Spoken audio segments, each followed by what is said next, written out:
the Geo-Archon, this is the only chance you'll get all year. Guess it's a good thing Venti brought it up earlier. Otherwise, we definitely would have missed this year's Rite of Dissension. Well, Venti brought up the time, but Paimon knows nothing about where it is. Look, we're already in Liyue, so let's go ask some of the locals. Oh, right. About the Geo-Archon Morax. Did you know the Mora that we use is named after this god? But it's seen as impolite for people from outside Liyue to refer to the Geo-Archon by that name. So we should refer to the Geo-Archon by the name Rex Lapis, like the people of Liyue do.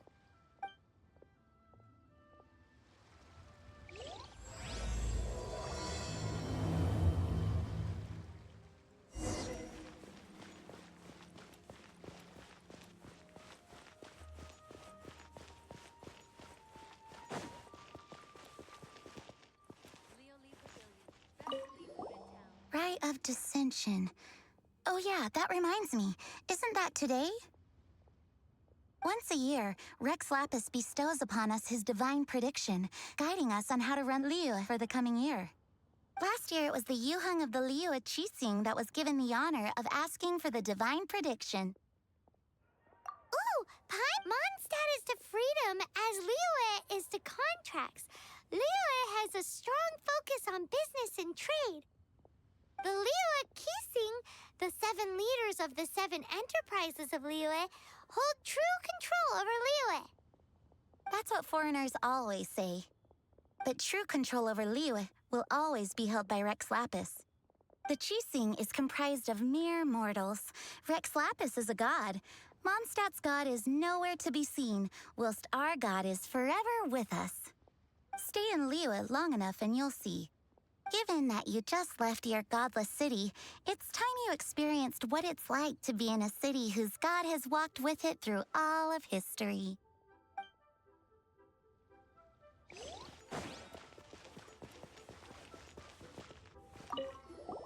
Oh, are you also foreigners here for the Rite of Dissension? To think I've lived in Liyue all these years and never come to see this before. I guess it's like they say, locals never visit the tourist spots. I wish you well on your travels. Liyue always welcomes you.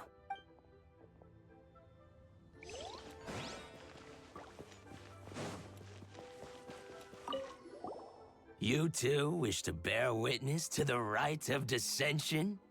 Me too. We all do. As a businessman myself, how could I not take interest in Liyue's most important business trends?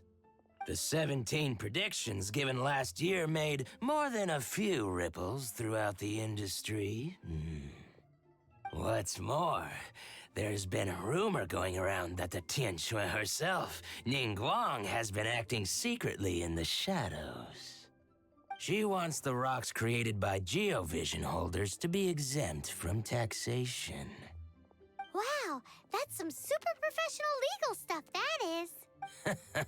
To be on the pulse of the predictions and the market is what makes this harbor what it is. Among the 7, Rex Lapis is the oldest deity.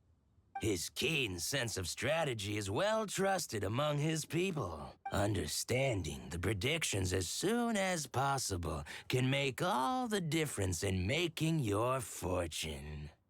Fortune? So where can we see this Rite of Dissension anyway? You're not at all close.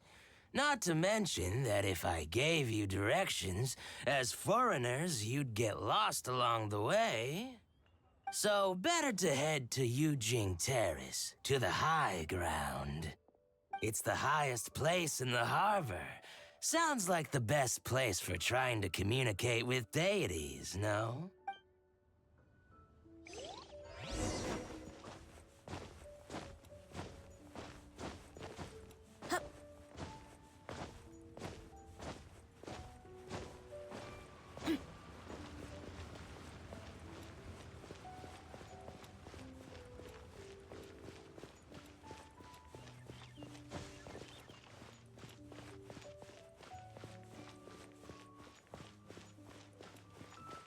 Be mindful of your personal...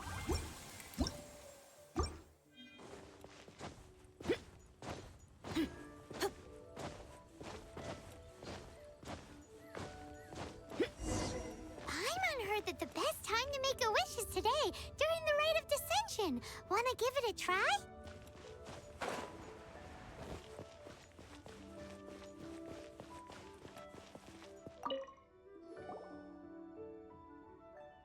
Your first time in Liyue?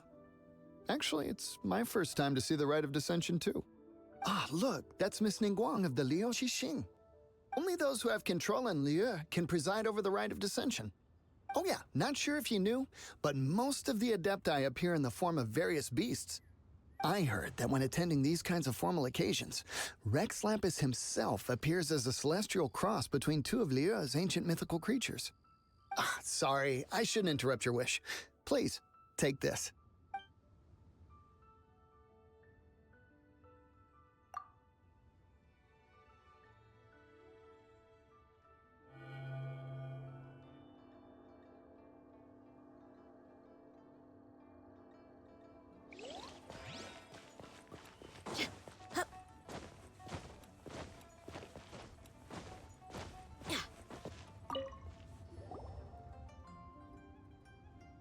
Oh, you also want a little Adepti luck too?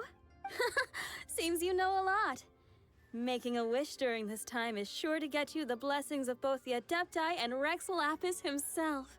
I've already made my wish, so you can take this. Great! Thanks!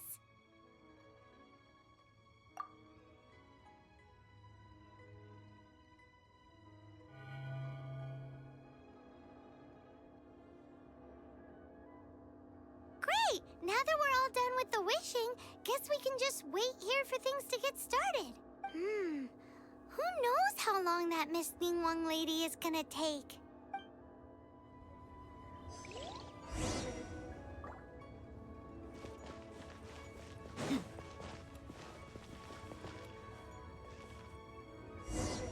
Whoa, look at all the people! We gotta get up front. We can't see squat back here.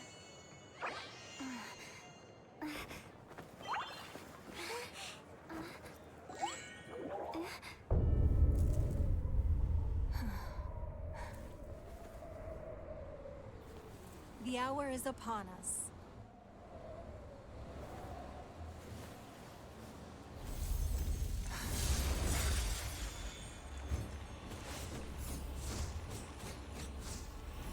Hey. Hey.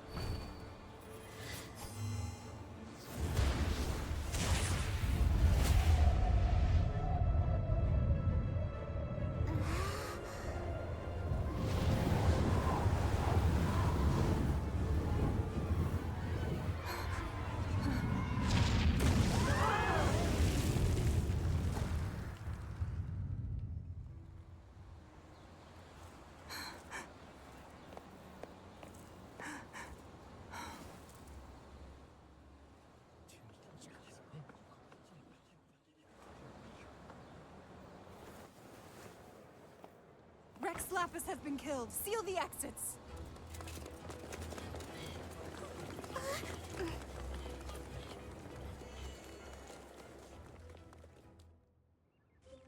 What? What's going on? Did she just say Rex Lapis is... the Geo-Archon is... dead? Oh no! The Millilith! Looks like they're nabbing suspects who got too close. Paimon's freaking out! The killer is amongst us! Wait. We got close. Are we suspects? Wait, where are you going?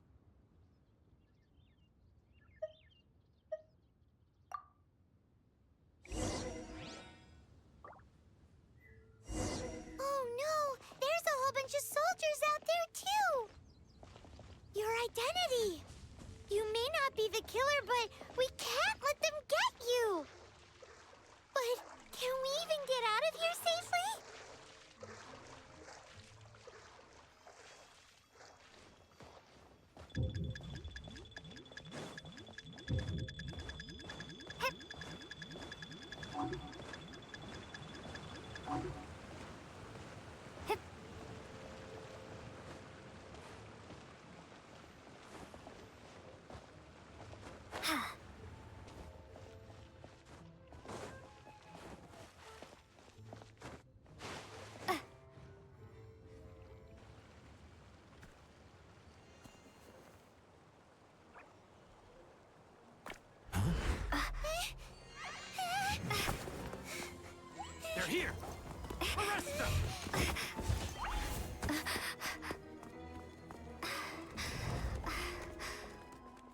There's nowhere to run. Hey, girlie, hold still.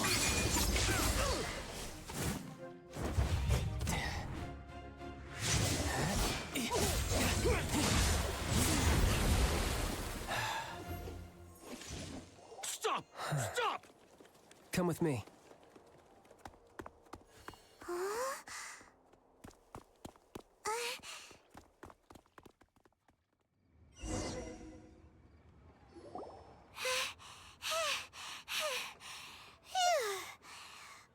Paimon's exhausted. So insensitive. You have no idea just how tiring floating around. Wait. Just who are you exactly? Call me Child. Child? What, so we're supposed to dote on you? No, not at all. It's an alias of sorts. In Mondstadt, I don't suppose you came across a Senora by any chance. Senora? Child? You're Fatui, one of the Harbingers! Oh, no. Don't worry. I'm not looking for a fight. Senora gave you quite the bad impression, huh? Pfft, that woman. Can't say I'm a fan either. Right. Let's forget all about her, shall we? I'm here to help you. Yes, help. I'm not a bad guy. Oh, okay, perhaps I'm kind of a bad guy, but I'm not here to give you any trouble. Would it be too much to ask for you to keep the sword sheathed? I thank you for your knightly nobility. I heard of your deeds in Mondstadt, so I couldn't help but notice you during the proceedings back there. And because I had my eye on you the whole time, I know it wasn't you. Someone else was clearly behind it. But, regrettably, given I'm a Fatui envoy from Snezhnaya, there's no way I'd be trusted after something of this magnitude. The ruling Qixing of Liyue has always been overly suspicious of us.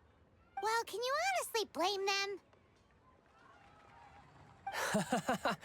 Guess I shouldn't try to deny that. Okay, sure. Maintaining a distance between strangers is probably a good idea. Either way, I'm already used to it at this stage. But right now, if you want to clear yourselves of any suspicion, you need to get yourselves to Northland Bank. Staying here isn't an option. As the old Liyue saying goes, the walls have ears.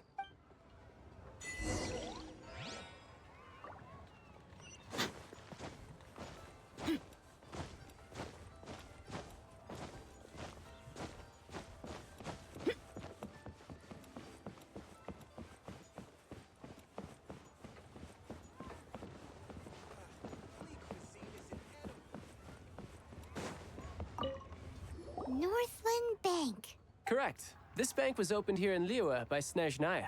Though everyone knows Liyue is the most enterprising in Teyvat, Snezhnaya is not short of change either. Yeah, well, poorer nations don't seem the type to have diplomats that come around acting the way yours do towards the Knights of Favonius. Here, let me give you this.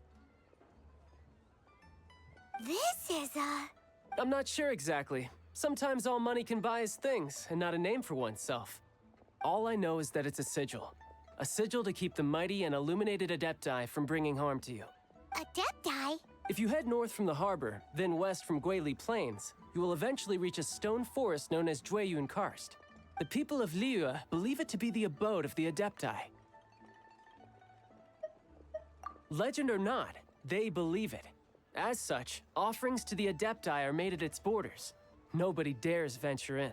But I have no need for believing. Not when I know for a fact that the Adepti truly exist. Hate to admit it, but your Fatui intel seems all right.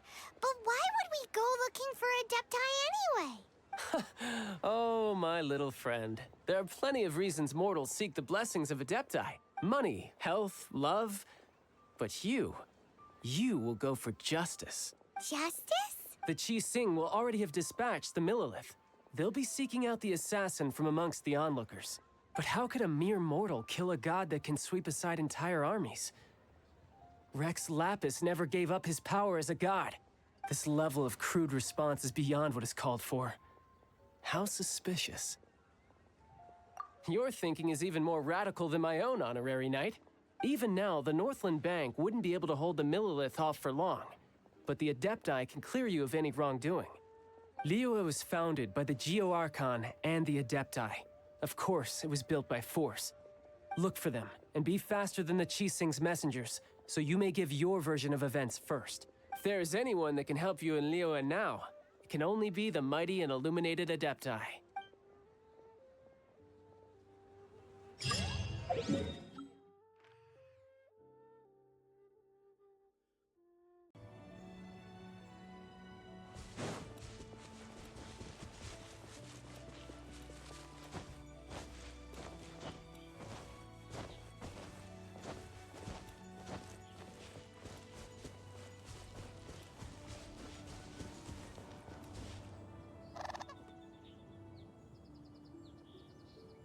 And who might we be? Those that dare enter Jueyun Karst.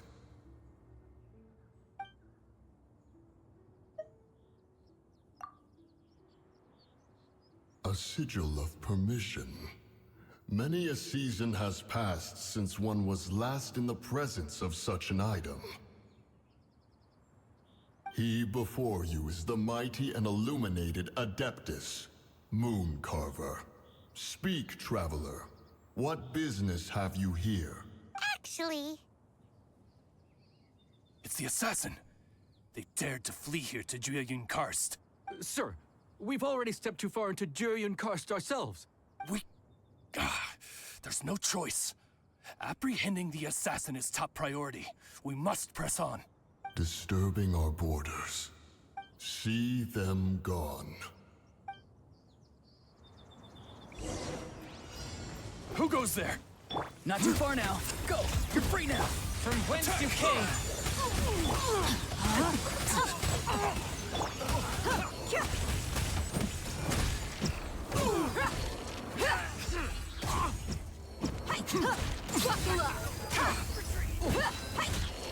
Farewell!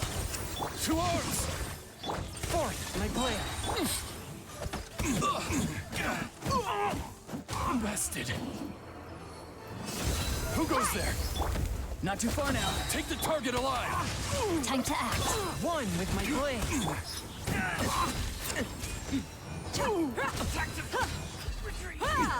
Let's get it on! Free!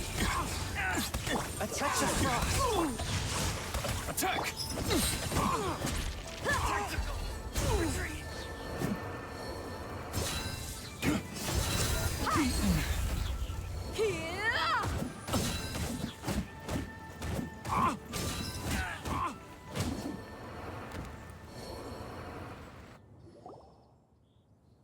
well,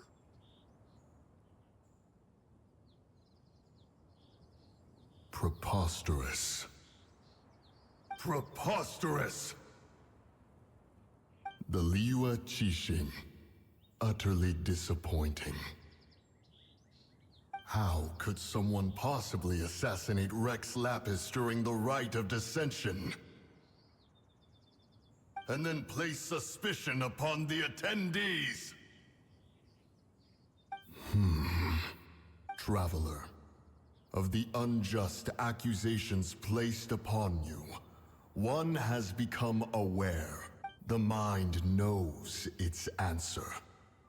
Though one must consult with one's fellows, lest the mind be misguided. Go, take your sigil of permission. Carry with you a message. Mountain Shaper and Cloud Retainer can be found here. Only fate will decide if you shall find them. There exists a conqueror of demons, a guardian Yaksha. Go to Wangshu Inn. There you shall seek him.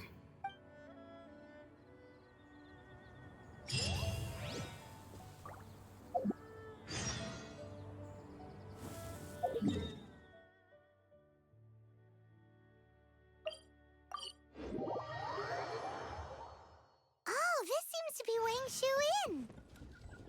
Compared to Jueyun Karst, this place seems basic. Are we really gonna find an Adeptus here? Let's take a look. Paimon reckons he'll be on the balcony. Doubt we're gonna find him in the kitchen.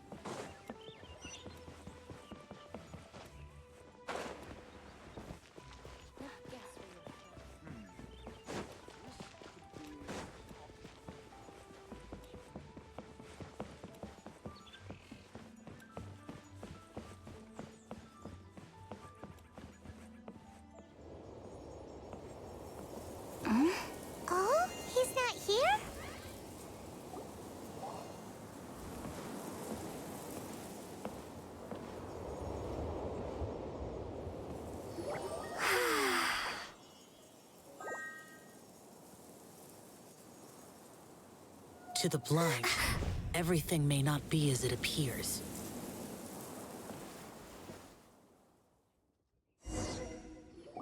A sigil of permission? You came prepared. Though this only prevents me from hurting you myself. Doesn't stop you from getting hurt in other ways. Paimon doesn't get it. Too much contact with our world is breaking the rules. Mortal souls are not as robust as those of Adepti, nor can your blood carry this level of adeptal energy.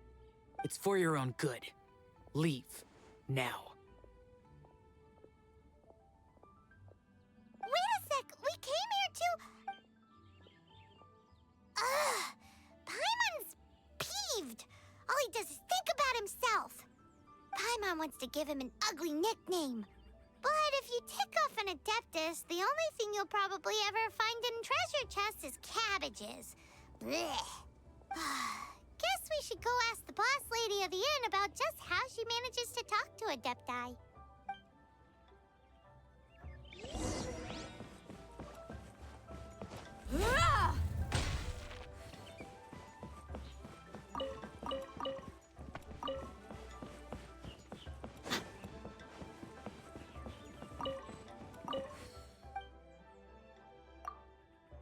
Oh, you've already met Xiao. Not bad. Not often he's in a good enough mood to agree to see people. That's his good mood? Oh yes, the Adepti are very hard to come by. Many people go their whole lives praying to them, never once actually getting to see one. When the Geo-Archon built Liyue, he borrowed power from the Adepti, but most of them only know how to protect Liyue by fighting. So for many millennia, it has instead been humans who have led Liyue. You really know a lot, huh, boss lady? It's not boss lady, it's just boss. Anyway, seeing as you have the favor of the Adepti, things should be a lot easier. Well, if you want to know my opinion, if you keep Xiao in a good mood, things should be okay. Good mood? Can't really imagine what a good mood looks like for that vigilant yaksha. Will be interesting, won't it? Come to think of it, I've never seen him smile either. How about this? You go see the chef for a bowl of almond tofu and a plate of whatever it is you're best at making. Almond tofu is one of the few human foods Xiao likes. The other dish is up to you. Up to us, eh? What do you think you're the best at cooking? Really hard to screw that one up, right?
Can't you see I'm on a break, kid? Scram. Scram! Whoa, this chef guy's service is about as good as that Wagner guy's back in Mondstadt. I see. If it's for the boss, then guess I don't have a choice now, do I? But my heart's not really in it right now. Not enough to make a dessert as painstaking as almond tofu. And why is that? A fencer's hand must be steady. So too must the hand of a chef. But my hands, they're not steady. Because, a traveler once told me that this inn is haunted. And then just now, in the kitchen, I saw something. Something not right. This chef looks so intimidating, but speak of ghosts and he becomes weak. I keep thinking, even Wangshu Inn isn't safe. I can't keep a steady hand for something like almond tofu. All right, in the name of high-quality almond tofu, we need to go check this kitchen out.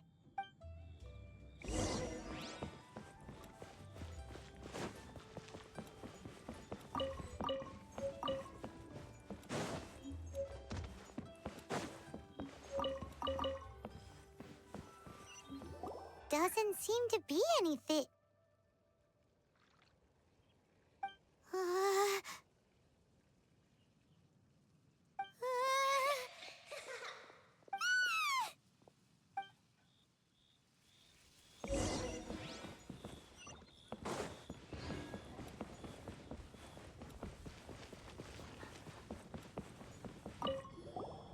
What? You saw it too? There really is a ghost. What? How could I? Okay, so he's useless now. What do we do? Forget it. Let's just go see the boss lady again.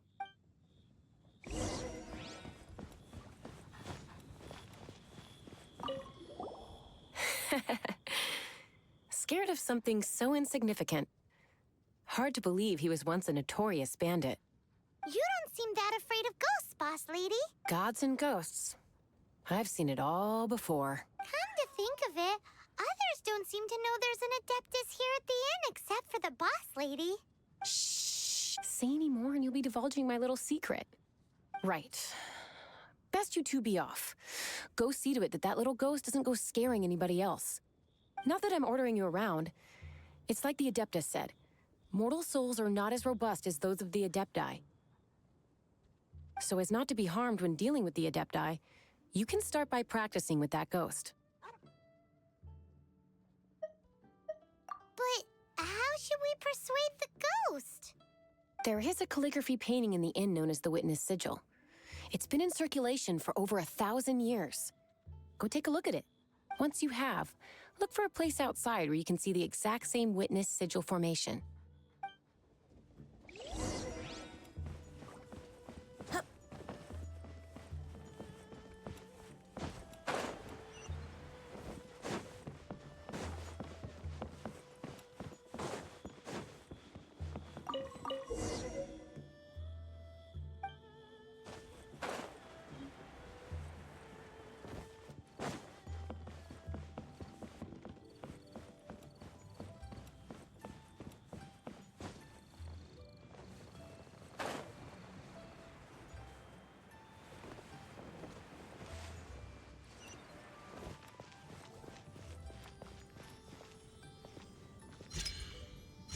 There she is! So scary! Quick, you grab her! She's trying to get away! We have to follow her! If it's as the boss lady said, she won't disappear like last time.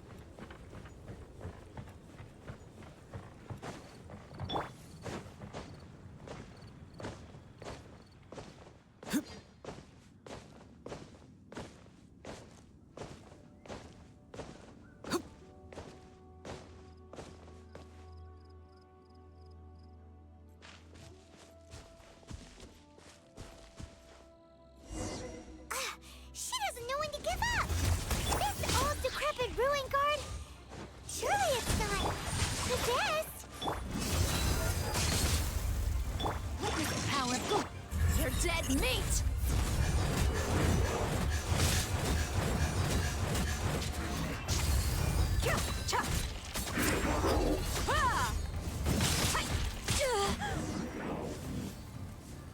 Silly churl, Billy churl.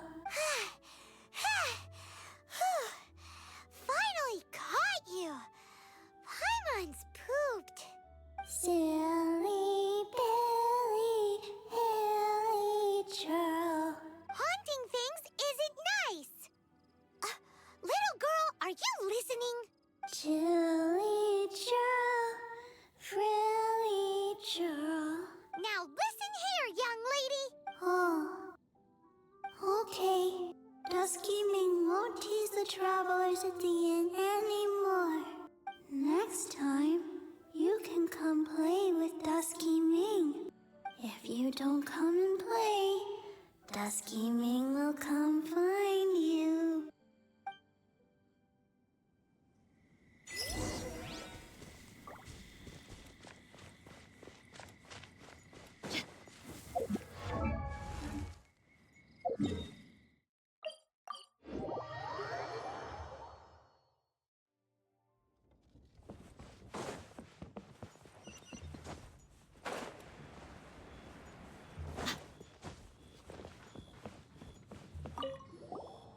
What? You really got the ghost to promise to stop haunting the inn? Wow. You really are something. I am in your debt. Please, wait a moment. I'll make you the smoothest, silkiest bowl of almond tofu. Haha, my hands are steadier than ever now that she's gone.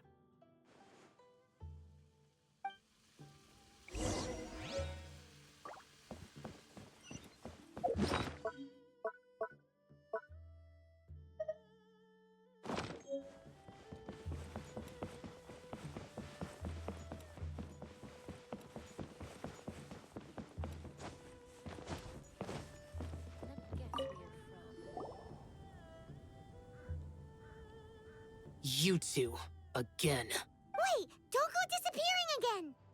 What's this?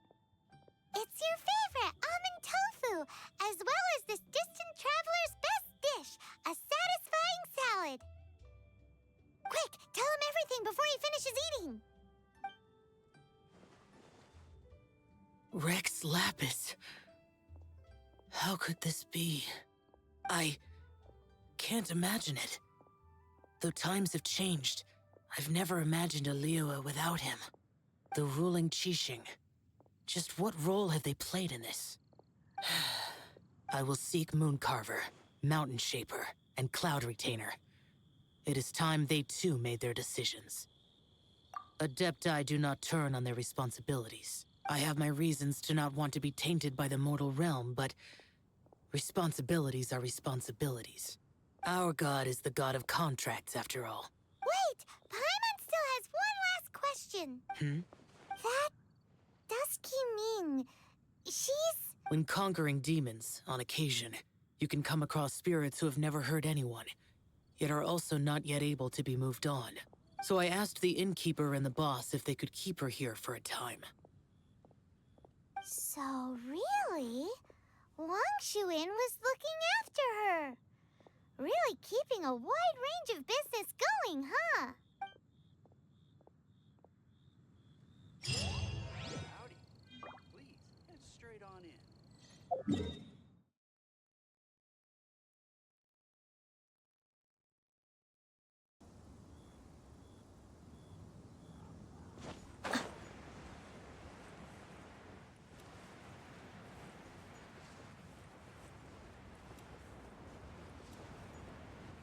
Hey, who put this table here?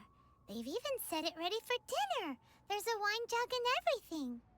Ooh, they even have the guests' names carved into the seats. Here sits Retainer.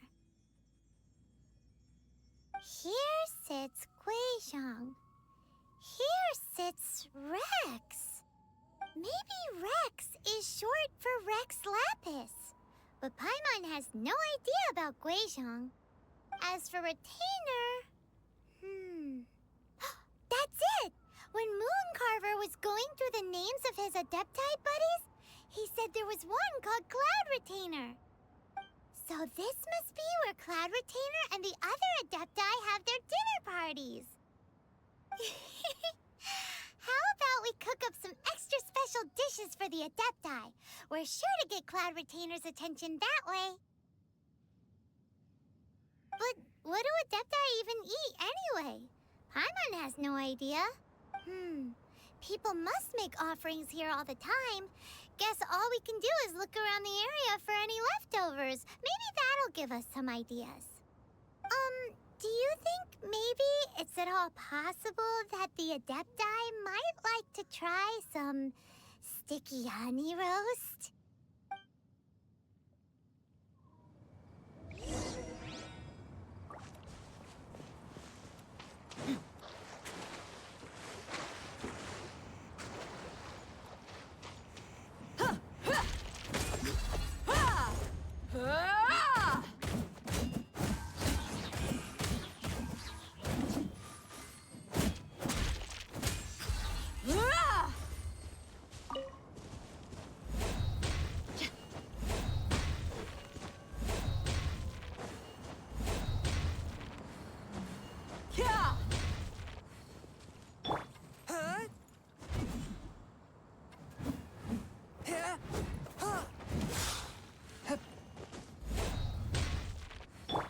Not too far now.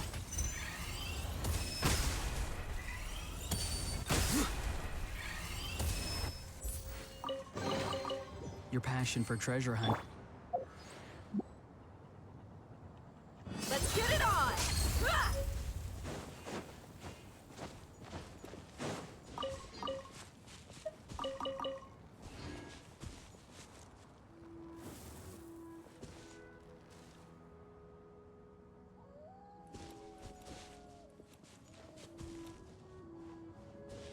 Buckle up! Someone has definitely cooked here before. Do you think they were making an offering? Looks like they didn't use all the ingredients. Let's see here. We got some snapdragon, some lotus heads, some tofu. Whatever they were cooking, it sounds complicated. Hey, look over there. They left some notes too. Yup, it's a doozy. Paimon's not surprised they had to write it all down. It's a lot to remember. We should read it carefully.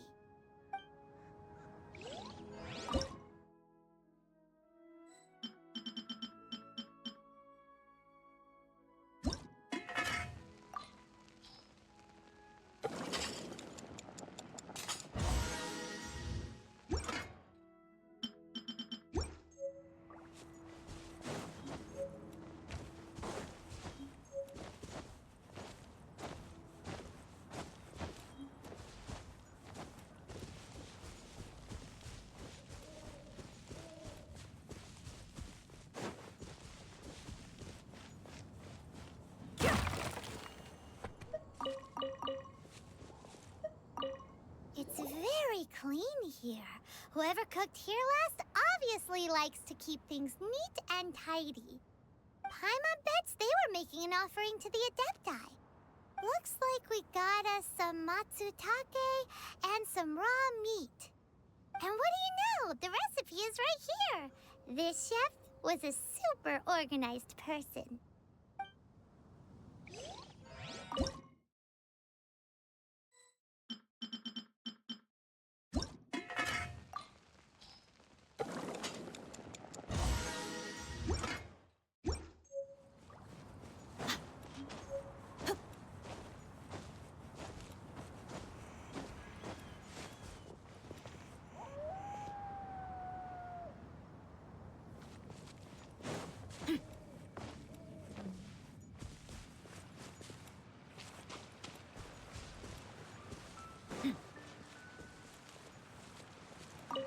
Whoa, the ground is covered in flour.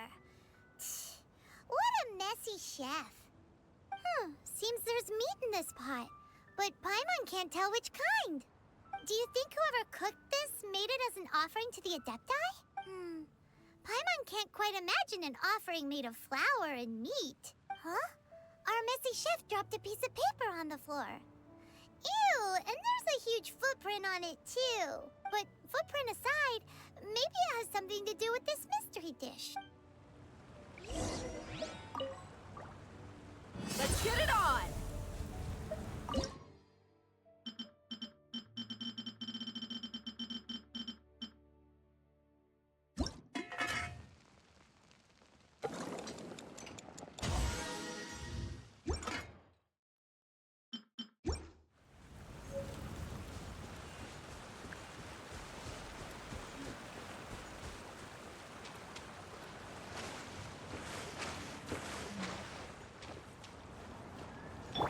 A touch of frost.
One senses the presence of a sigil of permission. One knows not why you have come, though the sincerity of your offering is clear.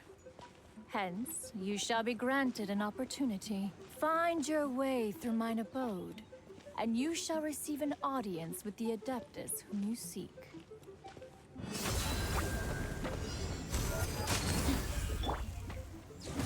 Be free!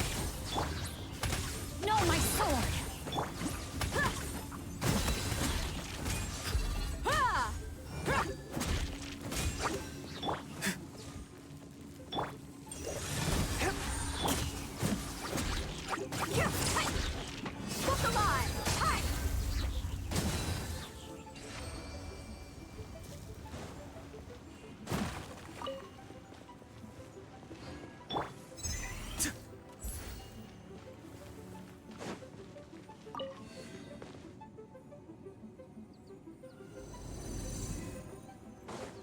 Look!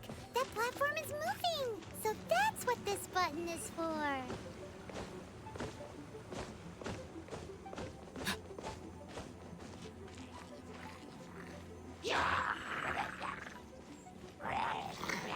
Not too far now.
Let's get it on!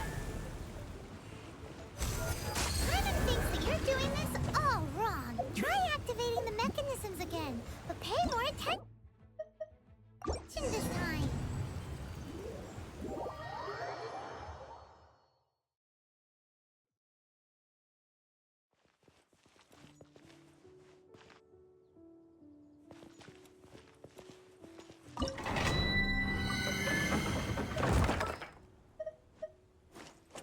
At the ready.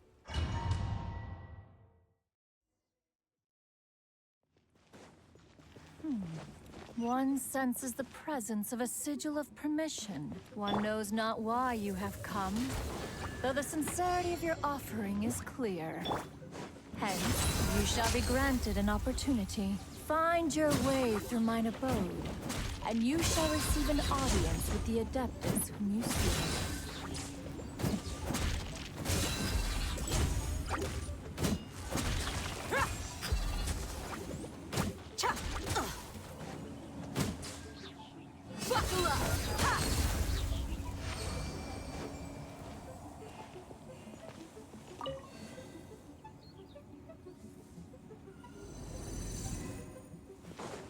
Look!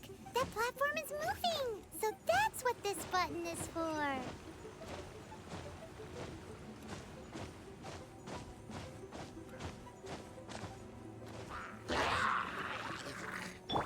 Swift and merciful!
one is most impressed.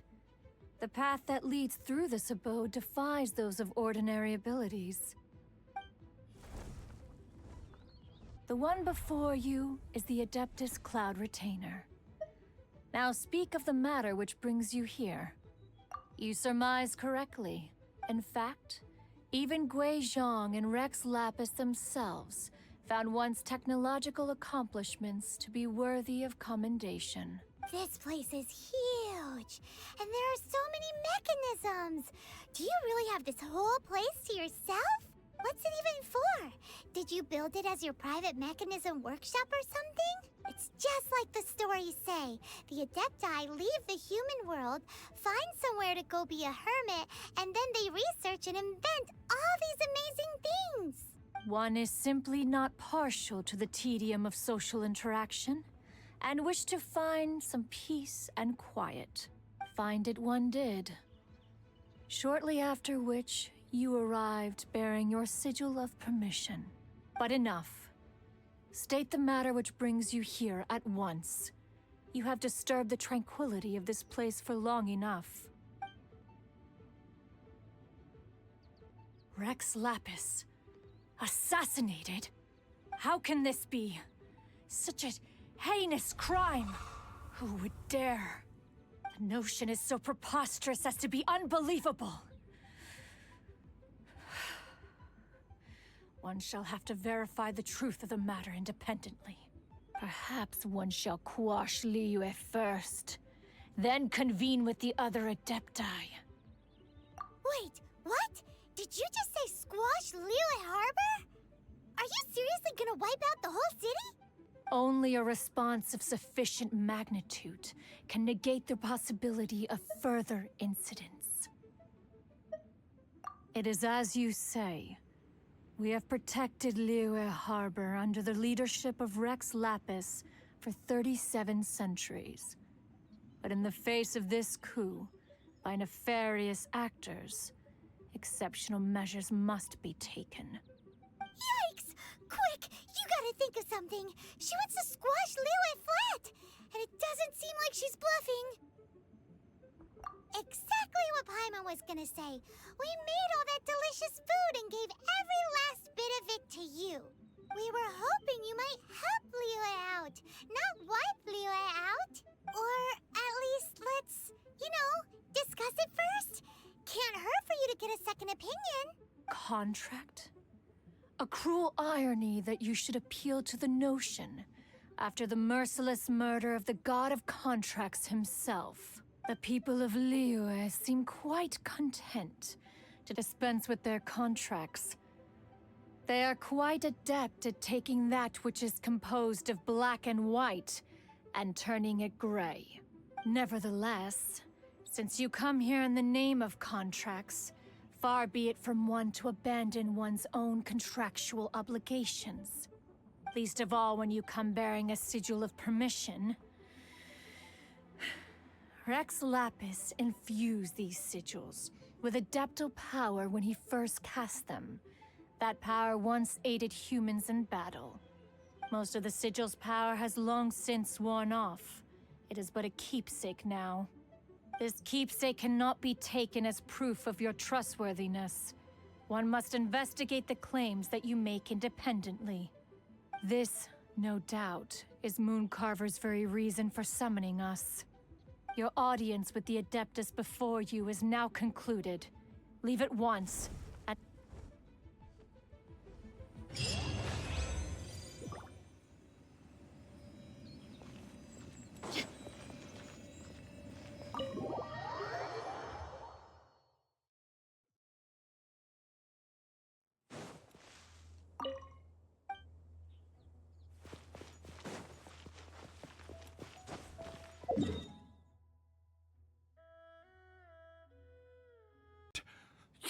You rescued me. Oh, thank you. Oh, and have you seen my brother? His name is Li Ding. We were climbing the mountain together. But then I don't know. Did I get swallowed up by the amber?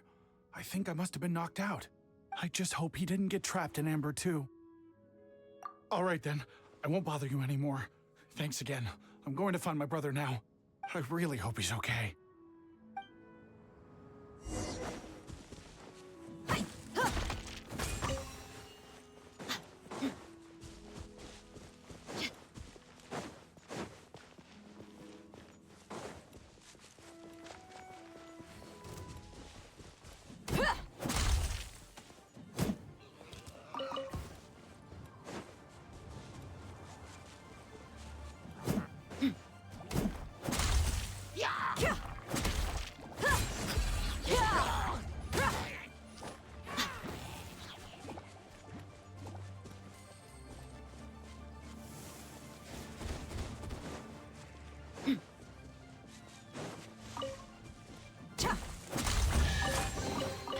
I could make a tidy sum selling some of this.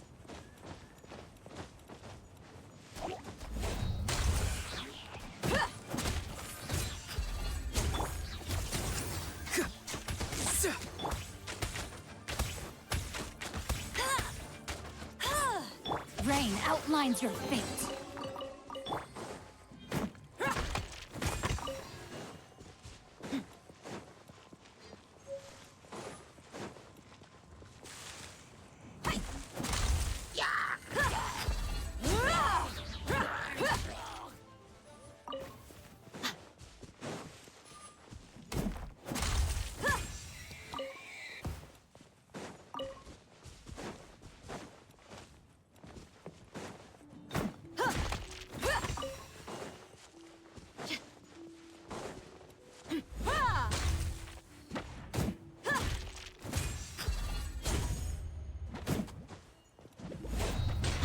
Let's get it on! Hi!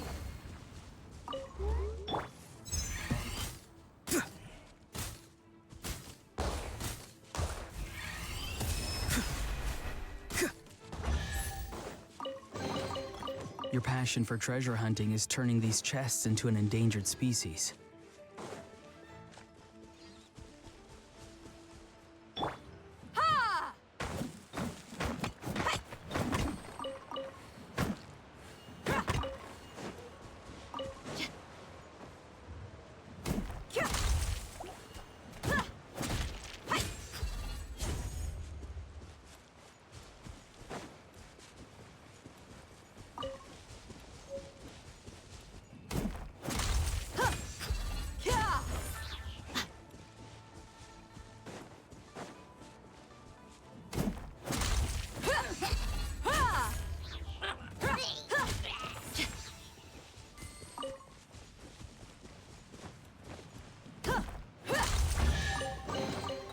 I could make a tidy sum selling some of this.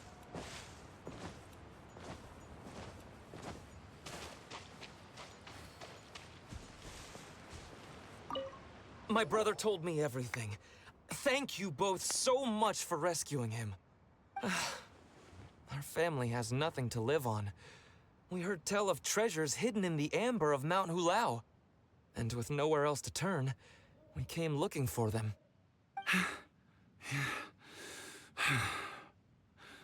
We weren't thinking straight. We thought that we could sneak up into the mountain and grab just enough treasure to sell and support our family with. As you can see, the Adeptus punished us for our greed. The amber swallowed me up, and if you hadn't come to my rescue, who knows when I would have gotten out. Luckily, the Adeptus was merciful. They sent you two as their messengers to save us. Whoa! Your Adepti Messenger impression is really good! It's like this is the part you were born to play. Thank you. Yes, we are truly sorry. My brother and I have learned our lesson. We are truly blessed to receive the mercy of the Adeptus. We promise that we will change our ways and make an honest living from now on, even if it means sweating it out down at the docks. Anyway, we have trespassed in the realm of this Adeptus long enough. We should get going. Thank you, mighty Adepti messengers. Yes, thank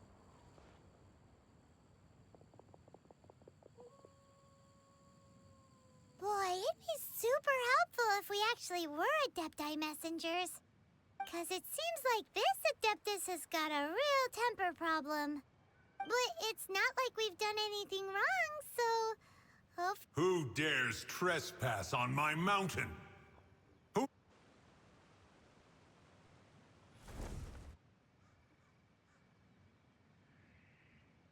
Foolish mortal, come forth and receive your punishment. Buckle up!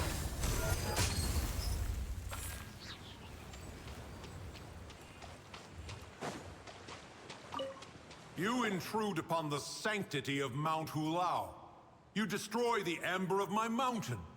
And you free a thief whose freedom is not yours to give.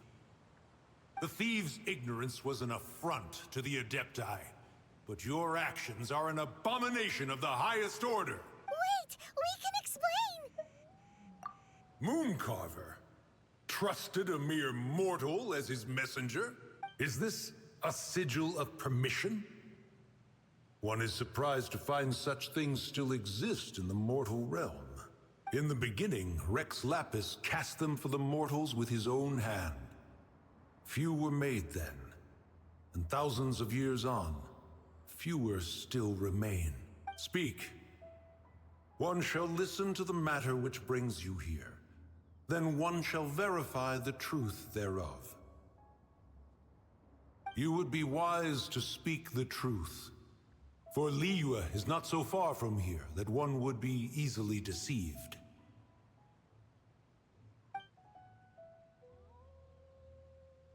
Rex Lapis, assassinated? At the rite of dissension?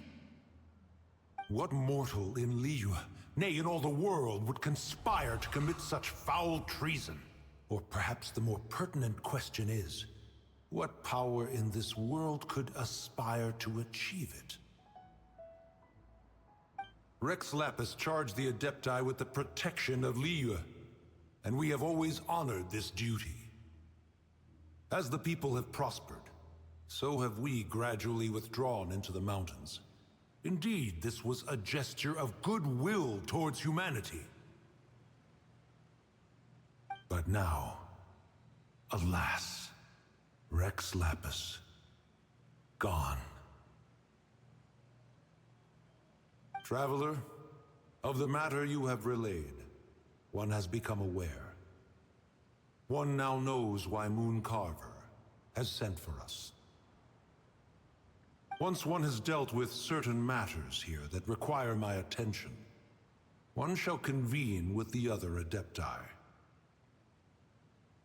Paimon can! Adepti always have magical powers in storybooks.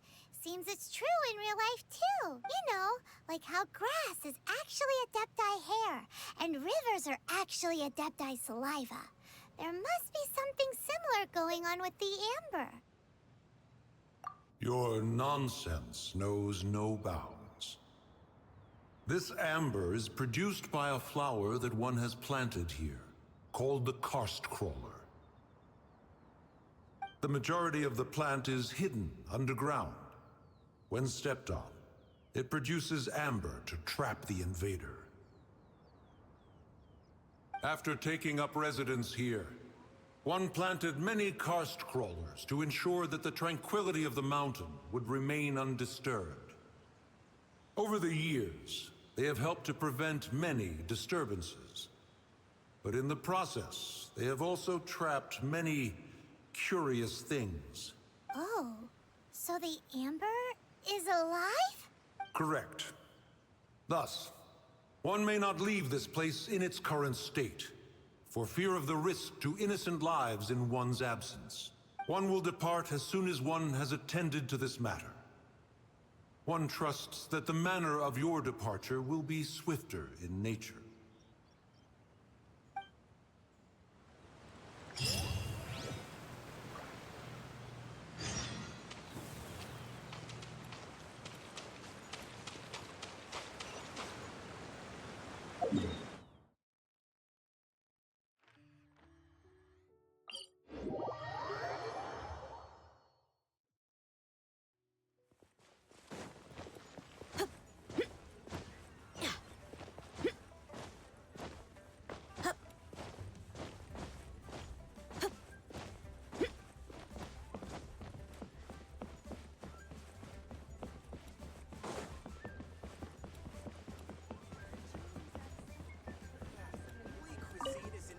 You finally returned.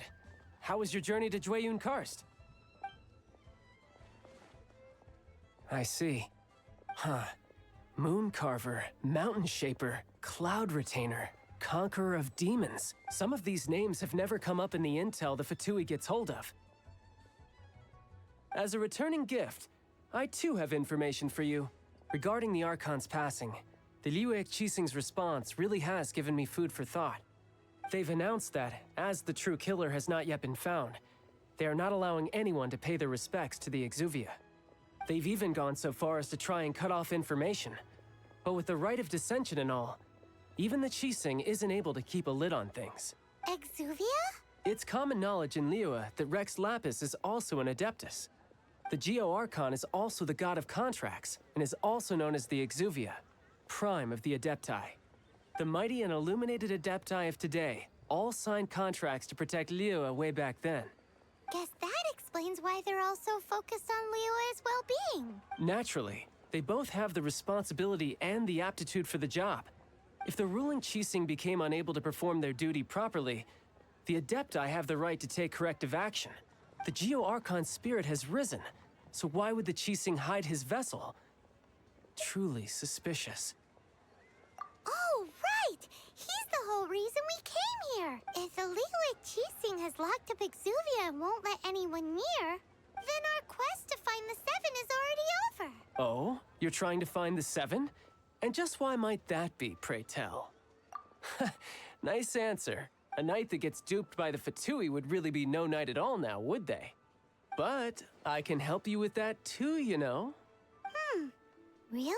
Give me some time. Time to find someone. Someone who can help you break through this stalemate. Truly fascinating. The harder they try to silence the situation, the greater the chaos that erupts. If you want to be around to see it all come crashing down, best you stay alive until we next meet, yes?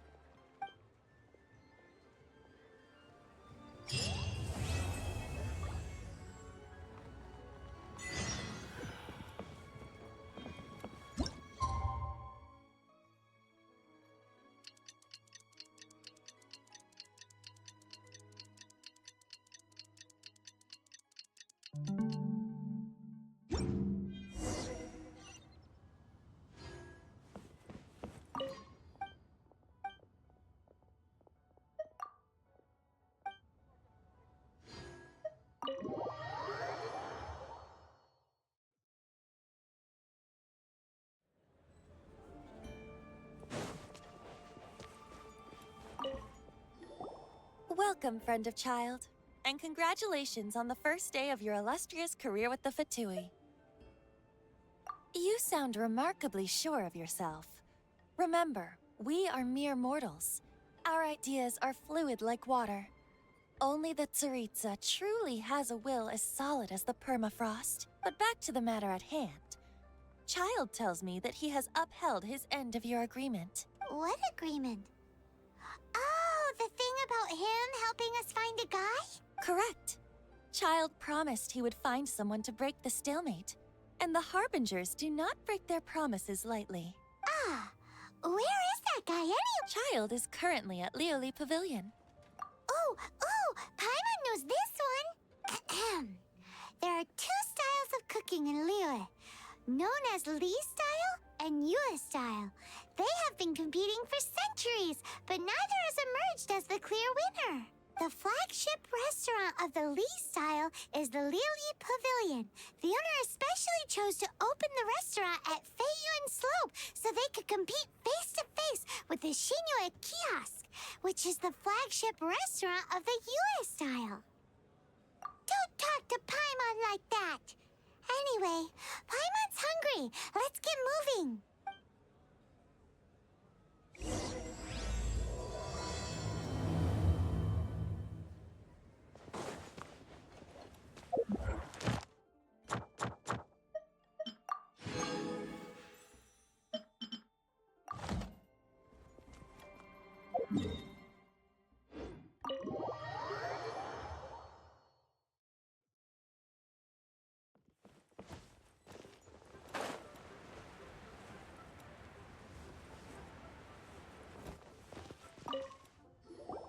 Aha, you made it. As promised, I have found someone who can help you. Someone who can solve the mystery of why the Liyue Qixing would hide the Geo-Archon's vessel. So, where is he? In Lioli Pavilion? He certainly is. Come, I'll introduce you. I took the liberty of setting up a business dinner, as per the Liyue custom.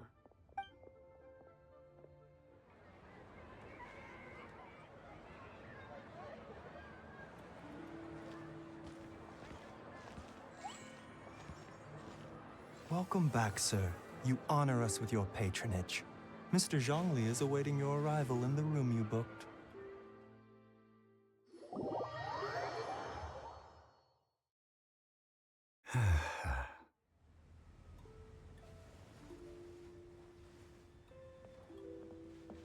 Hi.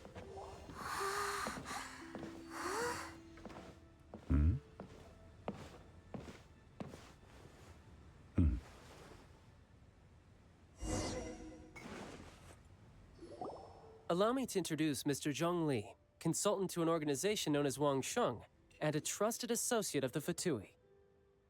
Indeed, Wang Sheng's line of work can be sensitive at times. Let's just say they understand when discretion is needed. And we, the Fatui, have always been glad to do business with friends who walk in the shadows. Walk in the shadows? It is an honor to meet you. I have heard tell of you from Mondstadt. Discretion? Shadows? Is Wangshan some kind of business involving dealing with people? Indeed. It is as you have guessed. The Wangsheng Funeral Parlor organizes burials. We ensure that those who pass on do so in peace. Huh? Did you think he was some sort of hired killer? The Fatui calls many such people friends, but the Wangsheng Funeral Parlor does not dabble in such business. Well, ostensibly. Well, they are still... I shouldn't say too much. In any case, I brought you to meet Mr. Zhong Li because... Because I can bring you to see Rex Lapis's vessel. What? Don't be so surprised. Sure, the Geo-Archon's body has been squirreled away by order of the Tianquan Ningguang. But first, let's hear what Mr. Zhong Li has to say, shall we?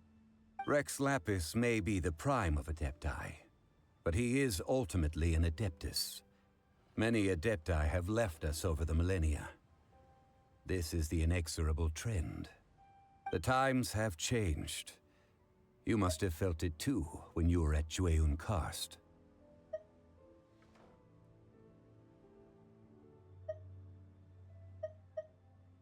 Archons go by many names. The god of contracts, the god of commerce, the warrior god, Morax, Rex Lapis. Is the idea that he also has the title of Adeptus so strange?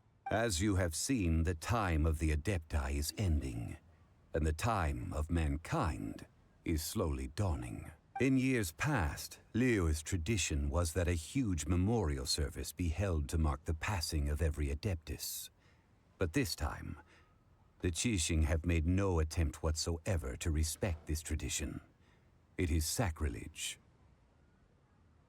Yeah, the killer hasn't even been caught yet. Deicide or not, the concern of the Wangsheng Funeral Parlor is this. When the ritual to receive this god is so kingly, it is all the more egregious for his final send-off to go unattended to. Traveler, Child has told me a lot about you. Since you have had dealings with the Animo Archon, could I ask you to help me prepare the Geo-Archon's last rites? Oh? In our line of work, this means that you want to silence me. How interesting. Draw your sword, we shall... Just kidding. Let's continue, shall we? The Tianquan Ningguang has forbidden anyone from accessing Rex Lapis's vessel, which of course you would need to access if you were to achieve your goal of meeting all of the 7. Precisely. Only by participating in the rite of parting will you be able to see the form of Rex Lapis again. If we are agreed, come with me. We will speak of the details as we walk. All right, my bridge building work here is done. Turned out well, didn't it? You can go if you want to. Don't worry about me. I might just have a few more drinks and get acquainted with these things they call chopsticks in the meantime.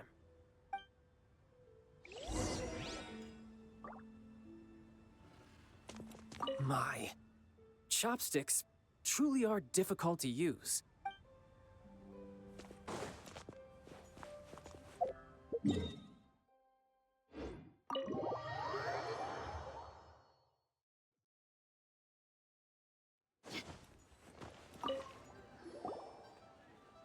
After having experienced the land of the absentee Archon, traveler, how does it feel to know that our Archon and Adepti are here all around you in Liyue?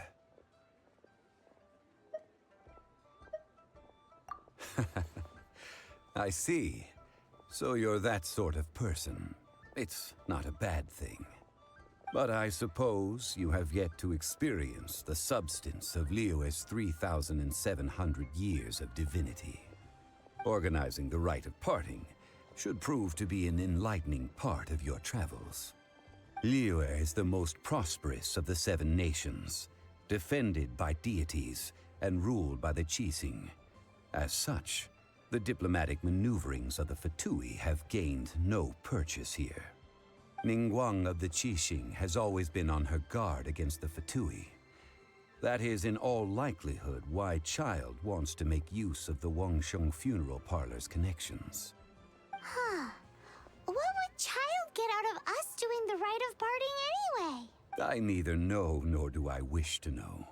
As far as I am concerned, the Fatui are merely financial sponsors.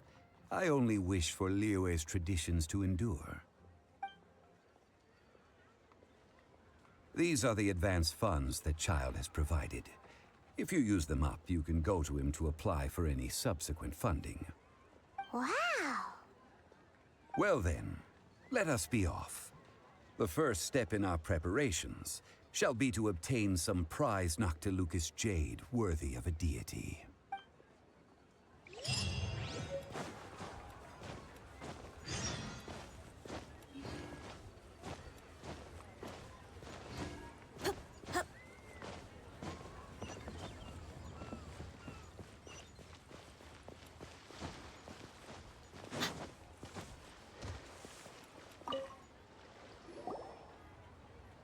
Welcome to the Jade Mystery, my good friends. Would you like to try your luck betting on Jade? This could be your lucky day. It's cheap and it's fun, and who knows, you just might strike it rich. Betting? No, we're here for... what was it again? Noctilucous jade, of radiant grade at the very least. Radiant grade Noctilucous Jade? I see. You're not a tourist. My apologies. I have some here for your perusal. What do you think? The Jade Mystery is an old name in the jade business. Just look at that wonderful quality. Rex Lapis doesn't often bless us with such finery. Go on, pick whichever one you like. These 3 pieces really do look pretty. Not like the ones you usually dig up. But how do we pick? Should we just grab one and go? Oh? You want me to decide? That is fine as well. If it were me, the answer would be simple. Oh? And that would be... I'll take them all, boss. Oh, you act with such panache, good sir. I always knew you were not a man of ordinary caliber. Oh, wait, boss! That one didn't count! We need to discuss it again! Hey! If we only need one for the ritual, aren't we wasting 3 times the Mora if we buy them all? Oh, Mora. It is as you say. I suppose I overlooked this particular aspect of the transaction. Huh? How do you not think about Mora when buying things? If one must always consider Mora before acting, then in all things one is bound by Mora. What? All Mora is currency, but not all currency is Mora. What?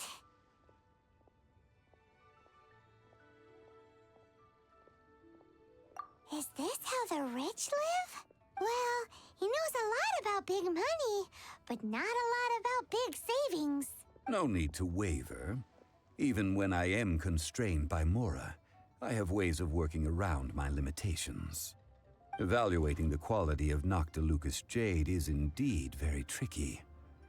As crude ore, there is little difference in texture, lustrousness, and internal pattern between good and bad jade. Only after the item made using Noctilucous jade has taken shape will you be able to see whether it is up to par or not. If you return to those crafty merchants to quibble, they will counter by saying that your crafting bench is to blame, or that your heat control was poor. Whoa! To think it's that easy to get cheated.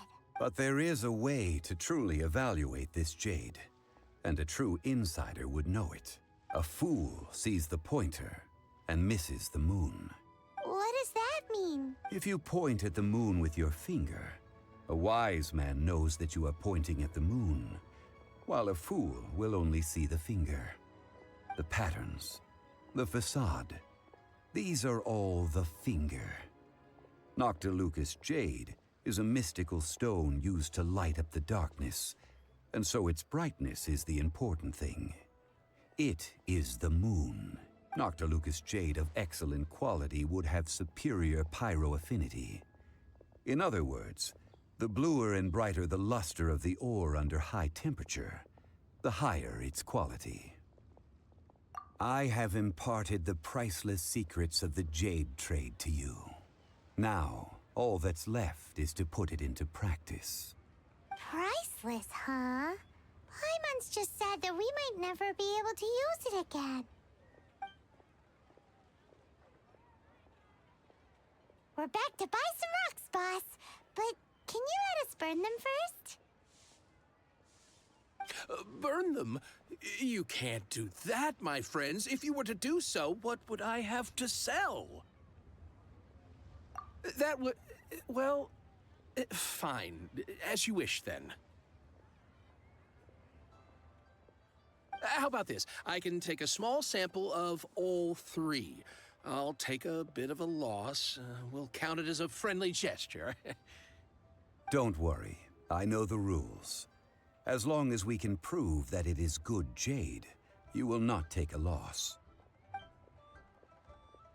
All right. Take these as samples. I've carved them off with a knife and tagged them to boot. Aren't these too thin? Even paper's thicker. No, even a bug's wings are thicker. These are almost see-through. Oh, you flatter me, but I have to be gentle with these rocks. They are my pride and joy. If I'd taken off even a bit more, it would have killed me. But wouldn't something this thin go poof if we held it to the fire? It can't be helped. Trying to deprive a merchant of his profits would be like forcing a ravenous wolf to vomit up the food in its stomach. Nonetheless, under the right conditions, these thin slices will serve. What sort of conditions? While we add the high temperatures using pyro, we can use hydro to reinforce it from within. This way, the samples will not disintegrate immediately. Oh! Oh, sir, to think you were this learned.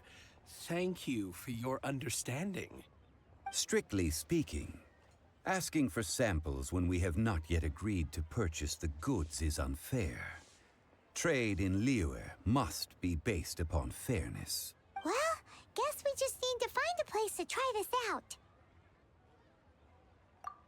Oh, Paimon remembers we once saw this big pot down at the Dada Upa Gorge in the camp of the hilly churls from the Meaty tribe. It's real sturdy and should be able to take the elemental reactions. Now, let's pack those samples up and make a move.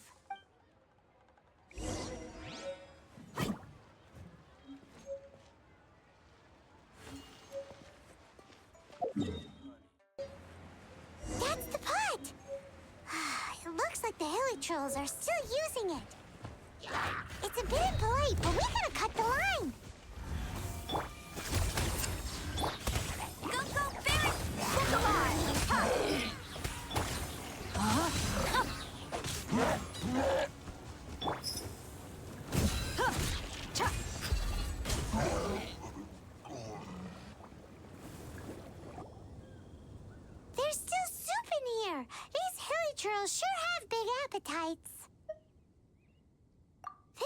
looks like it could be used as our hydro-elemental protection.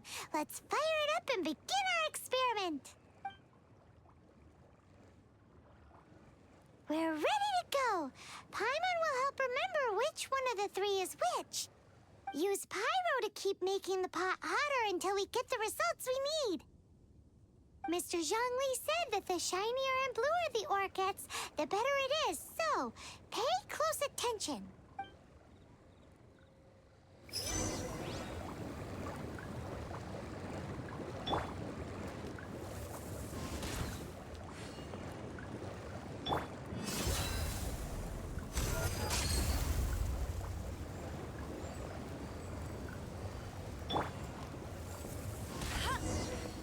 Whoa! That light came from the first Noctilucous Jade! Hilichurls are surrounding us again! Were they attracted by the light? Such nosy neighbors! Let's take care of them and continue again after.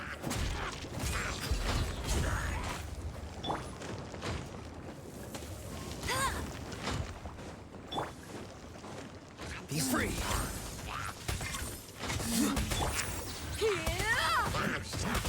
Your mommy teach you that? Let's get it on!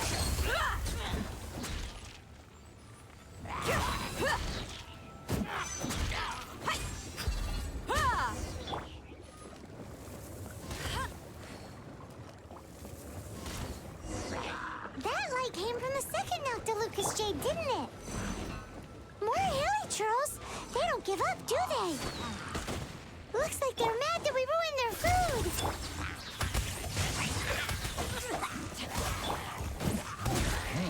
Look alive! Hey!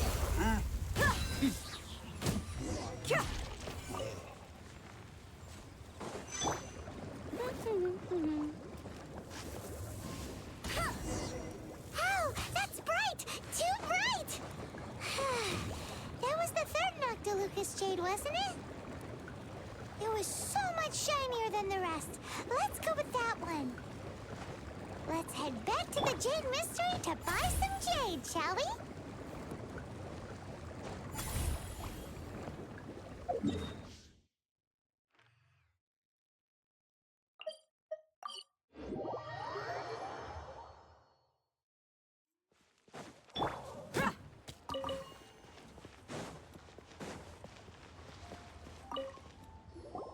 You're back, my friends. I've kept the goods for you. Which of them would you like? Exactly! That's the one Paimon remembers too! No problem. If you have your eye on this one, you can have it. Then we'll take a box of the third type of jade. Done. All the same, and pardon me for asking, but I'm curious. Whatever do you need this much top-quality Noctilucous Jade for? I suppose it would not hurt to tell you. We need them to make implements for the rite of parting. Parting? Oh, dear. I'd heard the rumors, but had given much thought to them. This means that Rex Lapis really is... Oh, it's hard to believe. Even though the Jade Mystery has been in decline, we have always been under his protection. It is said that when our Lord lost his way while going incognito in the city 200 years ago, it was a spoon from the Jade Mystery that he had used to sample the local delights. Alas, alas, all things must pass. Well, if this is to be used to say farewell to Rex Lapis, then I shall sell this to you at half the price. Are you sure? You didn't want to even give us an inch before. If not for our Lord's protection, this city wouldn't exist as it does now. No proprietor could earn money off such a thing. I'm sure Rex Lapis will feel your sentiment, boss. In the safe hands of the Liu Chising and good honest merchants such as yourself, I for one believe that Liyue will continue to prosper as it always has done. All right. Thank you, my friends. What's with me getting all sentimental like this? I'll practically be giving away all my fortune at this rate. Now that we've made our choice, let's take this Noctilucous Jade back. Hey, wait a a minute. He said it was half price, not that we could leave without paying. Oh, right. I'm sorry. I must have forgotten to do that too. Let me see. As I thought, I didn't bring any. Any what? Mora. My apologies. Another oversight on my part. Oh, that won't do. This isn't some small sum. Oh, wait!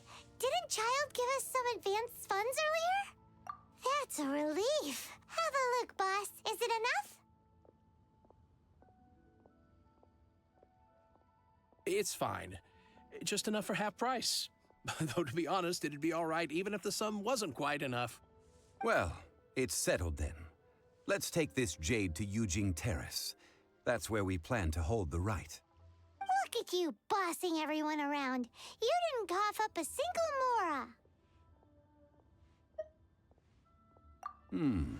It seems that we must. I will keep that in mind. Thanks, both of you.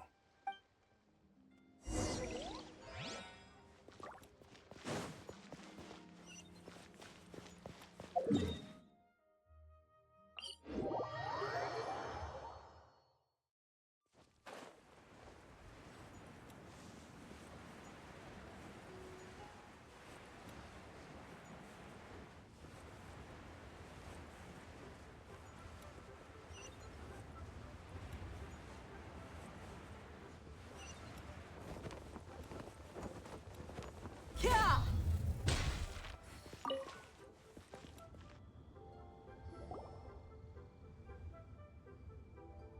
We can leave the jade here.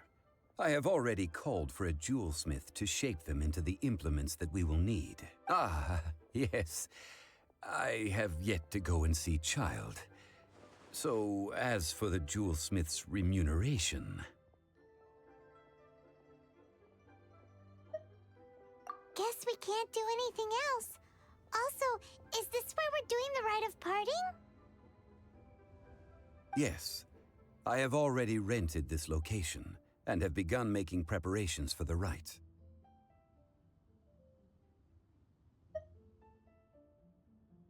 The Liu Qixing have agreed to this arrangement. But when something this big happened here, should suspects like us really be at the crime scene? We might get caught by the Millilith. Although with that said, since we got back from Dway and Karst, none of those pesky Millilith soldiers have come chasing after us. Wonder what that's about. Also, the, Rex Lapis vessel... Traditionally, we call it the Exuvia. Ah, right!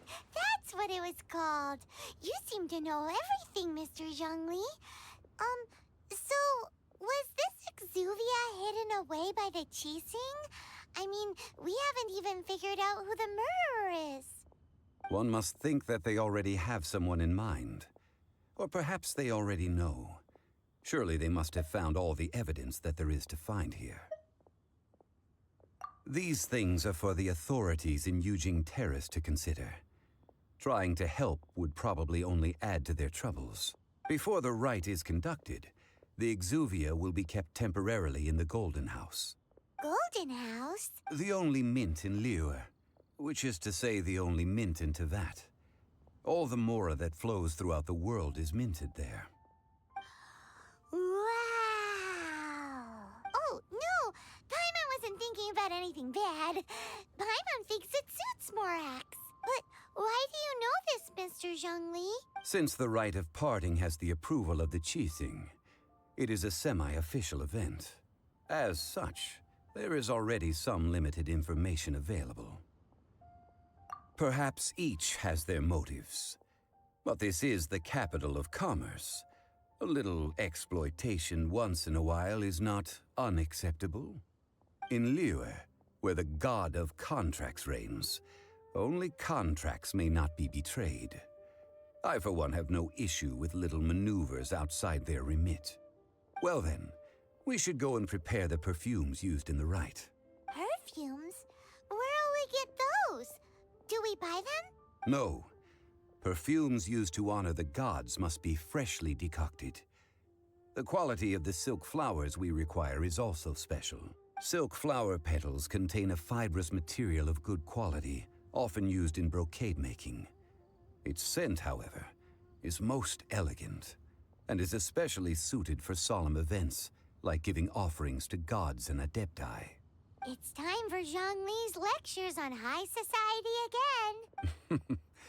We shall not speak of the details right now. Follow me. We shall go to the merchants to purchase our ingredients.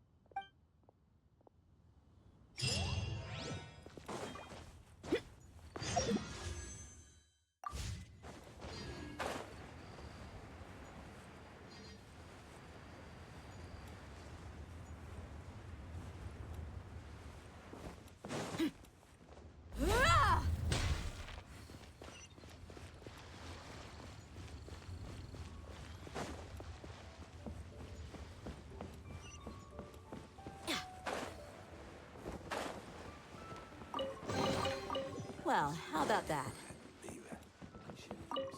Hey, boss, do you sell silk flowers here? Silk flowers? We certainly do. Which kind would you like? Which kind?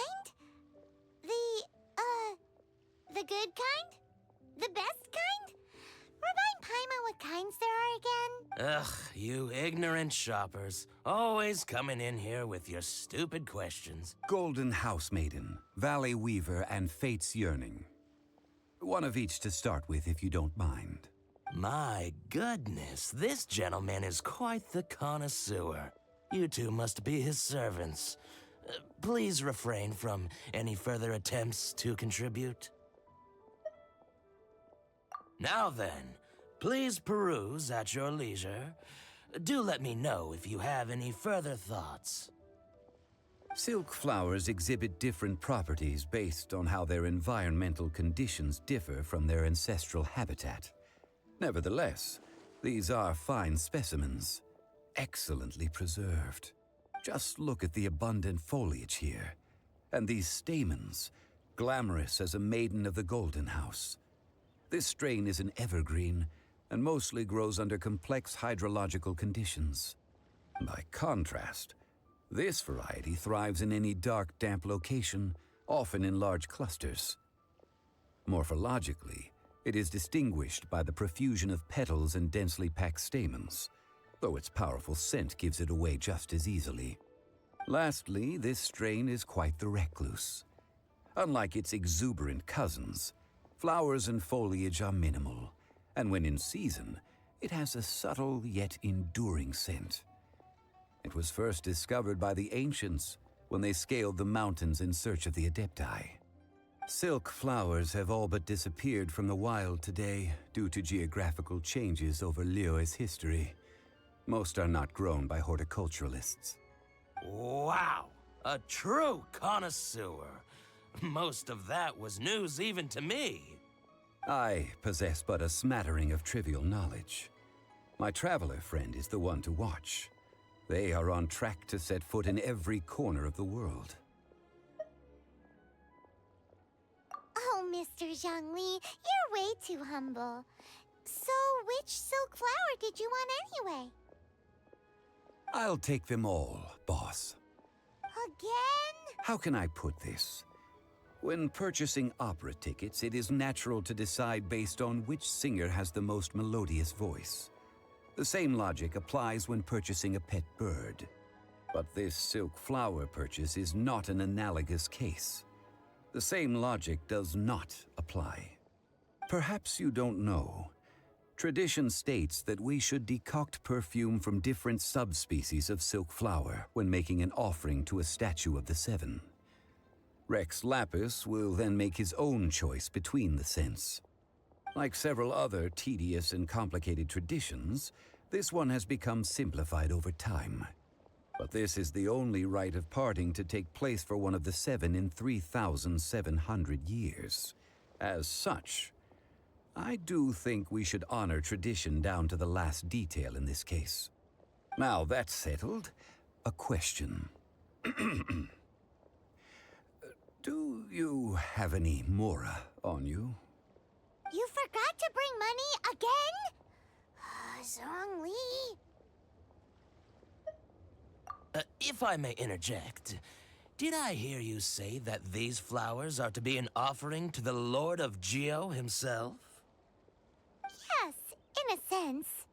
Gosh, well, why didn't you say so?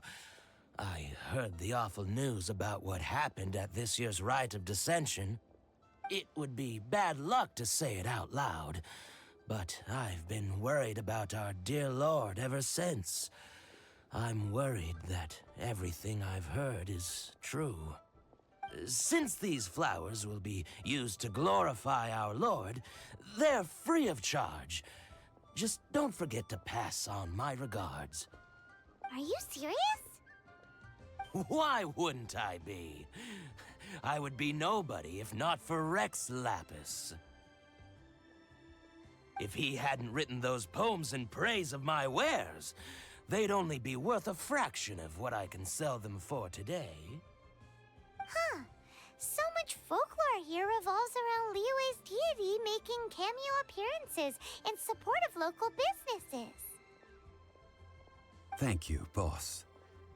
I think I speak for all of us when I say that your generosity has saved our skins. Our skins? You were the one who forgot to bring money. Please, it's the least I could do. So, now that we've got the flowers, how do we make the perfume? Ideally with the help of an expert. Unfortunately, none of my acquaintances have personal experience in the art of decoction. Talk about first world problems. Hence, I need you to help by asking around in the city. Try the common folk, especially women. So this time we get to go around town looking for nice-smelling ladies to talk to? Paimon likes this job. I will wait for you near the Statue of the Seven. Meet me there when the perfume is ready. Maybe we can find some good candidates at the Adventurers Guild. Let's ask Lan. She's master of the Liyue branch, right?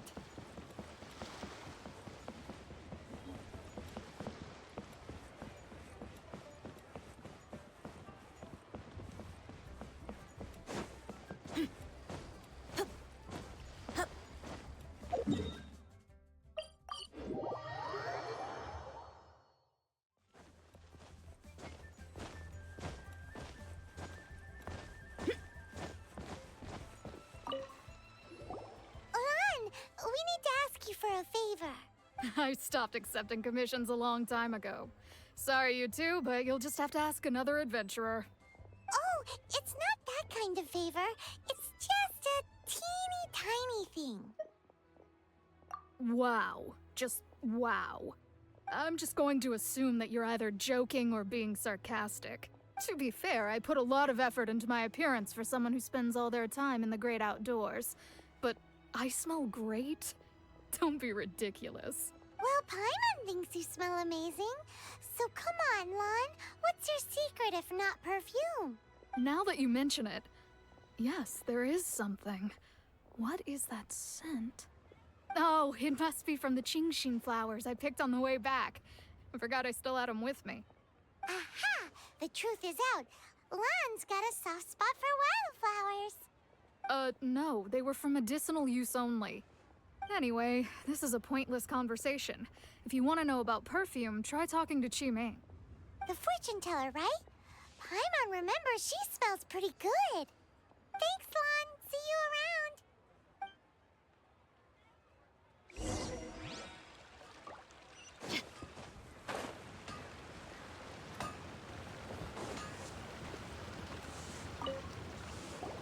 Hello. How may I help? We've come to ask you a question.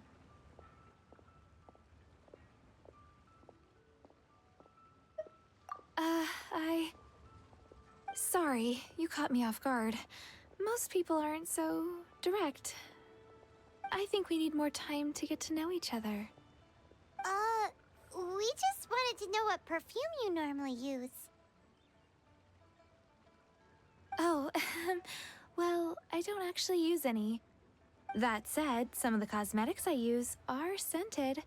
Perhaps that's the cause of this confusion. Since I usually set up my stall by the docks, I avoid perfume like the plague, because Celestia forbid those lusty sailors catch a whiff and come hunting for the source. That's the worst thing Paimon's heard all day. While we're on the subject, have you never heard anyone mention Yingar's homemade perfume? Yingar? Oh, as in scent of spring, Yingar? Yes, that's her. Many a rich family's daughter has gotten her to make perfume for them.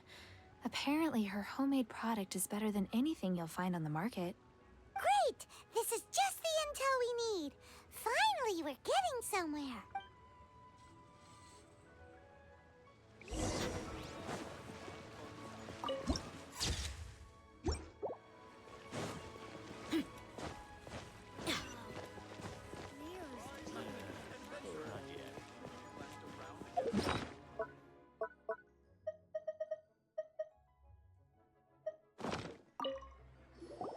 Well, hello.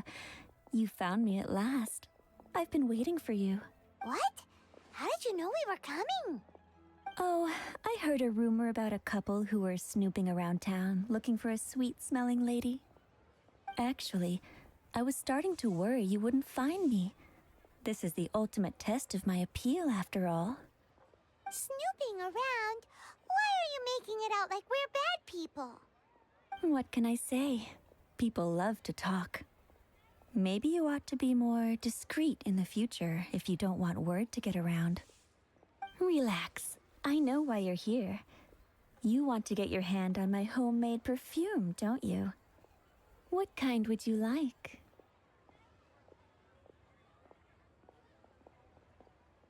Three in one go. My goodness. You have extreme tastes for someone your age. Maybe the rumors I heard were true after all. You're on the prowl and need some sweet-smelling ammunition. Is that it? Is that the best you could come up with? Even if you were genuinely offering perfume to a deity, that doesn't explain why you'd need 3 kinds. Sorry, your story just doesn't hold water. Zhongli was right. People don't remember this tradition anymore. As one of my favorite poems goes, "O cherry tree, begrudge not thy blossoms as they are deflowered in the spring, for come winter, even thy sturdiest wood shall wither." That went over Paimon's head a little. In short, I'm happy to help. Traveler, you can be my assistant, but you'd better make sure I'm the only person on your mind while you're hanging around with me. So, where is a good place for making sweet, sweet perfume?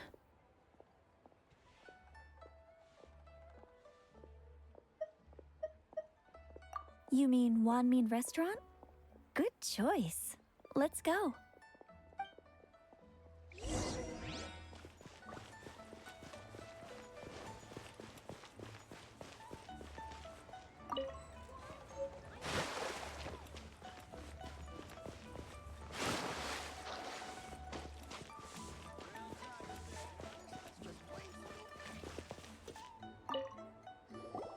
I've had a word with Chef Mao. We can start work now. Are you ready to please me? What did you say? I meant make me proud. As my assistant, obviously. While I'm setting up, you can go and fetch some water.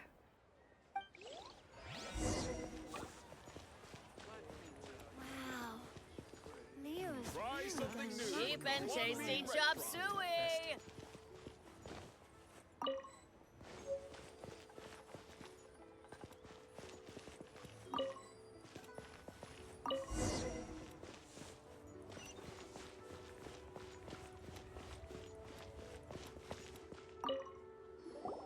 This water will do nicely. Now, I need you to extract the silk flower essence using a crafting bench. Perfume making uses an altogether different technique from alchemy. Here, let me teach you. Very carefully, take hold of the mortar and pestle. Gently does it. You need to keep your wrist firm so your hand doesn't slip. Now, use your strong hand to stir it with a persistent rhythm. Keep going until the juices start to come out.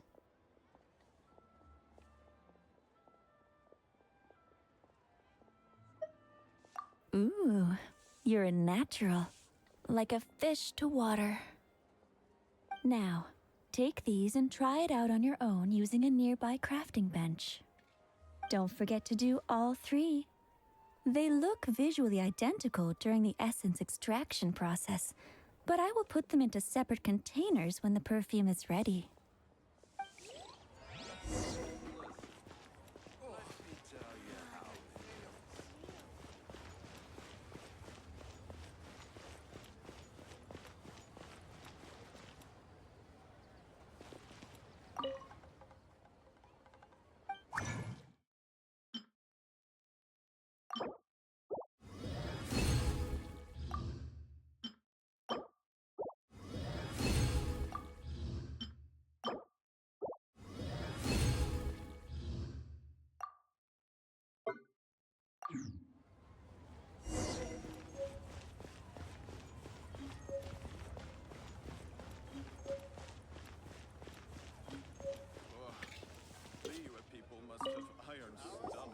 Wow, this is some exquisite silk flower essence.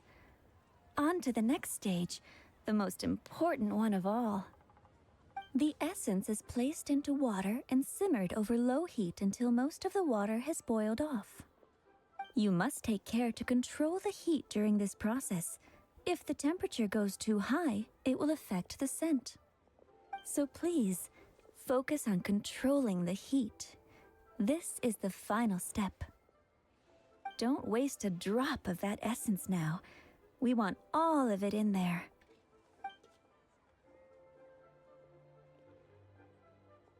All three perfumes are ready.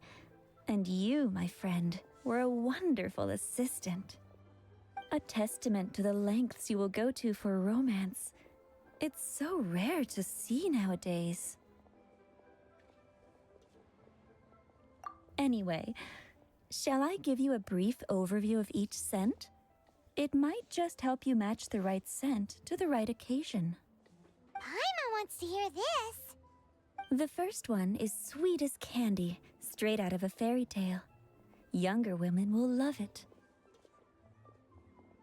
The second one is for those with more refined tastes. The first choice for daughters of high society.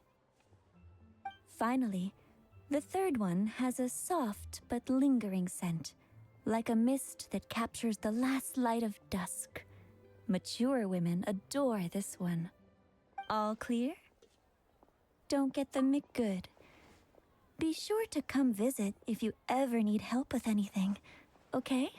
I'll leave you with some parting words. One who tries to sail 3 boats simultaneously should be careful not to go overboard.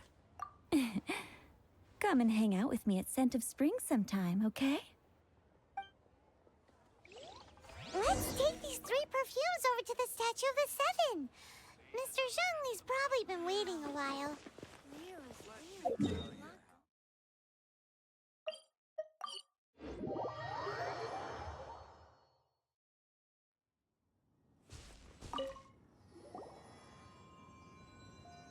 We've brought the perfumes, Mr. Zhongli. Did we take too long? You were just staring up at the statue.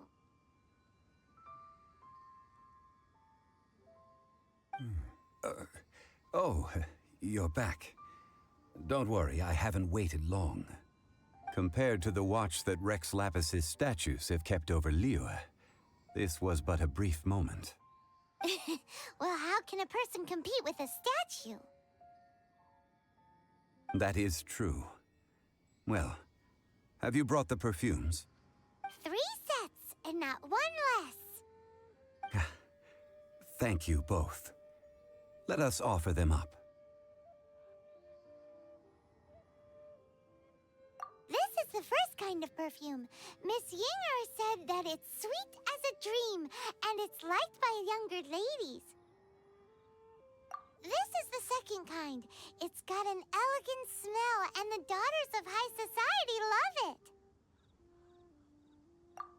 The third kind has a gentle but lingering fragrance. Something like the dusk mist. And it's a favorite of mature ladies.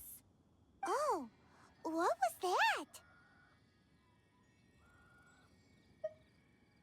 That's the one older ladies like, right? Does that mean that Rex Lapis is actually an older lady? Perhaps. Perhaps. Rex Lapis has taken on countless forms. Perhaps that really was one of them. What a shame. We only got to see the giant dragon form, and... Let's hope the Chising can catch the real killer. We can leave that to the authorities. Let us focus on the fond farewell for Rex Lapis. So, we finished another step in our preparations. What's next?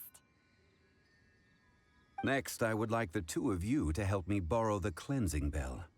Cleansing bell? At present, a friend of mine named Madame Ping is the guardian of the cleansing bell. She lives near Yujing Terrace. If you ask her, she will know what to do.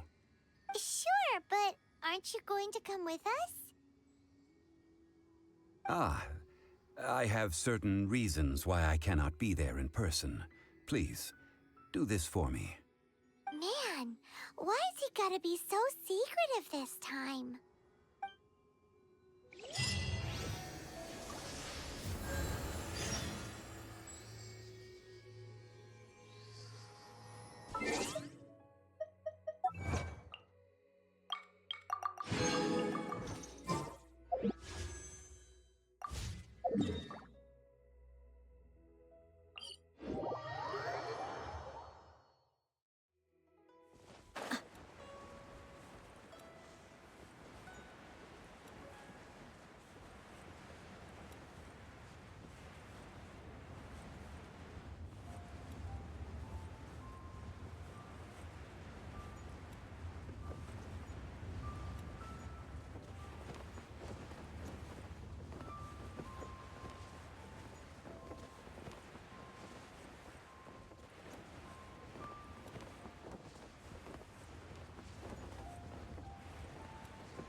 All things must change. It's nothing. It's nothing. I just thought it a great shame that so many of these glazed lilies have wilted. What happened to them? Back in my day, people said that glazed lilies can read human hearts. If they heard beautiful sounds like laughter and singing, they would also bloom joyfully. But if they heard too much wild gossip or slander... So that means these flowers feel what's happening in Liyue? Yes, the rumors of Rex Lapis's death are no small matter. They are everywhere. Some say it was a Fatui plot. Others say that the Chising made it all up. And still others think that which lies in the deep is breaking free. This harbor is like a mountain of dry tinder. One spark, and the fire will consume us all.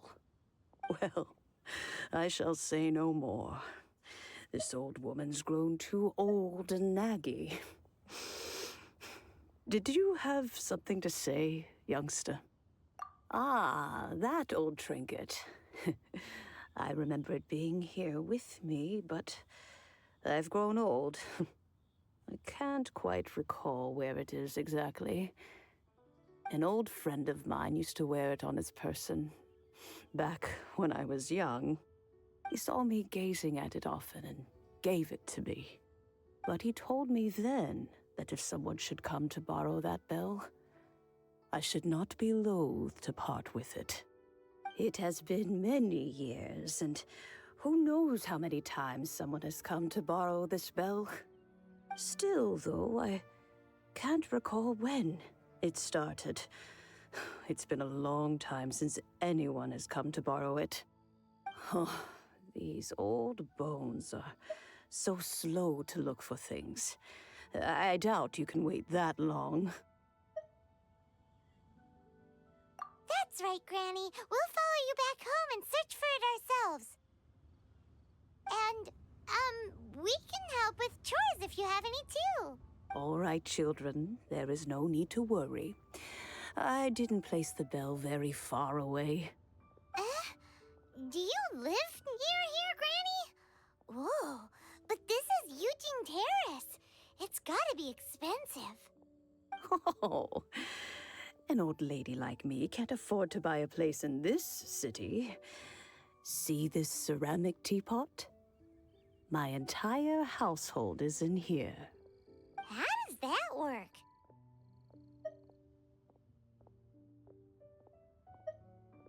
What? There's no way Paimon would fit in there. And why do you need Paimon to go in anyway? Can't you just lift the lid and look inside?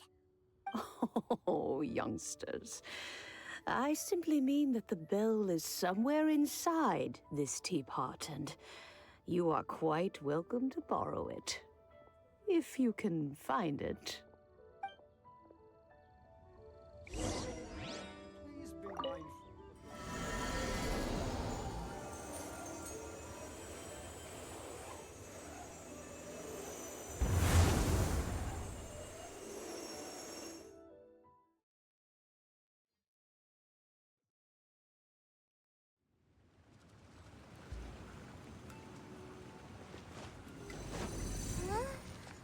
Where are we?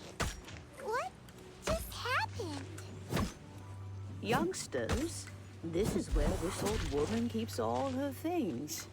Quickly now, go fetch that bell. Whoa! That sounds like Granny's voice. So, this is her teapot? What's going on? Oh dear, so many cobwebs. It seems I really haven't cleaned it in a long while. Sorry to trouble you, children.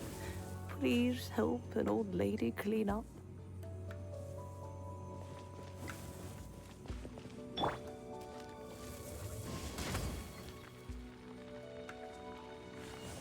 I'll race you there.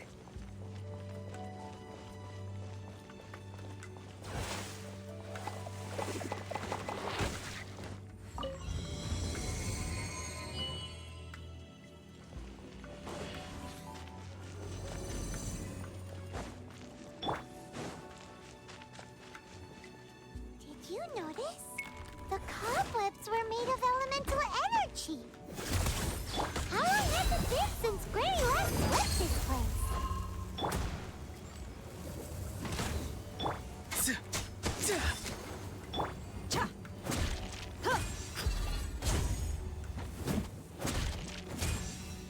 Ha! Here! Hey!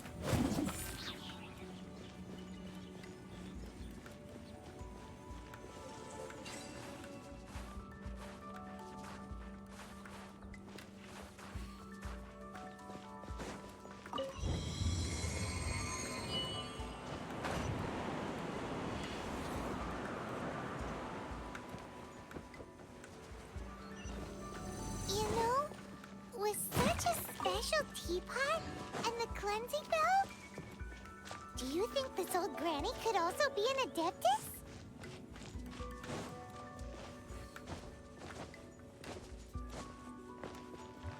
Paimon's more and more convinced that she's an adeptus.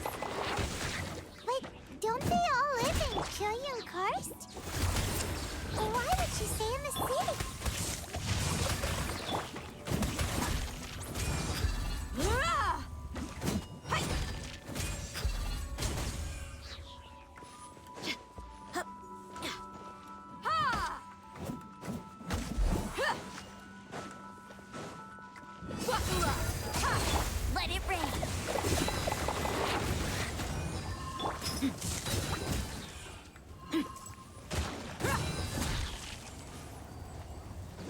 Farewell!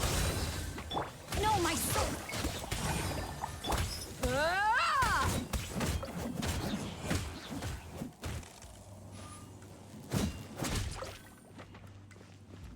Look alive! Ah! Ha! Huh! Hi!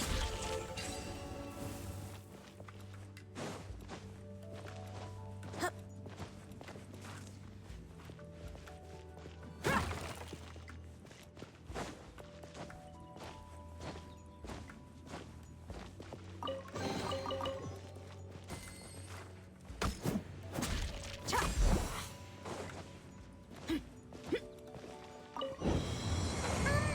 How many levels does this teapot have?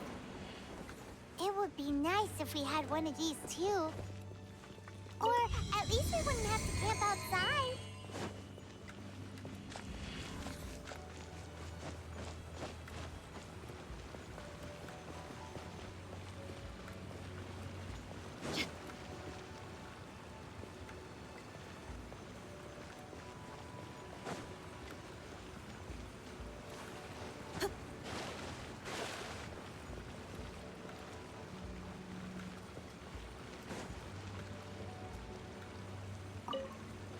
Oh, you found it. Youngsters are so quick on their feet. Oh, now, let me see. All right, that'll do. Come on out now, children.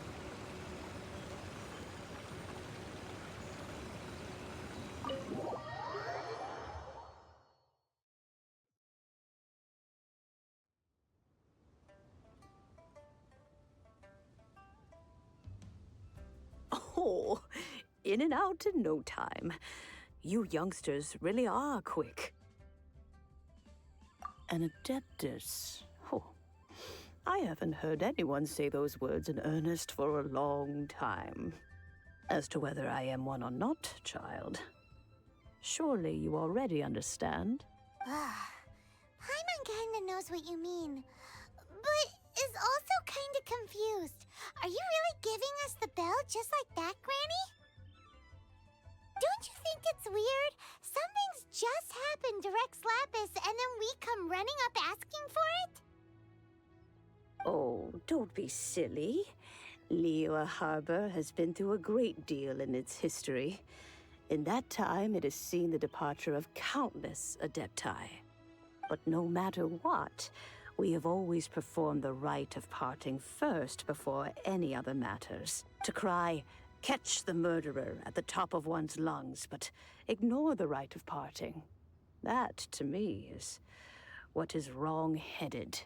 Now that you have come to borrow the bell, I guess that perhaps an old friend of mine has finally decided to take matters into their own hands.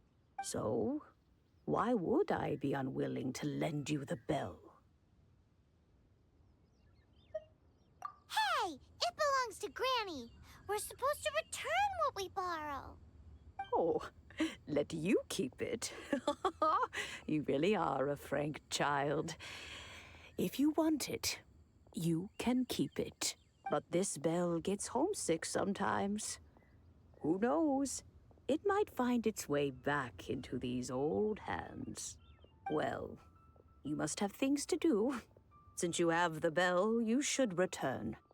Oh, and do tell the person who sent you that if they have time, they can come over for tea. I don't have much to offer, but you can always count on an old lady for a pot of tea. We will! Thanks, Granny! Ha! Yeah! Ha! Yeah! Yeah! Ha!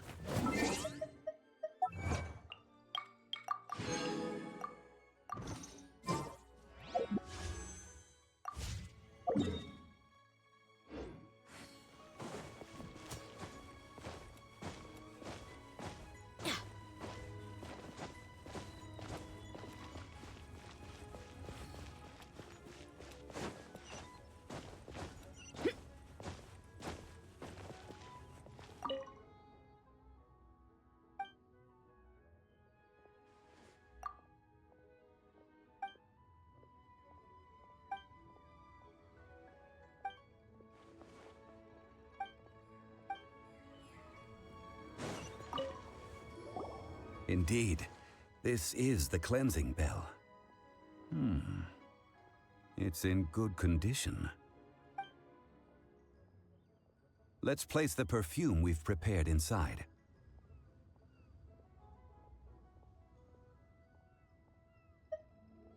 An Adeptus. That's suspicious. But if you don't want to talk about it, we won't pry. Oh, yes, that old granny asked us to tell you something. If you have the time, you can come over for tea.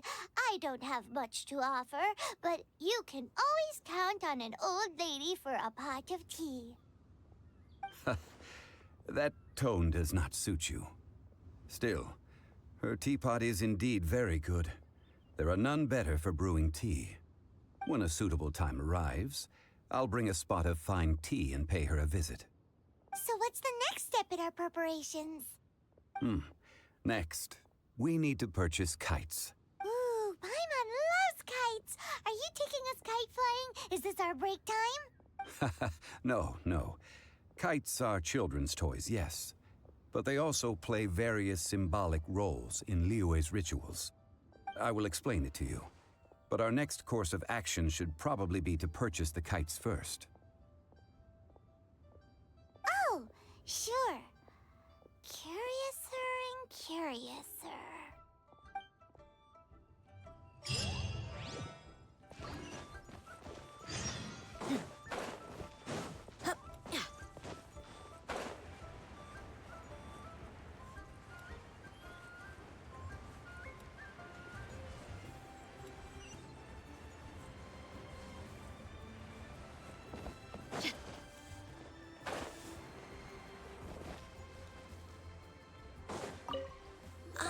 Sir, you're here.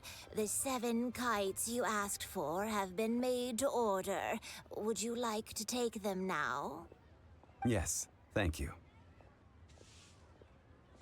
It's rare to see customers who want to buy this type of kite nowadays.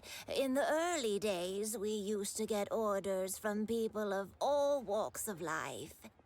Well, this is Mr. Zhongli from the Wangsheng Funeral Parlor, so he's probably well-versed in all these walks of life. We've talked about a whole bunch of things while traveling with him. He seems to know Liyue's favorite topics, money and government, really well, but he likes talking about less useful topics instead. Well, that's because I prefer to share fun things with you.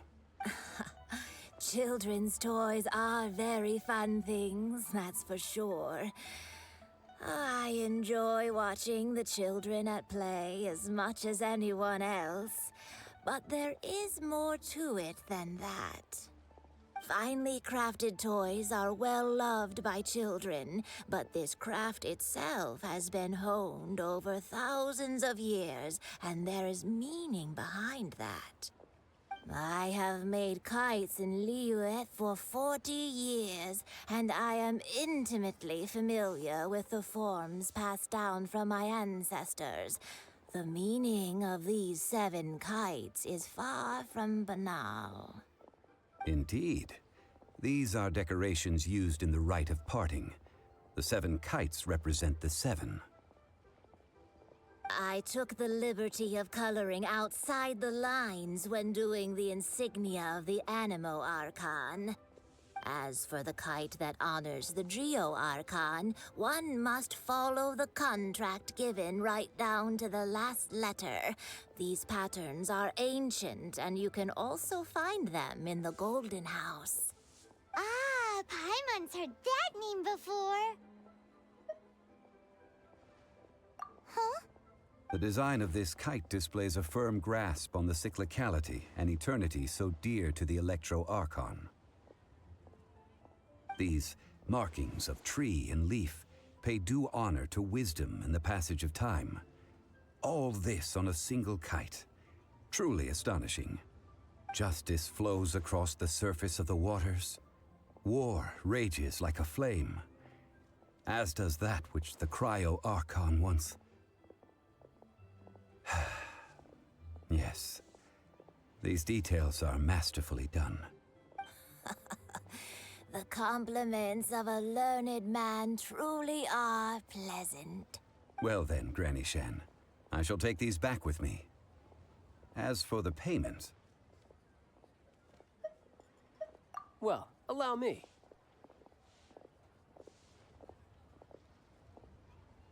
Hey, it's Child! No way. I was just passing through. I see Mr. Zhongli's the same as ever. When paying, well, when getting others to pay for him, he neither looks at the price tag nor his wallet. He knows a great deal about money, and about the trials of the common man. He just doesn't consider poverty to be something that could ever happen to him. Or perhaps you could say that he cannot imagine himself lacking money.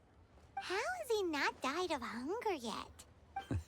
Child, you are as fond of jokes as ever. Well then, since we've purchased our kites without incident, there's no need to take a break before moving to the next step in our preparations. The rite of parting requires helping hands as well as materials. We should be able to find some people near the harbor. Oh, by the way, take this bag of money. You probably won't want to let Zhongli do the bargaining, if you know what I mean. Seems I missed out on some interesting information. I suppose I'll just have to find a more opportune moment next time. Try your luck betting on Jade?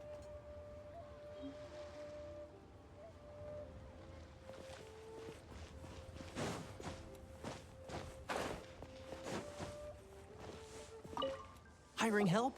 Sure. But let me just say first that I'm a reserve member of the Adventurers Guild. I take adventuring commissions, but I don't do anything clerical. Adventure?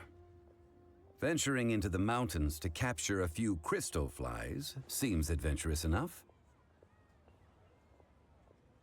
That's not hard. Almost a bit too easy for a reserve adventurer. Never mind. I'll only charge you 15,000 Mora. What say you? A most fair price.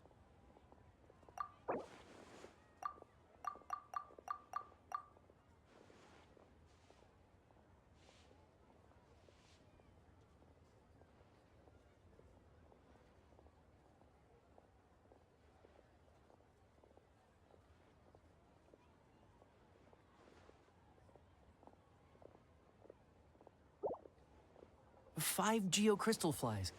Yes, I do think it's worth about this much. I'll do it.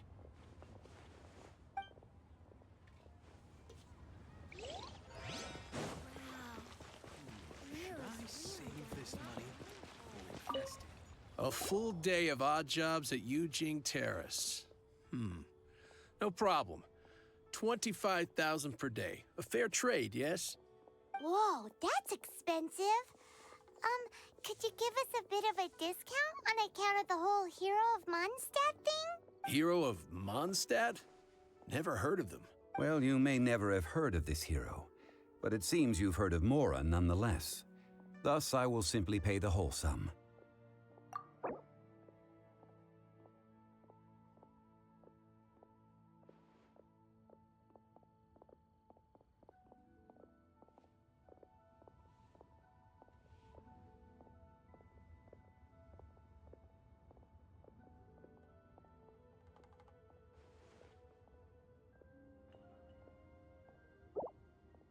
This price'll do. No loss to me for a day's work.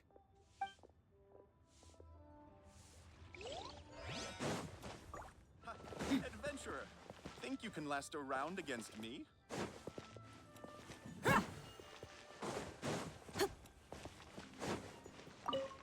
Oh, help? Sure. I, Tick, always put in 100% effort into everything I do. Of course, there'll be a premium if you want me to give 110%. So what's the job? Let me see. We are still missing some wooden implements over at Yujing Terrace. They aren't uncommon objects, so I didn't make any special preparations for them. No problem. That'll be 20,000 Mora for a single trip. How does that sound? Done.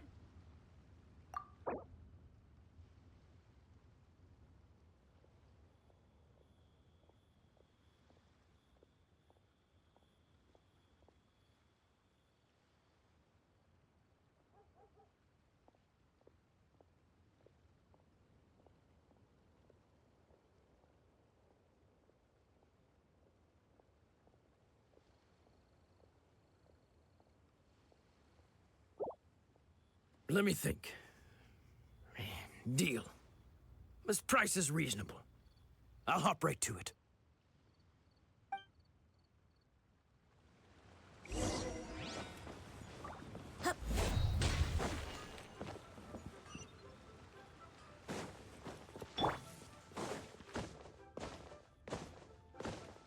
there. Don't be shy. Come inside. I just like to know. Adventurer, think you can last a round against me?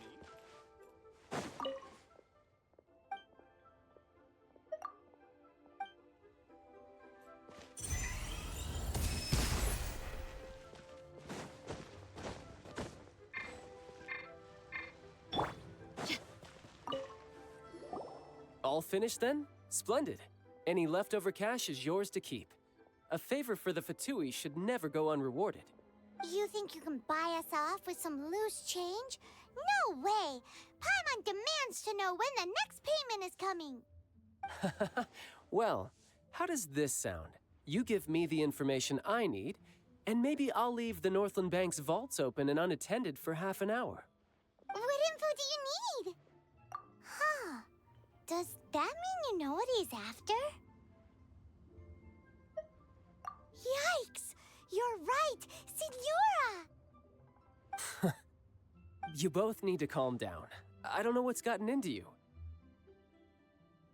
Just what is this about? The atmosphere got so tense all of a sudden.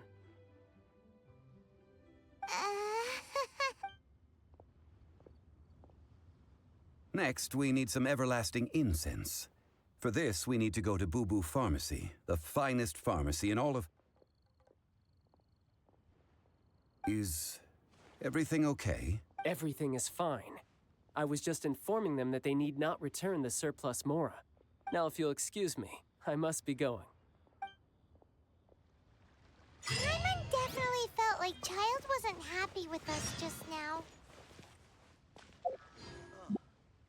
What should I try this time?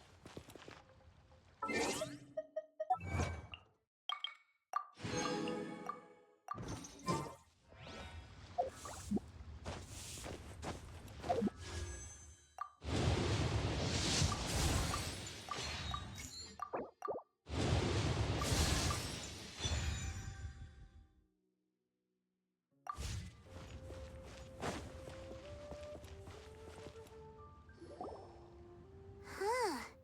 The reception is deserted. And it seems kinda spooky in here. Hello? Is anybody there? Welcome to Boo Boo Pharmacy. Huh? Did you hear that? Where did it come from? The reception, it seems. How about you go check it out, and Paimon will bring up the rear.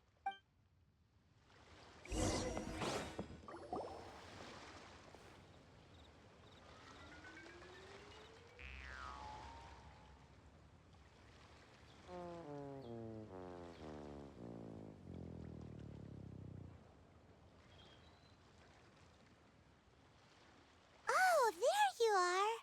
But you can't even reach the counter. Joke's on you. Paimon floats, so height is no restriction. Anyway, there's something weird about this one over here. What's the talisman doing on her forehead? It can't be. She's a zombie. Welcome to Boo Boo Pharmacy. I am Chi-Chi. Once upon a time, Chi-Chi died. Then, Chi-Chi was saved by the Adepti. Now, Chi-Chi is a zombie. Something like this would be unimaginable in Mondstadt. Hello, little girl. Do you sell everlasting incense here?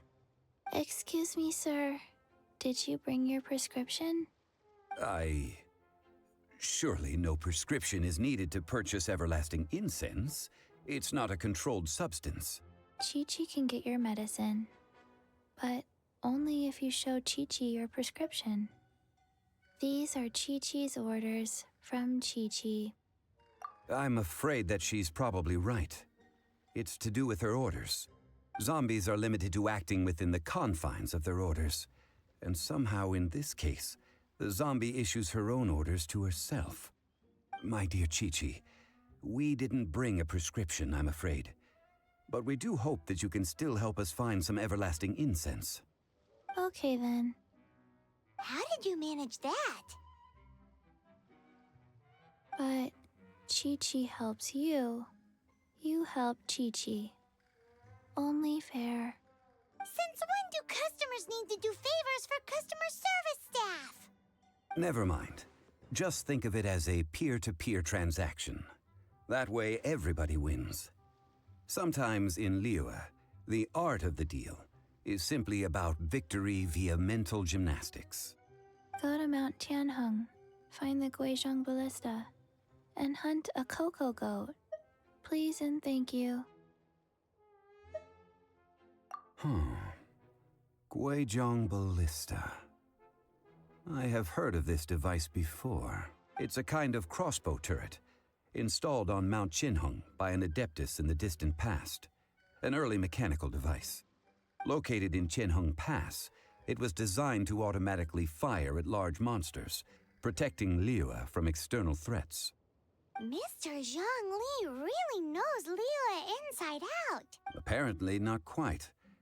This is the first I have ever heard of the cocoa goat. The cocoa goat is a legendary animal, an adeptabeast. Did you want to add anything else, or...? No, just that the cocoa goat is a legendary animal, an adeptabeast. What it looks like, don't know. Where to find it, don't know either. Where it came from, also don't know. Very well then. Let's start by investigating near the Guizhong Ballista. Perhaps we will find some clues. What the heck is a cocoa goat?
It's huge! Paimon can totally believe it took an adeptus to build this. But how do you operate this thing? Just think how much strength you would need. It is currently inoperable in any case. This device is broken. Aw, what? It broke? After millennia of wear and tear, even Adepti contraptions are difficult to maintain. So what are we gonna do? Quick, Mr. Zhongli, use your unlimited high society knowledge powers! You almost make it sound like I'm some sort of bourgeois parasite whose only utility lies in providing quaint pieces of trivia on demand. That said, let me think for a moment. As I recall, there is a military supply post from that period somewhere inside the pass. If we can retrieve the spare parts from where they are stored, we may be able to repair the Guizhong Ballista. One just needs to understand the basic working principles of the device. So, what you're saying is that you actually understand the working principles? I have a smattering of knowledge on the topic. With the parts in hand, I could at least tinker with it.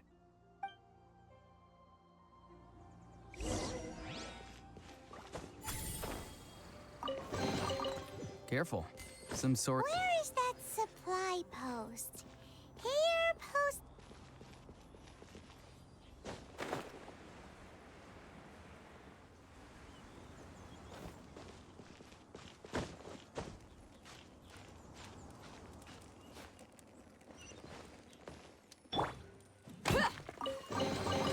I could make a tidy sum selling some of this.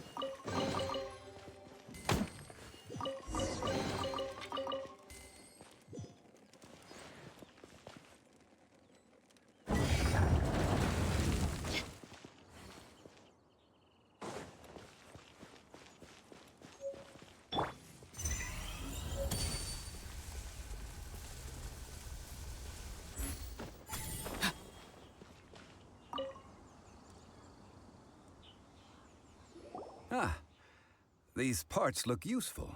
One moment. I will try to repair the device. It is done. The Guizhong ballista is more intricately designed than I thought. Ooh! Now how do we turn it on? It's easy enough. We simply need to do this. Look, it even has a scope.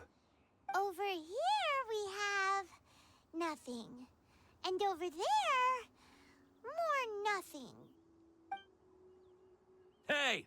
Just what do you think you're doing? So you fixed up this turret because you're planning to do what, exactly? Not a turret. A Guizhong ballista. Also, kindly state your name before you ask a question. It's just good manners. Ha! Are you blind or something? You're looking at the leader of the treasure hoarders, old man. This area's supposed to be chock full of hidden treasures, but you can't get anywhere near them with this thing keeping watch. It might look like any other mechanical device, but trust me, it's got a mind of its own. Last time we approached the mountain, it nearly skewered one of our guys. A few of us risked our lives to disarm it, which amazingly we managed. And then we turn our backs for 2 seconds, and you've already gone and repaired it? The next thing you'll be repairing is your faces, and that's if you get out of this alive!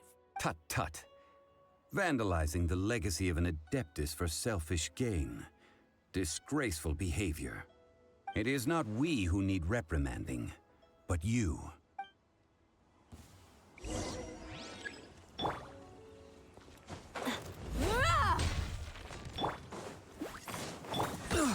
Not good.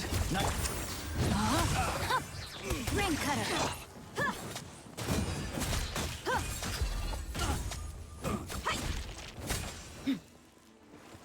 Buckle up!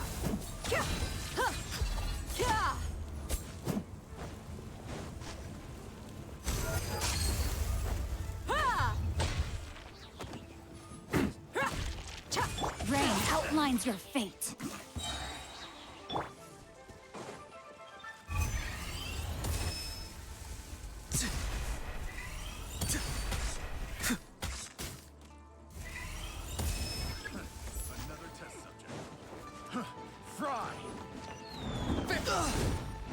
Time to say hello. Not too far now. No escape! Get it! Let's get it on!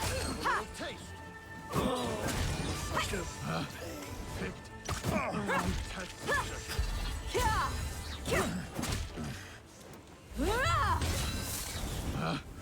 Picked the wrong test subject.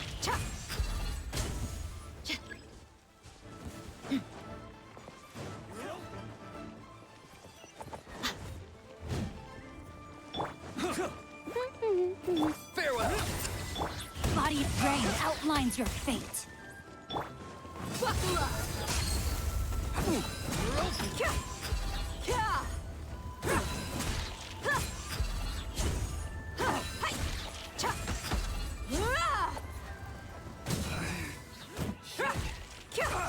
Time to... No, my sword! Body and mind. Hey, go Barret Bunny!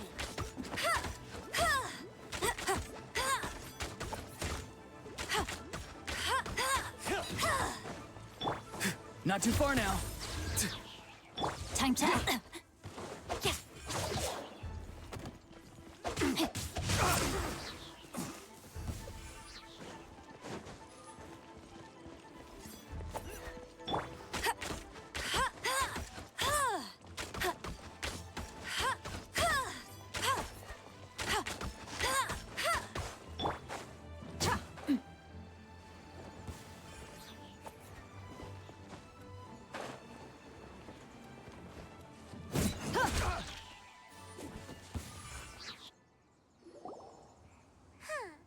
These lowlifes didn't know who they were messing with. Troubling ourselves over this rabble is not worth the time. We should focus on our contract with Chi-Chi. Oh yeah, that! So we've got the Guizhong Ballista working, but where's our Coca Goat? A search using the Guizhong Ballista revealed no significant life forms nearby, save for the usual wildlife. What's more, a contraption built using Adeptus technology should have no trouble detecting an Adeptibeast, as Chi-Chi put it. Which means...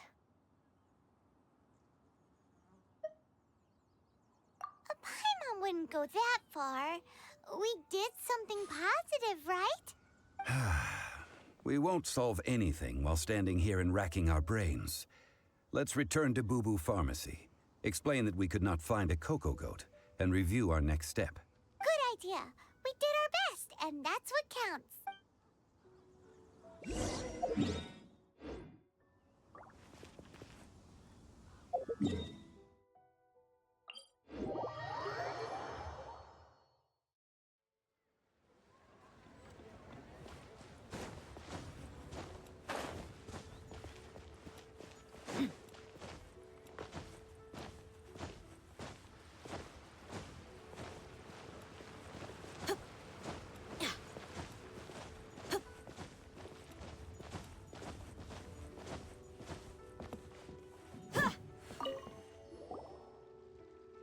Forgive us.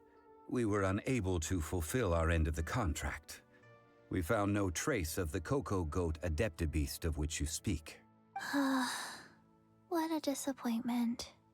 Don't worry about it. But I feel very disappointed. Aw, poor Chi-Chi. Why does Paimon feel so guilty all of a sudden?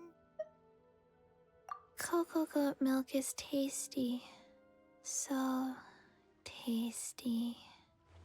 Much better than normal goat milk. Only an Adeptibeast could make such tasty milk. I'm sorry. I have a poor memory. I cannot remember the name of the milk. That's why I wrote it down. Where did I put it? Ah, here. This is the name. Coconut milk. Huh? I owe you both an apology. I hastily agreed to what appeared to be an equitable agreement with this zombie child, when perhaps I should have undertaken further due diligence. Never mind, Zhongli. You didn't know. As the Liyue proverb goes, all things are random and... So how are you supposed to predict anything? Literally no one could have seen this coming. Excuse me, everyone. Did Chi-Chi say a bad thing? Oh, sorry, but Paimon's gonna leave the job of shattering this poor kiddo's world to you. No. Impossible. Seems Chi-Chi took this pretty hard.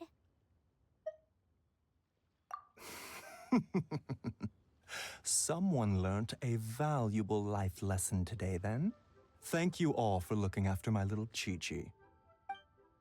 Might I ask who... Ah, how rude of me. I'm Baiju, boss of the Boo Boo Pharmacy. Paimon thought Chi-Chi was the boss. Turns out it's some wacko who wears medicinal ingredients around his neck. What a sorry state of affairs. This little mascot is even more of a simpleton than Chi-Chi. Ah! The medicine! The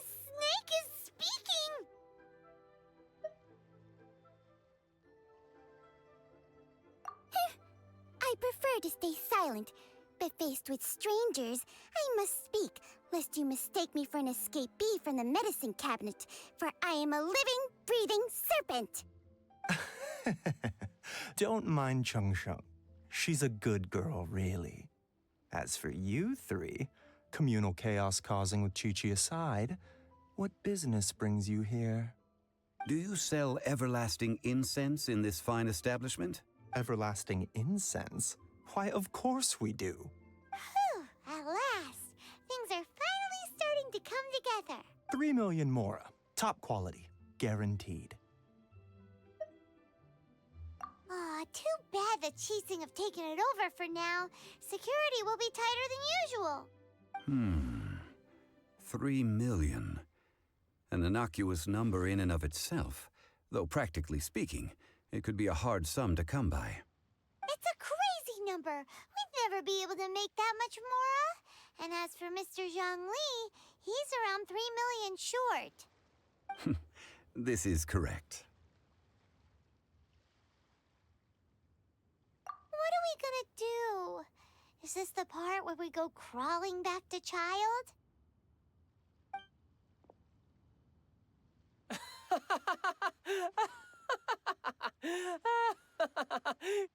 Coco Goat! Coco Goat! My sides hurt. Oh my goodness. I cannot believe you fell for that. Hey, less laughter, more sympathy. I'm almost in tears over here. Thank you. That was the best laugh I've had in a long time. In return, I'm more than happy to sort out this mess you've managed to get yourselves into. Excuse me, sir. Dr. Baiju, isn't it? Truly honored. I'm Child, one of the Fatui Harbingers. Forgive my audacity, but I see a great many opportunities for us to collaborate in the future.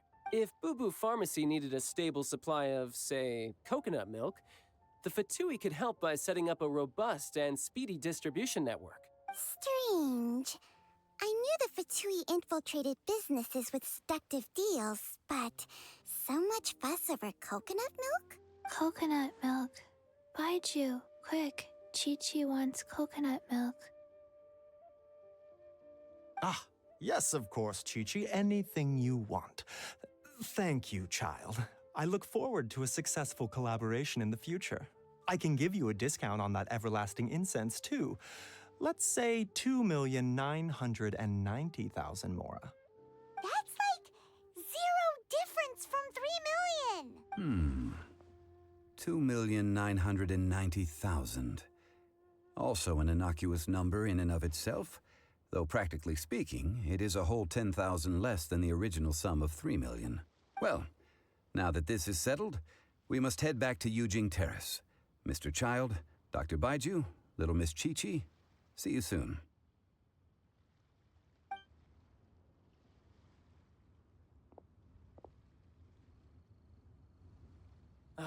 That lot is an absolute riot. Honestly, I can't remember the last time I laughed so hard. So, you've been eavesdropping, I hope? What have I missed? Yes, Master Child. They spoke of the Qixing taking the Golden House. Well, well, well. Ningguang and her Qixing cronies. What else would they be hiding in the Golden House, if not the Exuvia? I apologize, but I warned you, didn't I? As the old Liu saying goes, the walls have ears.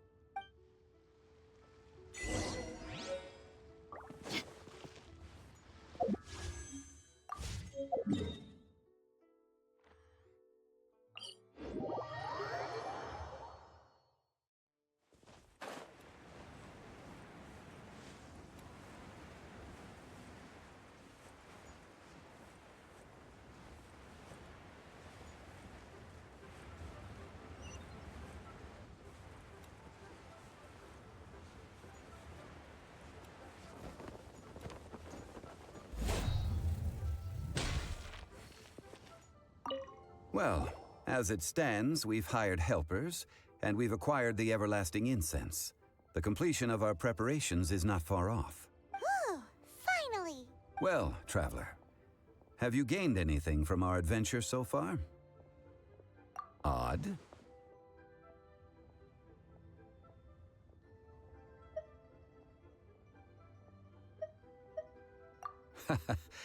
Which is it, I wonder? The questions that such travels raise are ever so complicated. Well, I'll leave you to ruminate over it yourself. As to remuneration for your help, I've decided to treat you to a meal. Oh, yes, don't worry. I will remember to bring the Mora this time. Tonight, I shall take you both to an old hole-in-the-wall, praised throughout Liyue. Hole in the wall? As in a cool restaurant? Indeed. Let us meet near the harbor, at third round knockout.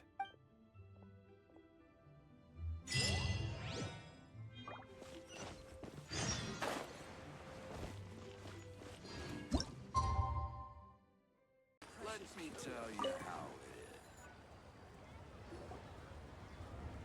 Ah, you're here. There's no need to order. I've already done so.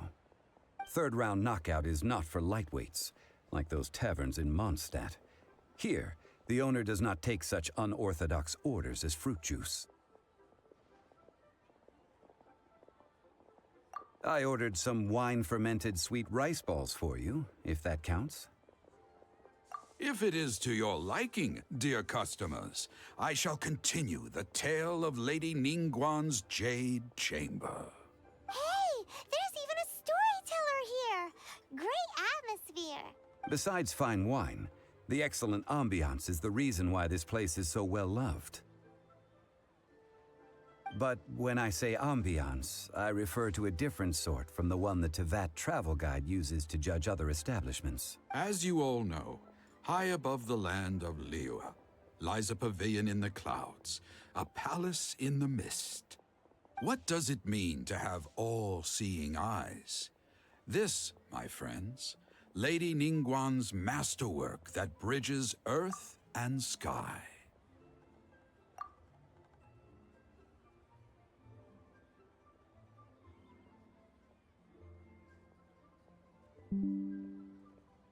Imagine, the weather is clear, and you gaze down from the deck on the world below. Behold, the glorious sights of Liyue Harbor, stretching out far and wide. They say that when Lady Ningguang ponders important affairs, she retreats to her jade chamber with none but her 3 closest confidants in tow. Why brings she these trusted 3 to sift through sources, dig through documents, looking for information? Piece by piece, facts and figures paint a picture on the walls of the chamber. But well before the wall is filled, Lady Ningguang's mind is made up. Having made her call, she has every last document shredded, and whoosh, she scatters the shavings out her window. Ah, look at them, how they billow in the wind like a sudden swirling blizzard. As the fragments fall, traces of text flicker before the eyes of the merchants of Liyue, like ink stains in white snow.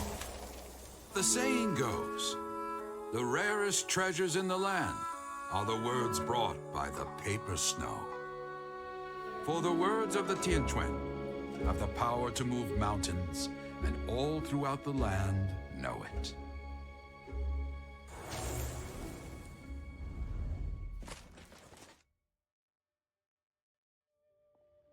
These are but scraps of paper, and yet they guide Lady Ningguang's hand. Such is their value.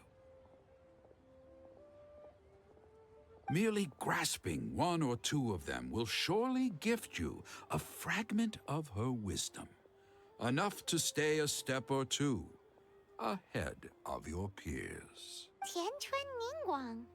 Feels like we're hearing this name a lot. Liyue locals talk about her.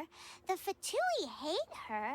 She's most likely the one who hid the Exuvia, and we saw her at the rite of dissension. Huh. Paimon wonders what sort of person she is. At last I have found you. You who returned from Jueyun Karst. Who's there?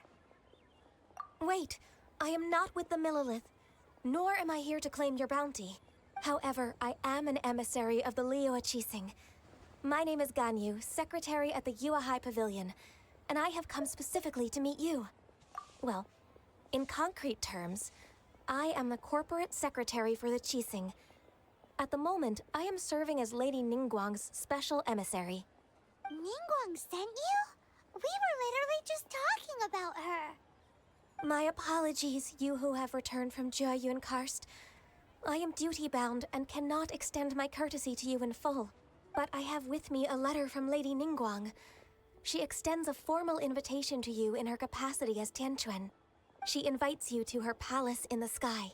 An official invitation? Lady Ningguang said this. Invite her to come here. I wish to meet her. At the Jade Chamber, together we shall snip every one of these entwining dark threads.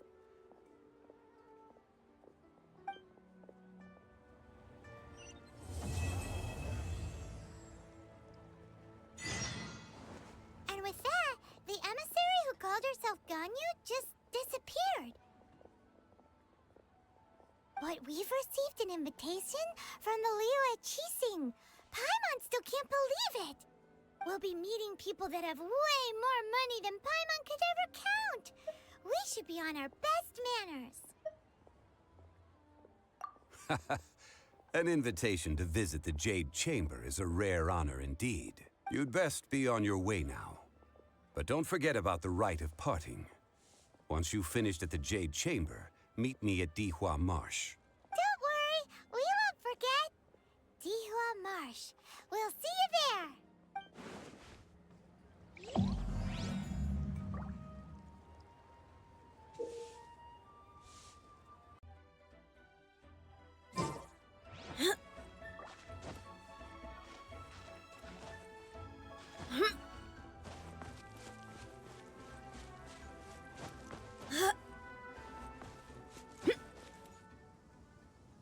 Look up there! That's the Jade Chamber!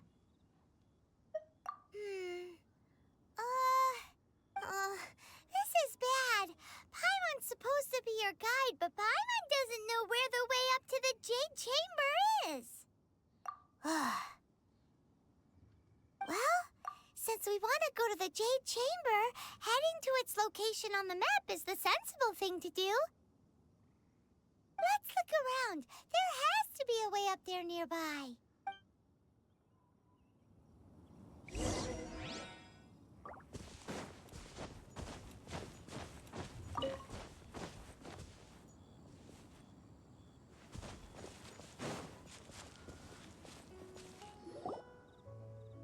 Hey, look! There's some sort of mechanism thingy. Since this is the right place, it must have something to do with the Jade Chamber. Yes, this must be the way.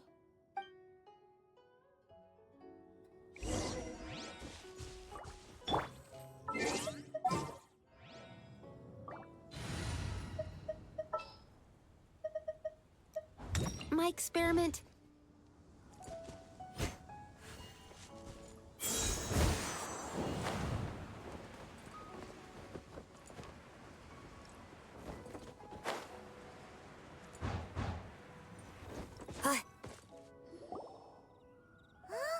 It only takes us up to here. Aw, if that wind current was stronger, we'd be able to reach the top in one go. Huh? Why? Or... Oh, Paimon gets it! If it was a secret, Ganyu wouldn't have let us try to find it ourselves, right? Alright, let's follow your plan. Oh, hang on a moment. Look down there. Looks like we've gotten close to the Guizhong Ballista. Paimon has a new idea. Why don't we shoot you up to the Jade Chamber using the ballista?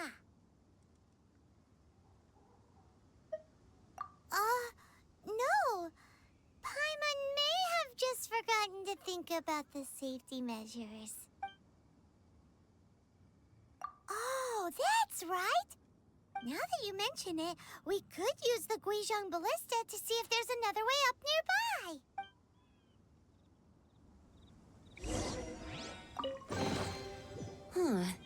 Chest ghosts appearing out of thin air? This needs research.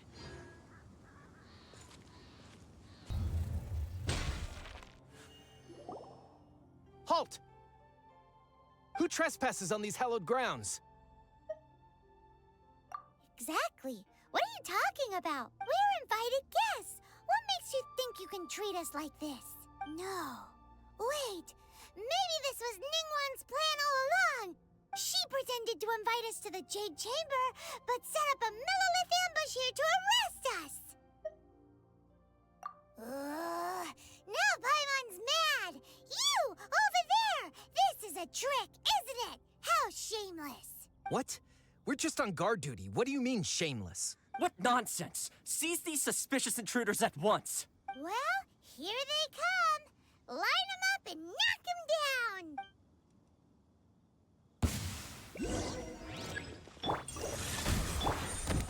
Absorption test!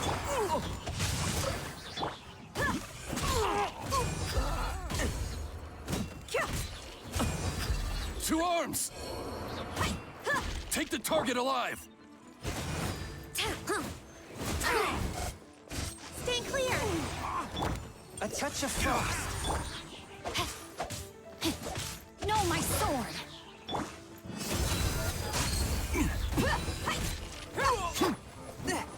Attack!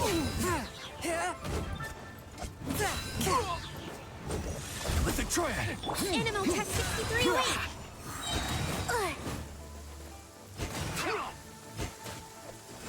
Take the target alive! Man, this thunder is loud. They won't hear us coming. Forth, my blade! Beaten! Who goes there? Attack!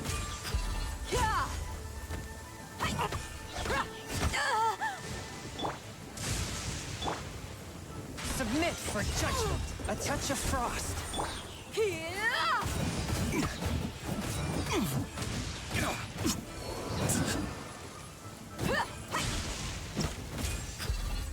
Bested!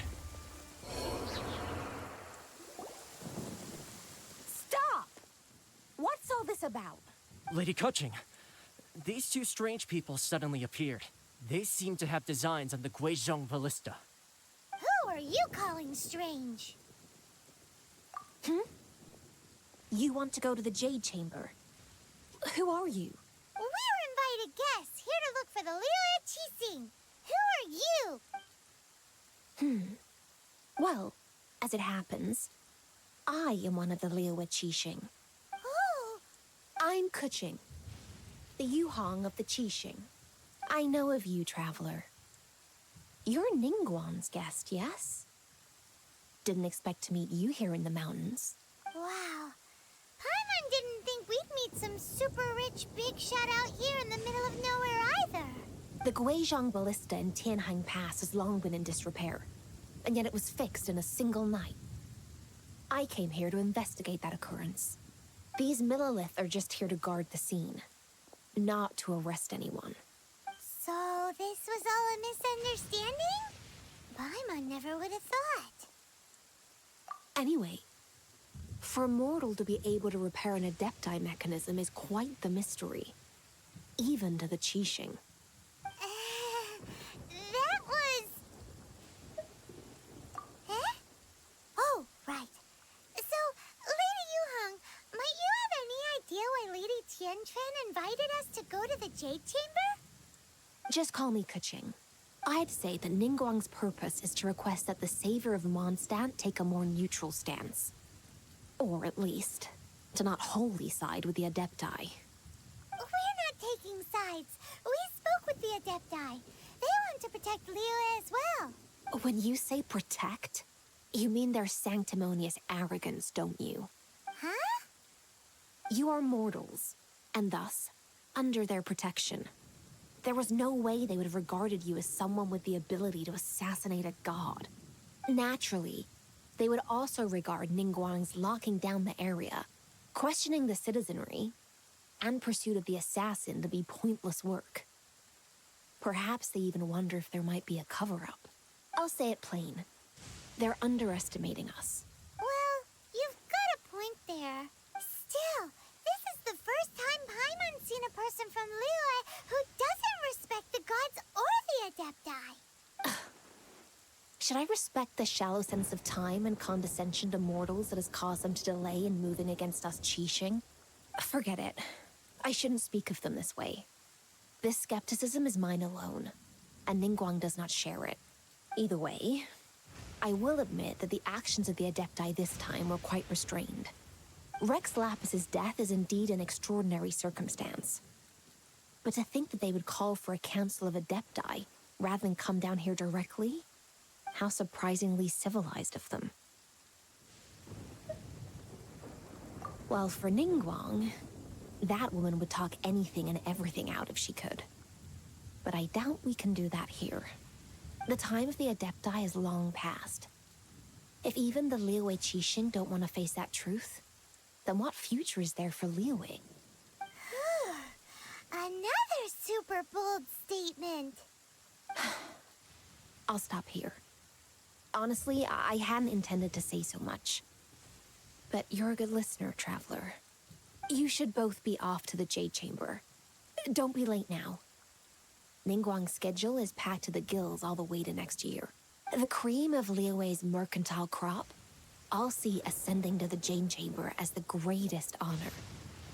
Each brings rich gifts as they visit, all to curry a little favor with Ningguang. Favor?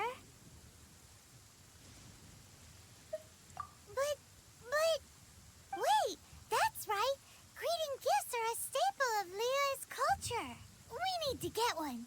Not to curry favor or anything, just to respect Liyue's culture. All right. You can decide on your greeting gift yourselves. Let me tell you how to get to the Jade Chamber first. You didn't actually have to come to Mount Tianheng. Go back to Liyue Harbor, find a guide to the Yuehai Pavilion, and... well then. May we meet again, Traveler. Well, that Yuheng may not respect the gods, but Paimon thinks she's a pretty cool person. So, what should we give to Ningguang when we see her? Oh, right!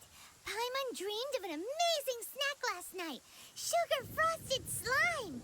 Paimon has a feeling that it would be perfect for a super rich person like Ningguang. Why don't we go with that for a gift? Nope! But Paimon's sure that we just need to make it with some boom shakalaka. Let's go gather ingredients. Time waits for no one, and neither will our riches.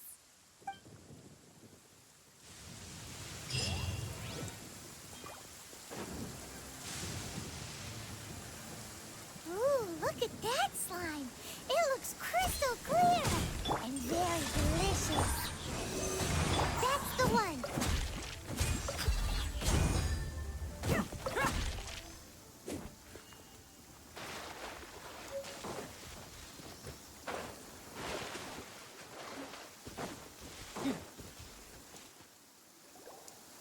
Huh?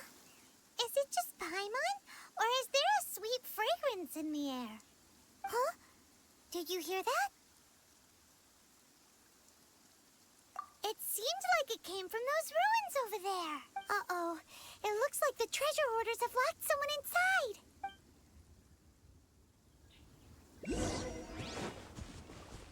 There's no end to this. A touch of frost. Rain outlines your fate.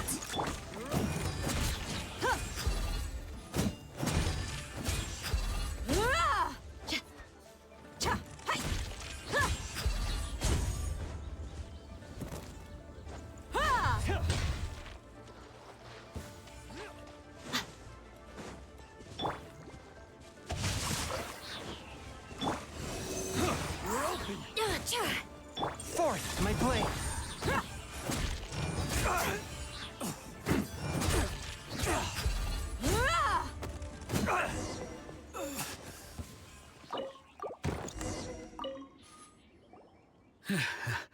Thank you for your help, kind travelers. If you hadn't come to my aid, I surely would have rotted in this cell. Those treasure hoarders, when their mood was good, they'd rearrange those pots of sweet flowers. When they were in a bad mood, they'd rearrange my face. I was nothing.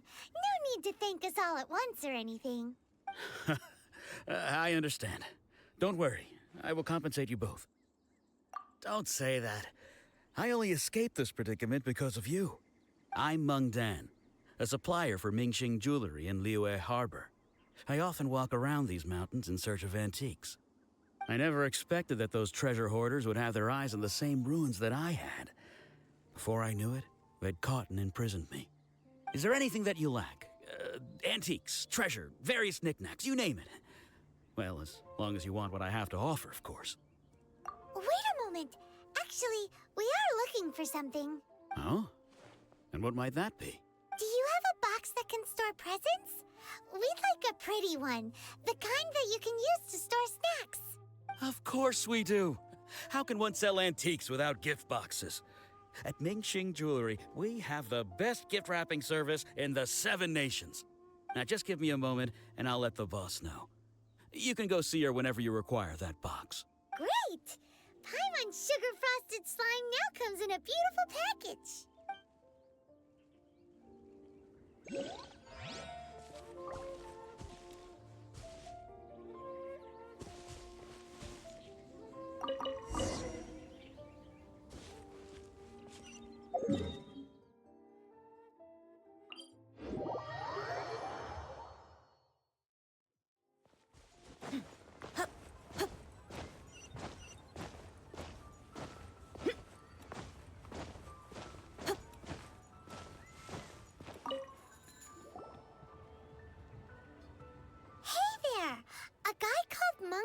Told us that we could get a nice and shiny box from your store. Uncle Meng already told me about it. Thank you both for saving him. Many of the best goods in our store were found by Uncle Meng. If anything were to happen to him, it would be impossible for us to continue doing business. Here, this container is itself an antique, with at least 140 years of history. It's already been cleaned. Will it do? Yep. It's great! Hang on a moment. Could we borrow one other thing? Sure. Please help yourselves. As long as it's on our shelves. Traveler, this clay pot looks really awesome. If we use an antique as our mixing bowl, we should be able to make a great snack. It's done! The one and only sugar-frosted slime! Carefully now. Into the box it goes and dust it over with a bit more powdered sugar. Oh, yes. You might want to use these 2 freshly picked flowers as decorations, too. Woohoo! It looks beautiful! Great! Now that we've put all that we've got into this box, let's go to the Jade Chamber to see Ningguang.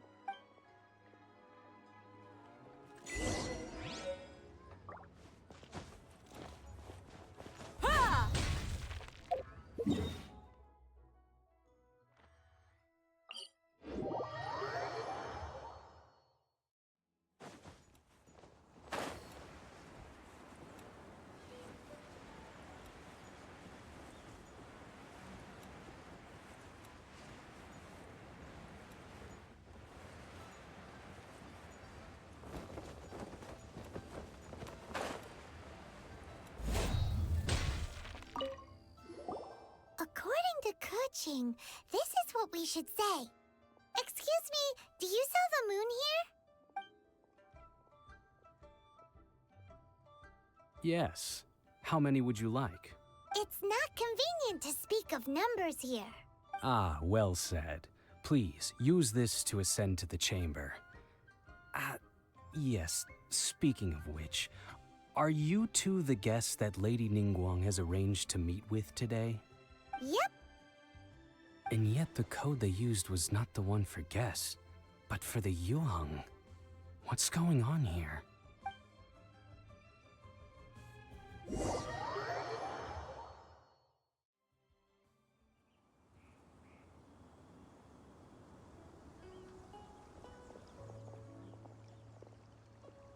I've been waiting for you, returnee from Joyun Karst. It's Ningguang! Since this is our first meeting, we've prepared a gift. I hope you like it. Oh, for me. You have my thanks. It seems that I have made things difficult for you, considering that you were supposed to be my guests. Oh no, it's nothing. This palace floats in the skies, higher than the peak of any mountain. From this vantage point, one may survey all of Liyue. I have been gathering the funds necessary to build it from the time I began learning the merchant's craft. And since becoming the Tianquan, I have spared no effort in hiring the best craftsmen to constantly extend it. At first, it was but the size of one room. Now, it is large enough to blot out the moon in the skies above Liyue. One day, I believe it will overshadow all 7 nations. Not many from outside Liyue earn the right to ascend to the Jade Chamber. But I have been in correspondence with the acting Grand Master of the Knights of Favonius, who spoke highly of you. As such, I have been putting eyes and ears out ever since you reached Liyue. What? And I finally got wind of your movements when you were on the way to Wangshu Inn. Wait, was Vergoldet one of your people? Just Vergoldet? No. Everyone at Wangshu Inn is one of ours. At the Guizhang Ballista, yes? You weren't peeking on us from the skies the whole time, were you? I fear that peeking would have been a little difficult from this altitude. Our eyes and ears are more than sufficient. You two are very interesting people, after all. It would be natural to take an interest. Well, I wouldn't expect you to trust us, considering that you have had far more interactions with the Adepti. The reason I invited you here was to clear up some misunderstandings.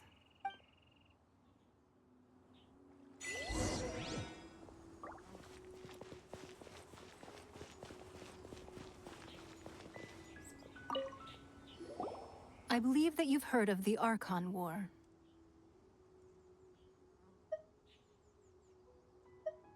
Many gods used to walk this earth, and many long wars were fought between them that did not abate until 2,000 years ago. Much blood was shed, and many lives were lost.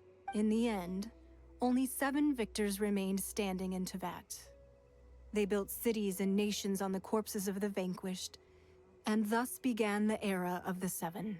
You can see Goyun Stone Forest from here, I trust. It is no natural rock formation. Those are giant spears of rock hurled by Rex Lapis during the war. Beneath the spears lie those cast down by Rex Lapis in those days, gods that failed to seize the title of Archon. Not only is it true that gods may die, but so too has the membership of the 7 changed over the last 2 millennia. Rex Lapis's passing is an unimaginable disaster for Liyue. But the Order of the 7 will not collapse simply because of that. Another Lord of Geo will arise sooner or later. Yet, how are we to forget Rex Lapis? When that time comes, the relationship between the people of Liyue and the gods and Adepti will surely be different from before. Even in a new era, the Liyue Qixing remain Rex Lapis's former subjects. Do you really think us capable of having played a part in his demise? Of lacking the foresight to see the certain repercussions? That day at Yujing Terrace, it was also very sudden. Even I was caught completely off guard. You were there, you no doubt saw. But our enemy has long lain hidden within the harbor. If we do not act against them now, they will surely gain the upper hand. Hiding the Exuvio was a necessary maneuver to take the initiative back, to play the spider while our foes scurry about. Who's this enemy you're talking about? What do you think, traveler? Huh? What are you two talking about? Well answered.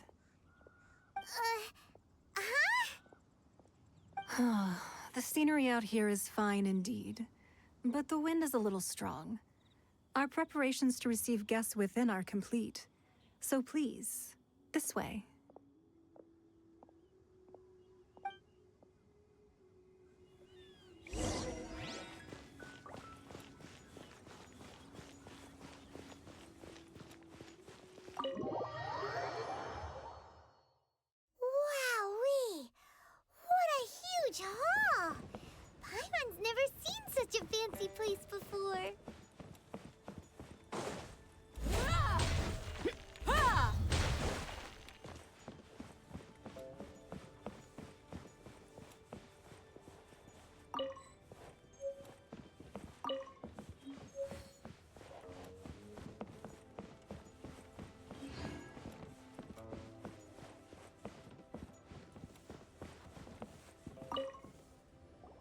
Be at ease, you two. Make yourselves at home if you wish. Can we really? I have invited you two here as friends. And when friends come over to play, our enjoyment comes first. Naturally. Ooh! Isn't this that legendary wall? Why, you've kept your ear to the ground, I see. That's because even the storytellers are talking about it. Everyone's after a piece of paper from that wall. It's super famous. That's because that wall records Leo's secrets. Merchants have always been attracted to secrets. But the secrets of the mercantile world are of no interest to you, are they, traveler? You're rather special, really, and I think you're quite aware of that. If possible, I'd like to have your trust. But if you were to choose the more trustworthy person between myself and Kuching...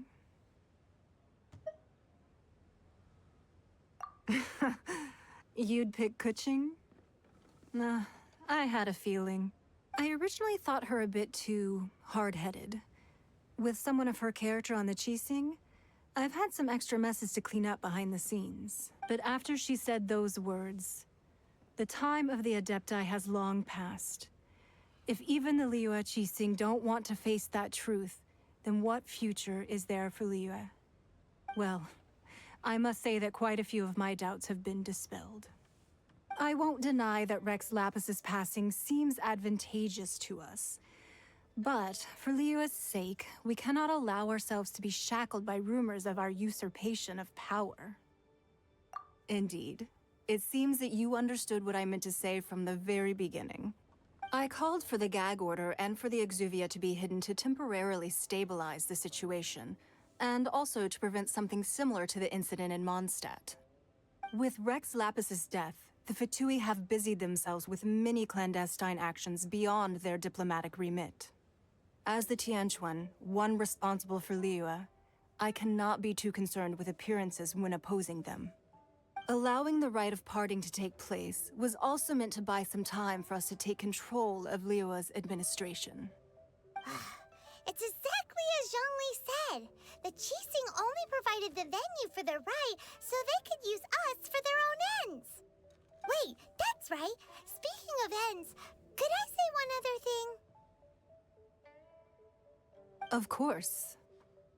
Paimon's heard that anyone who sends a greeting gift gets a little something in return.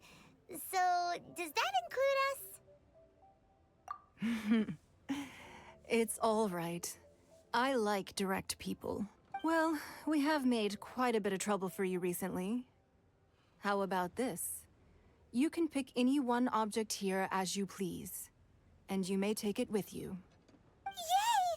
Paimon was just waiting for you to say that. Let's see, what should we get? One of the sheets on that wall. Don't look at Paimon like that. One of these sheets of paper will sell for crazy prices, even if it's only as large as Paimon's fingernail. Just imagine how much more a whole untorn sheet would sell for. Let's grab one, the biggest one.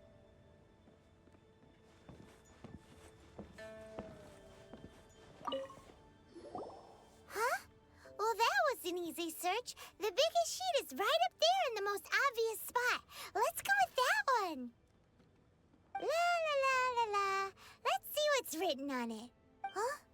There's a place marked with a circle on here. Oh, could it be treasure? Whatever it is, it better make us filthy rich.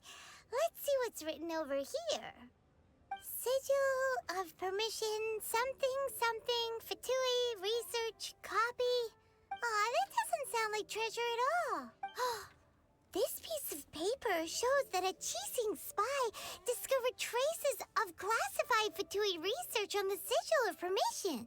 Oh, Ningguang did say that the Fatui have been up to all kinds of mischief in the shadows of Liyue. Spreading rumors, wanting to get their hands on the Archon's body and whatnot. But research on the Sigil of Permission? Paimon wonders what they're up to. Speaking of which, there's also some connection between you and the Sigil of Permission.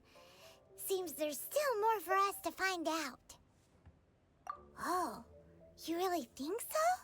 Well, should we not go then? Oh, so you're saying that it's precisely because we can't completely trust Ningguang that we should confirm the truth of what she says for ourselves. That's way out of Paimon's league. Paimon thinks she's been nothing but good to us. Anyway, we'll see if you're onto something. Before we look for Zhongli at Dihua Marsh, let's go to the place marked out on these papers and see if the Fatui really are up to no good there.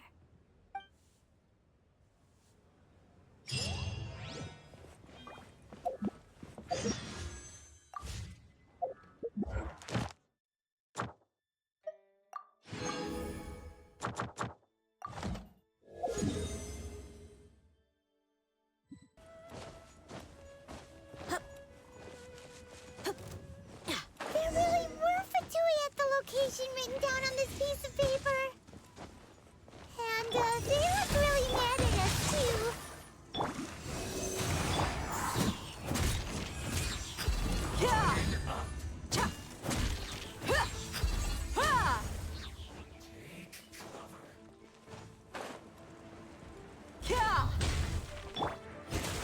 Put your back into it!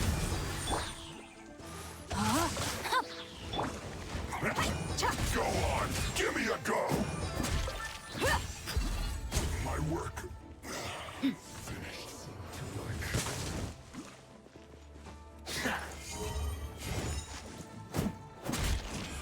A touch of frost. Use this first. No, my sword! Must counterattack!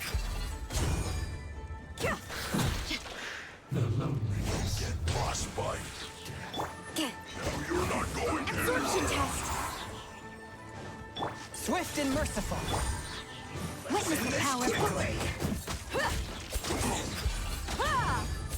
Stay right there.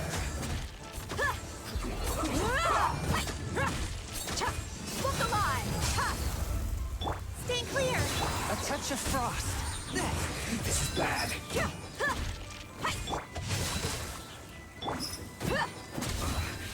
I guess this is it.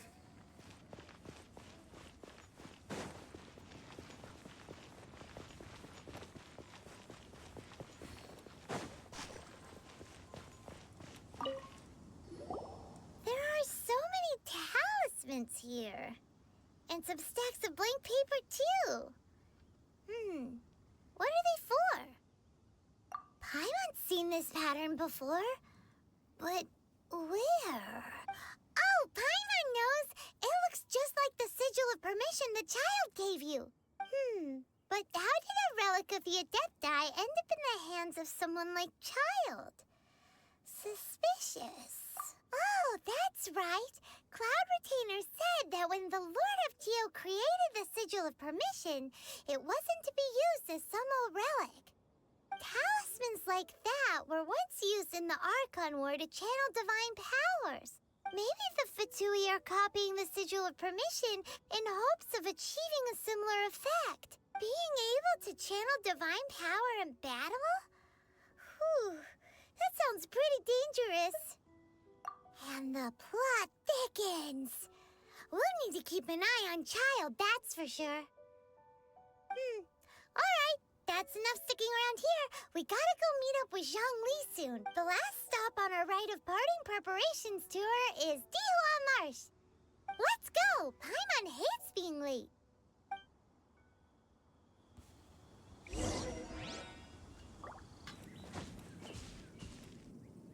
Right on time. I myself only arrived moments ago. Did you enjoy your visit to the Jade Chamber? It was so big and pretty and expensive. Paimon's never seen such a fancy schmancy place before. Indeed. It's second to none in all of Liyue. Then you met with Ningguang, I trust? What did you talk about with her? She's super rich and so generous. Paimon thinks she's very friendly. Yeah, her take on Ningguang is quite different from Paimon's. She thinks that even the tactless Yuheng is more trustworthy than her. Oh, so you also met with Kuching then? What did she have to say? She said the time of the Adepti has long passed. If even the Liyue Qixing don't want to face that truth, then what future is there for Liyue? No respect for the divine. Indeed, contrary to the ever-bold Kuching, Ningguang is more of a businesswoman at heart, though they are both members of the Qixing. Although she's friendly, there's no way of clearly discerning her true intentions. Yes, she has only relied on herself to rise to her current position. No ordinary person could ever achieve that. It's said that she's the one behind the constant expansion of the Jade Chamber. It's the second most important thing to her. Even if she ever gave up the position of Tianquan, she would never give up the Jade Chamber. The Jade Chamber is only second. What's the most important thing to her then? Why, Mora, of course. All Ningguang talked about was the Fatui this and the Fatui that. She said that after Rex Lapis was murdered, the Fatui have constantly been trying to sink their fingers into Liyue, and that they aren't to be trusted. That is how the Fatui have always been. It doesn't surprise me in the least. No matter what they may be planning, you must be careful when dealing with the Fatui. Always be on your guard. So, is there anything we need to get for the rite of parting in Dihua Marsh? Yes, as a matter of fact, there is. Today, we'll be gathering wild glaze lilies. Glaze lilies? But why did we come all the way out here? Doesn't the garden in Yujing Terrace have some? Even Qingse Village has glaze lilies. Oh, right! Paimon remembers that Madame Ping is always tending to flowers. Maybe we could ask her. No. Those lilies have all been gardened by people. They won't do it all. Dihua Marsh used to be full of glaze lilies. It is a sort of joyful flower that listens to human song. Before the Archon War, Dihua Marsh was all dry land and fertile soil. But the war caused landslides, and the land was flooded, turning it into the marsh you see now. Nearly all the glaze lilies were wiped out. Of course, there are some kinds of flowers that have been preserved and gardened by people in the city.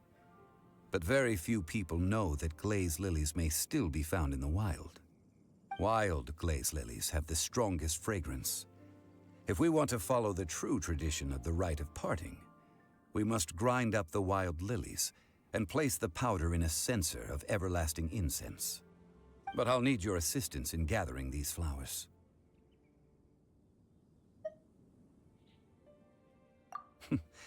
That's correct. Your singing will surely bring out the strongest fragrance from the flowers. So how good is your singing? Really? Why doesn't Paimon believe you? We'll only know once she starts singing.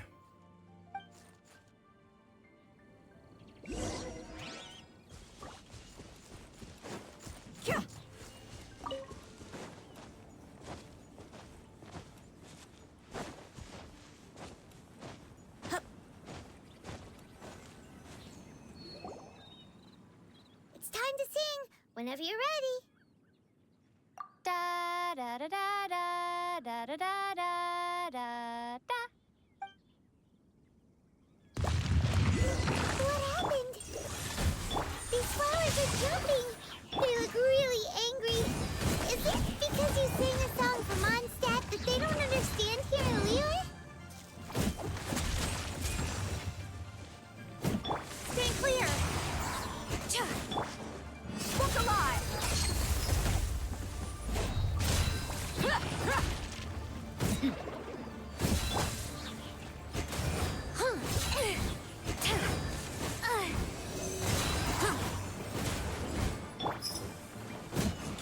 No, my sword!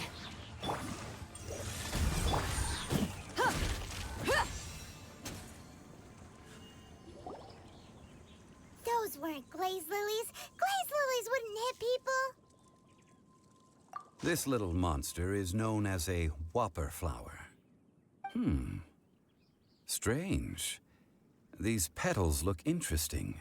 The glaze lilies used as a disguise were buried with the whopper flower for too long. The result seems to have surprisingly potent medicinal value. Let's collect what we can of these petals. Well, that's nice and all, but will those petals be useful for the rite of parting? Unfortunately, no. That's so lame. Excuse me. Are you searching for glaze lilies? Oh, hey! It's... What's her face? Paimon can't remember. Hello, traveler. I'm surprised you still remember my name. Ah, that reminds me. How was your visit to the Jade Chamber? Well, it sure would have been better if you told us how to get up there. Didn't I tell you the way? Surely I did. Nope, we found the way on our own. Oh, I see. Uh-oh. I guess I really did forget to tell them. Something seems a little off about Ganyu. She's acting different from the first time we met. Where's her serious attitude now?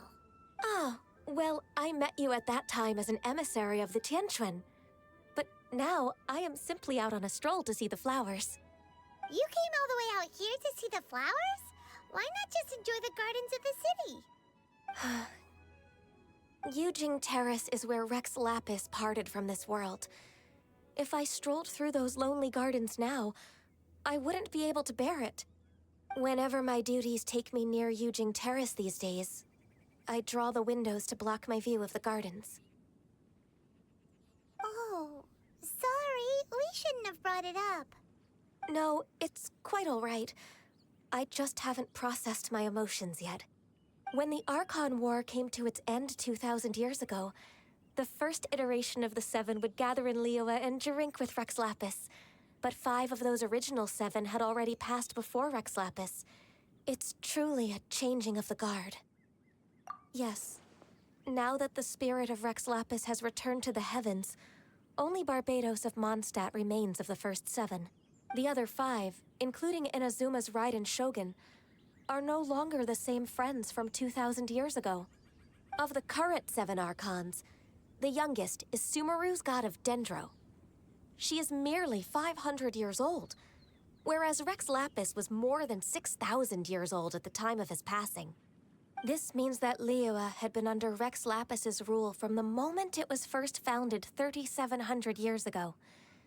The city has never had to bid farewell to its deity. So what do you think of this farewell? Huh? This is a little sudden. As a mortal, I've never dared to imagine a Liyue without Rex Lapis. But as an Adeptus, I think I will eventually come to grips with reality. Since Rex Lapis has passed, the time of Liyue's contract with the gods and Adepti has now reached its end. Huh? Did you just say, as an Adeptus? Yes, I am a mix of human and Qilin. Adeptus blood flows through my veins. I fought for Rex Lapis and the city of Liyue during the Archon War. After the war ended, I signed a contract with Rex Lapis and took the position as secretary for the Qixing. I've continued those duties to this very day. Well, let's save that conversation for another day. You say that you are here looking for glaze lilies? I also know where wild glaze lilies can be found. See, I've just picked one myself. Here, you may have it if you wish. We dare not refuse it. Oh, so did you sing a song before you picked the lily? Indeed, I did. I know this tradition well. In fact, I sang a local Liyue ballad to it. Wow, so you really know your stuff, too. Thanks, Ganyu. No, it is you who I should be thanking. If not for this chance meeting, I never thought that I would be able to contribute to the upcoming farewell for our ancient lord. If you would excuse me, I should return to my work now. Good luck. And that just about does it. Our preparations for the rite of parting are mostly finished. Given the ease of picking glaze lilies, I think this was a fitting end to our tasks, in more ways than one. Yeah, Paimon can already imagine him starting a business in Liyue. I've had enough ventures in my life already. Beginning a new undertaking is always difficult at first, and requires no small amount of effort. And once business is at full steam, the stress of it all only wears away at you over time. So you must be careful to take the time to step back and re-examine yourself. If left unchecked, the wear and tear on your heart may go well past mending. Wow. See? Zhongli sounds like he's already seen it all. Alright, I think it's about time we head back to Liyue Harbor now.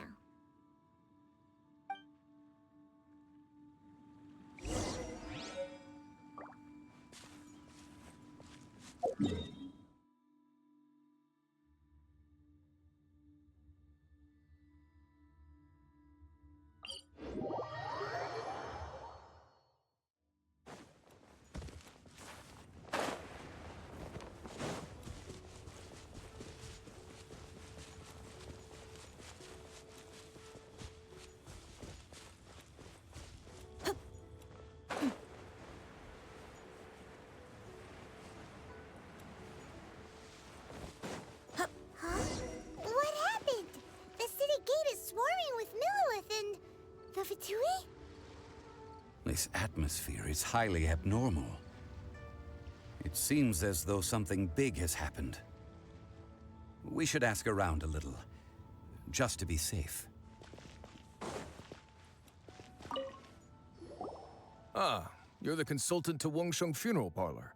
Mr. Zhongli, I presume. The Millilith are watching our every move now. These are desperate times. We mustn't act rashly.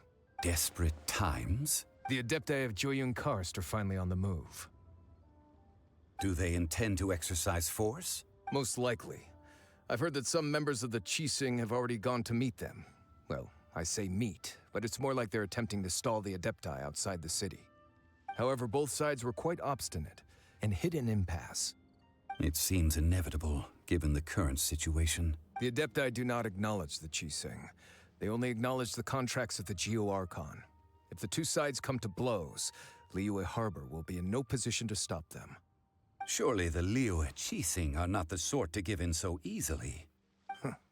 Their boneheadedness is known throughout the lands. Yet it's because of that obstinacy that mortals and Adepti are now on the verge of conflict. And what now? How is it that the Fatui have come under fire? That's all Ningguang's doing. She proclaimed that in these tumultuous times, the Millilith must rein in the actions of the Fatui. Only now do they want to start keeping tabs on us? That's the Qixing for you.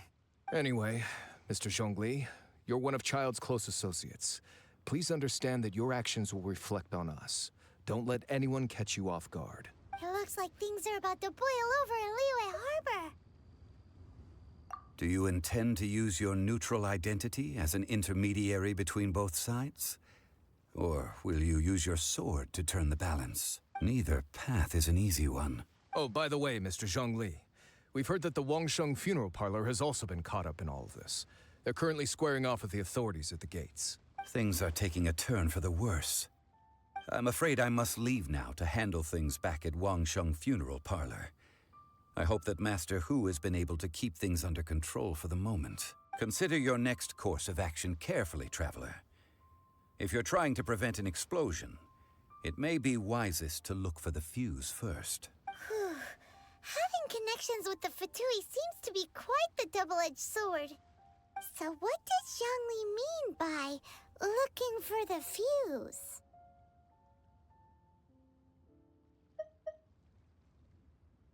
Oh, Paimon gets it. If there's anyone that wants to see the whole city turned upside down, it's definitely him.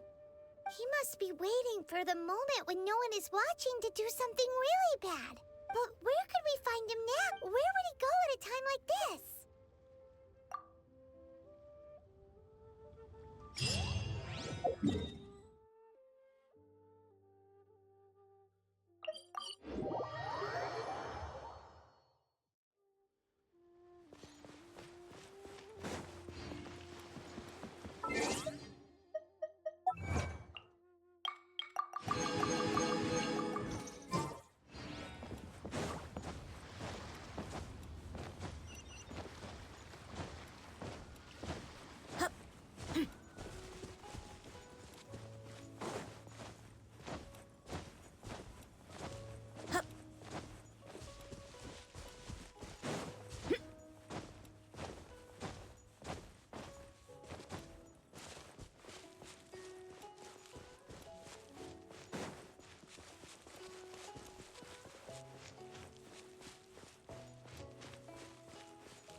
golden house? It looked impressive enough from the outside, but who would have guessed that it was even fancier on the inside? And so full of Mora. This is where all of Teyvat's Mora is minted, right? In that case, maybe they won't notice if a few Mora go missing. Oh, so it's a trap! Tricky, tricky. Good thing Paimon's got you here.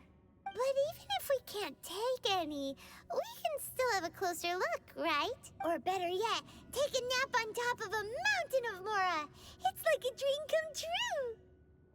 Oh, right. Back to business. It's quiet. Too quiet. Surely someone's gotta be guarding something as important as the Exuvia. Huh?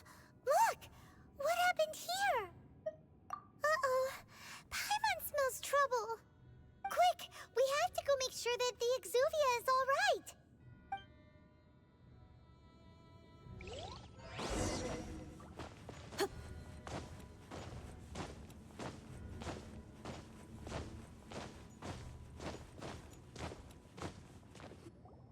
You've already fulfilled your task as guides, so why do you still linger here? Haven't you already seen enough trouble for today? Huh? Who's there? If you were Fatui, I imagine that you would be entitled to a generous reward from the Tsaritsa herself. But now, you're nothing but dross, and you're in my way.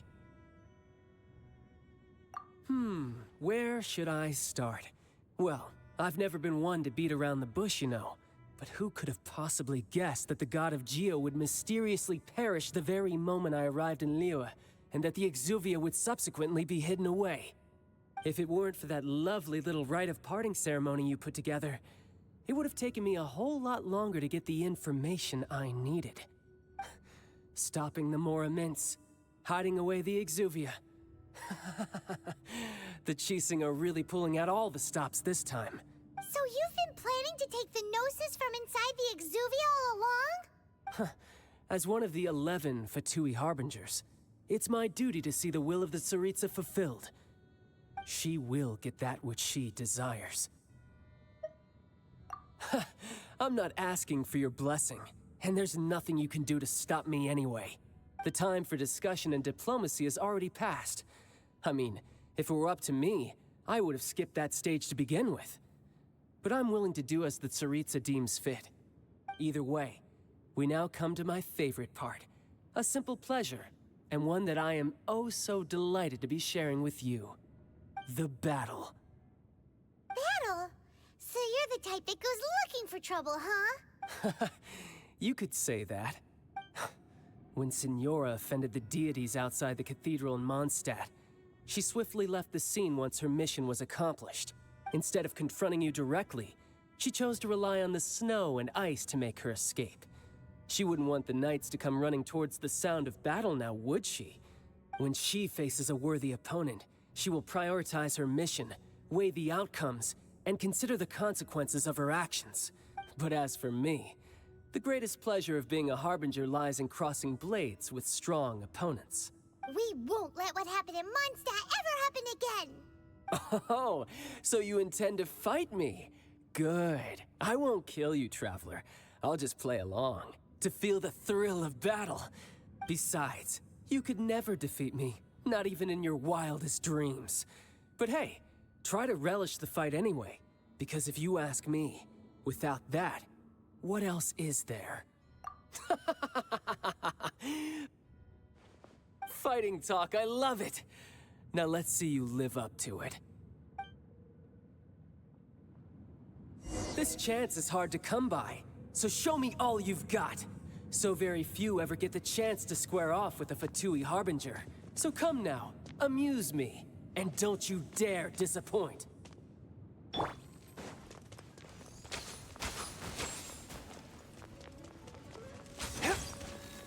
Swift and merciful.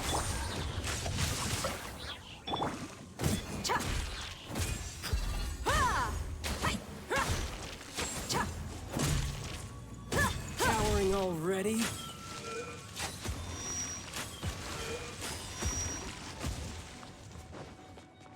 Try this.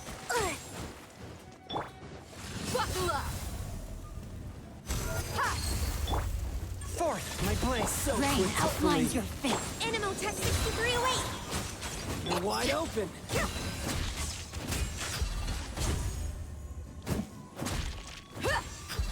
Astral Voyager.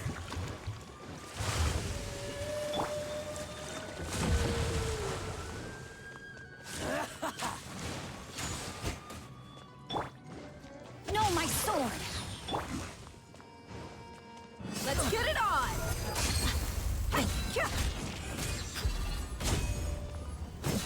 You've made some progress. Guess I should take you more seriously. Good. No wonder Senora was so wary of you. Well, that just means I can go all out. Brace yourself. This is about to get tough. Now, show me what you can do against the might of a Harbinger.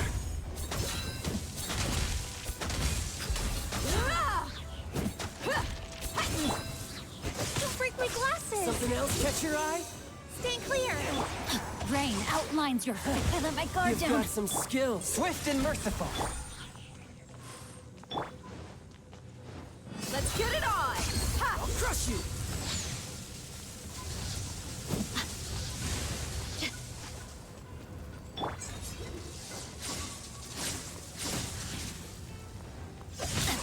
Not good. One with my foot. Animal Tech 6308! Break! All you do is run.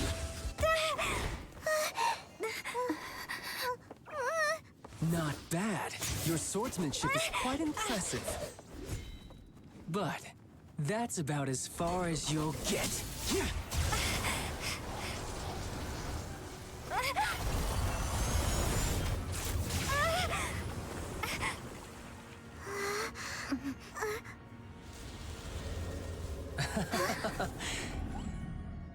Didn't think you had that card hidden up your sleeve.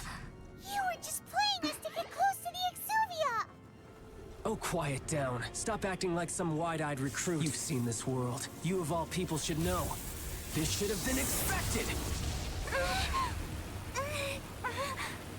Well then, I'll be taking Morax's Gnosis now. Huh?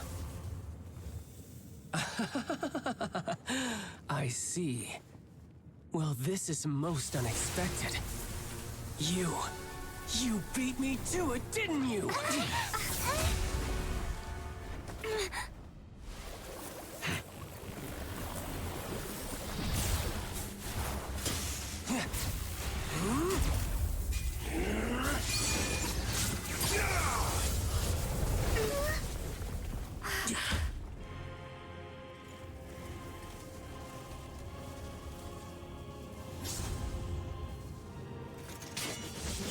Not bad. But this is going to cost you! Yeah!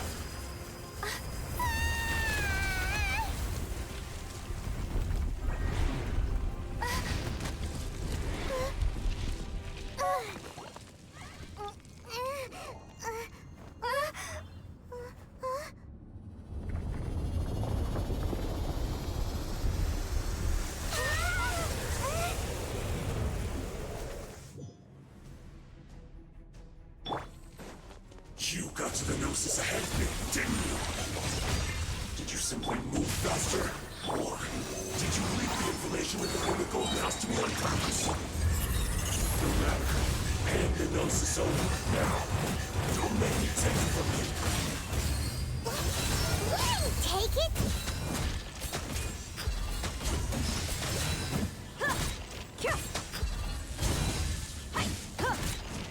Fourth, my blade.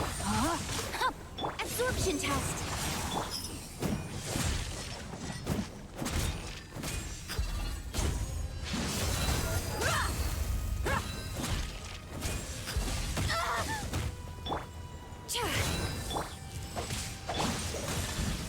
Swift and merciful. Spirit blade. Attack! Animal Tech 6308! Rain outlines your fate. Buckle up!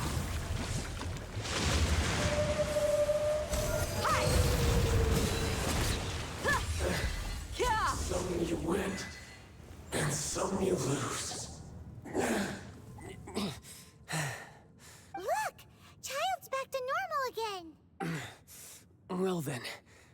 to cool off. It seems the burden of the foul legacy transformation was too great for my body. I lacked the opportunity to think this through.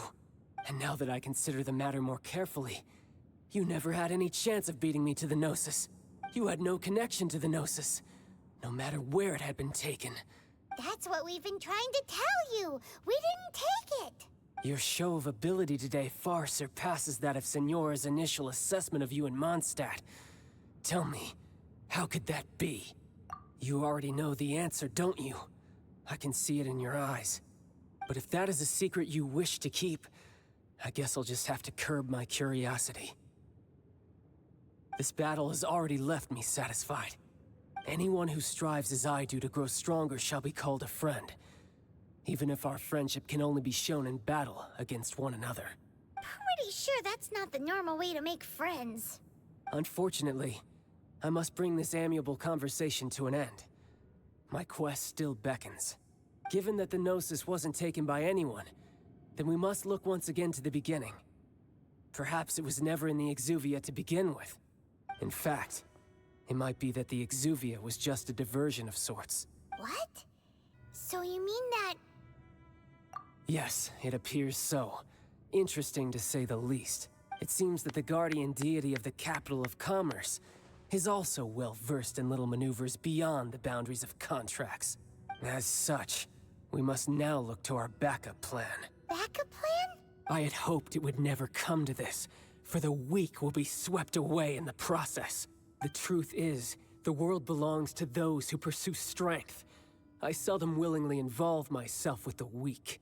Unfortunately, we cannot be picky about our methods as Fatui Harbingers. Children must all learn to eat their vegetables sometime. So what are you planning to do? I will awaken the god that lies dormant beneath Guyon's stone forest. A god? Osial, overlord of the Vortex, who was defeated by Morax, the Geo-Archon in the Archon War, and who has remained pinned beneath the waves by the Geo-Archon's stone spears ever since. If such an ancient god were to be unleashed upon Liyue Harbor, defenseless without the protection of its deity, do you think the cunning Rex Lapis would just stand aloof and watch the ensuing destruction? But the Archon War ended 2,000 years ago. How can an ancient god appear in a world now overseen by the Seven? Simple. I've already prepared the means to awaken it. Hey, those are sigils of permission! Oh, Paimon remembers now. The Fatui have been researching them. Indeed. The one that was given to you was just a byproduct of our research. With the power of so many sigils of permission concentrated in one place, along with that which was bestowed upon me as a harbinger by our Tsaritsa, breaking the subduing might of the Geo-Archon spears for a time should be no obstacle. Using the powers of ancient gods in such a situation fails to interest me, and is largely against my principles. But knowing that such an action will not only force the Geo-Archon to show its hand, but you as well, that makes matters a little more intriguing.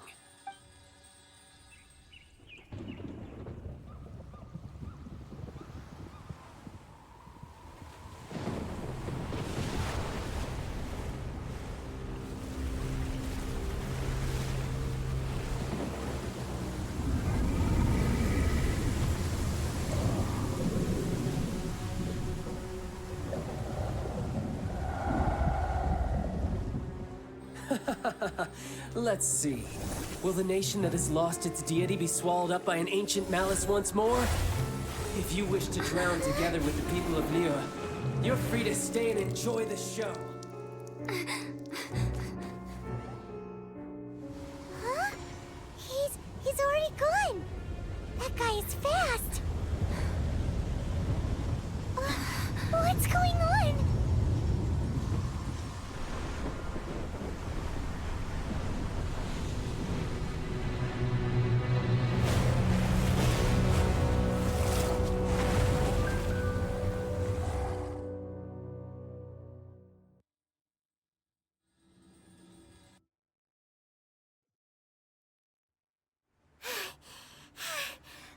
Exhausted.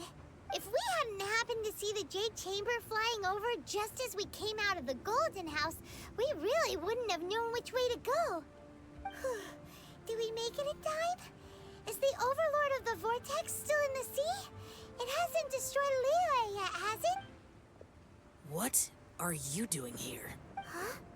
Hold on. It's the Adepti. What are you doing on the Jade Chamber? Paimon thought you were arguing with the Qixing.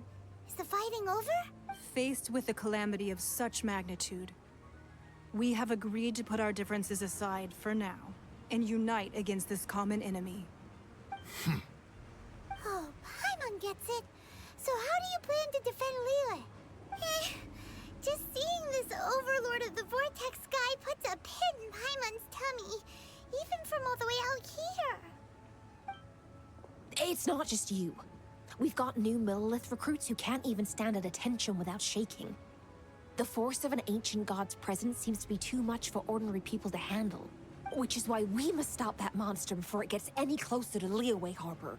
So the Archon War was fought 2,000 years ago against enemies like that thing? Now that's scary. So will the power of the Qixing, Millilith, and Adepti gathered here be enough to stop that god? We've already discussed this together, and our conclusion is not necessarily. What? But all of you are supposed to be the guardians of Liyue. Can't you think of something? One certainly could. Huh? The Qixing did once research the matter of the Guizhong Ballista when it piqued their fancy.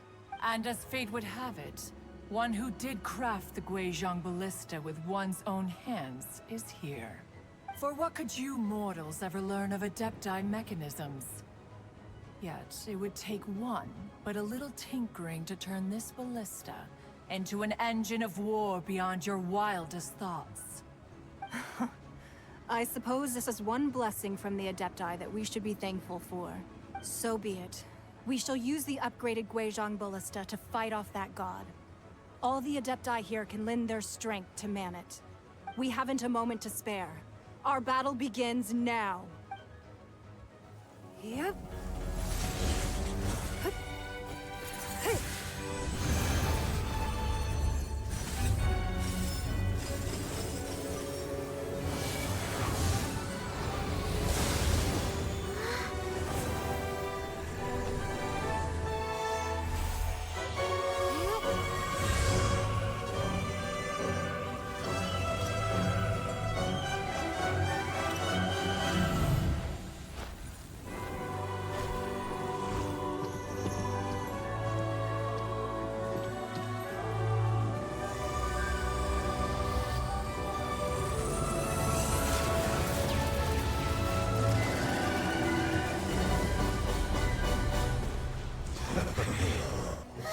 The Fatui!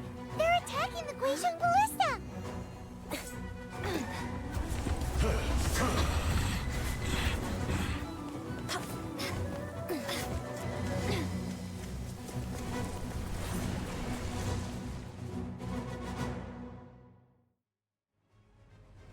The three Adepti are manning the Guizhong Ballista.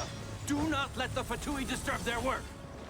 All Millilith who are able, to me! Let's go help too! We Adepti have not faced a god in several millennia. Let one see what you're made of then. What strength remains within you, one wishes to witness.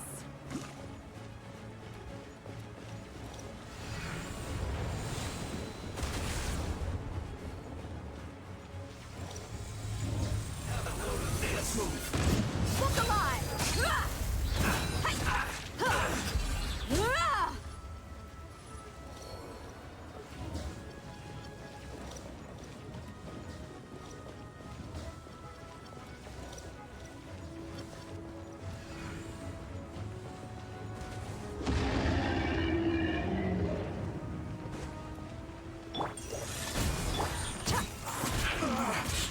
Looks like I went too far.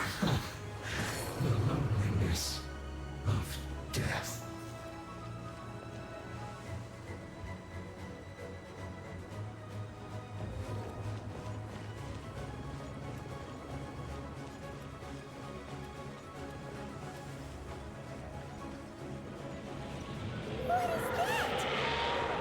That is Osial's divine power. I am very familiar with it. Be careful not to get hit.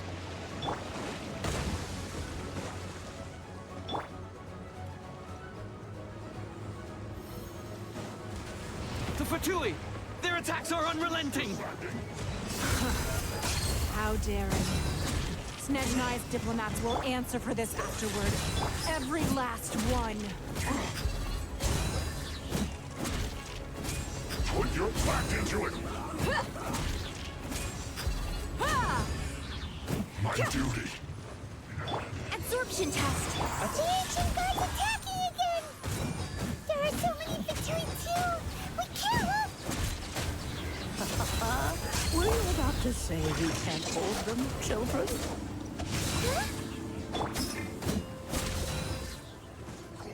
Don't lose heart. Here, take this. This is Defco energy! That light from your body, it's like the time in giant cars!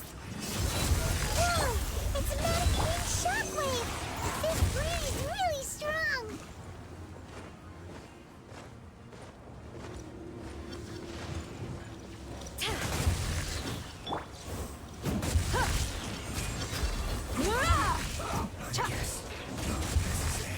This isn't good. Buckle up!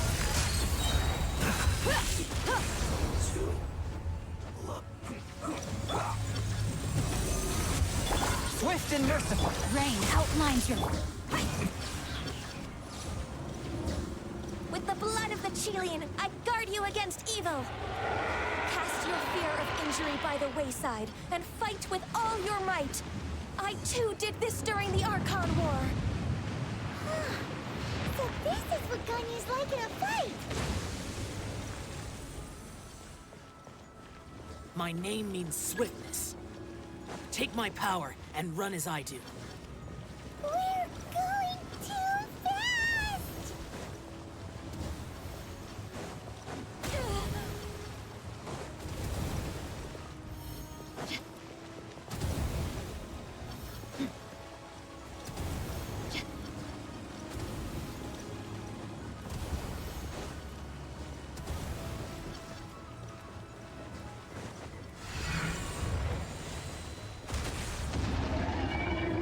Child, you are strong in body and spirit. Perhaps you can withstand 3 forms of adeptal energy at once. This will hurt a little. Please bear with us. Once you've adapted, try to use them in battle.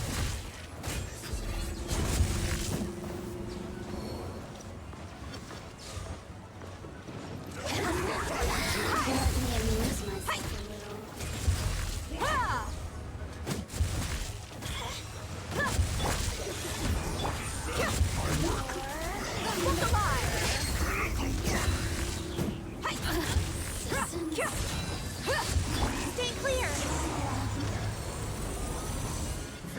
Whoa, where to? Use myself. Body and mind. Look at me. Exercise caution.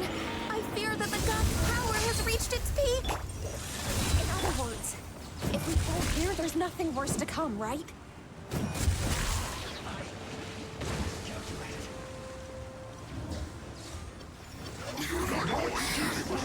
From whence you came!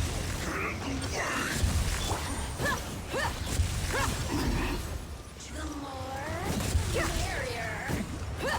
Look at me. Just... Let's move. Let's get it on!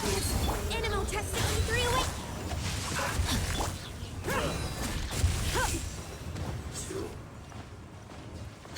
The more, the merrier.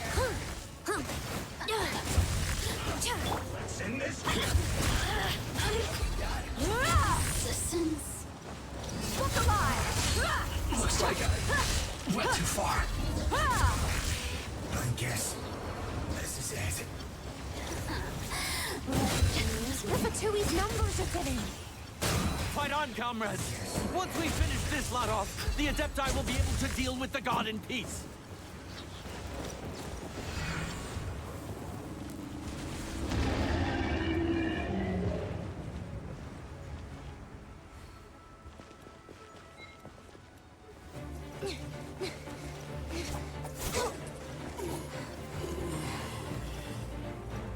interlopers are no more. Now we may commit ourselves fully.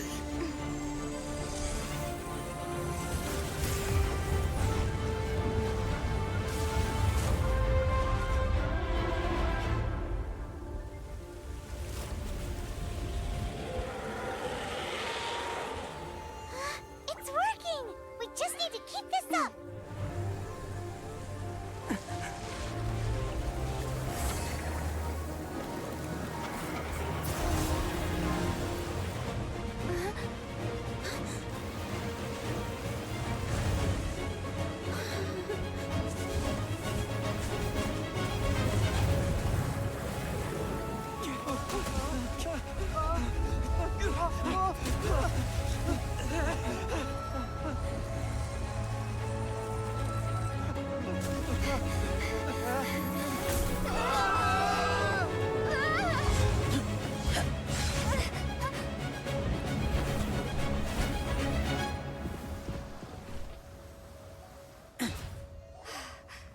Be careful now. The Guizhong Ballista is destroyed. Without its covering fire, retaliation shall be difficult. But the Jade Chamber is our last line of defense. We can't give another inch, no matter what.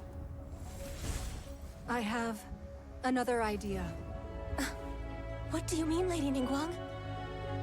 I'll sacrifice the Jade Chamber. What is the meaning of this? I understand. Traveler, lend me a hand. Farewell, old friend. Goodbye for now. Let us meet again in the future.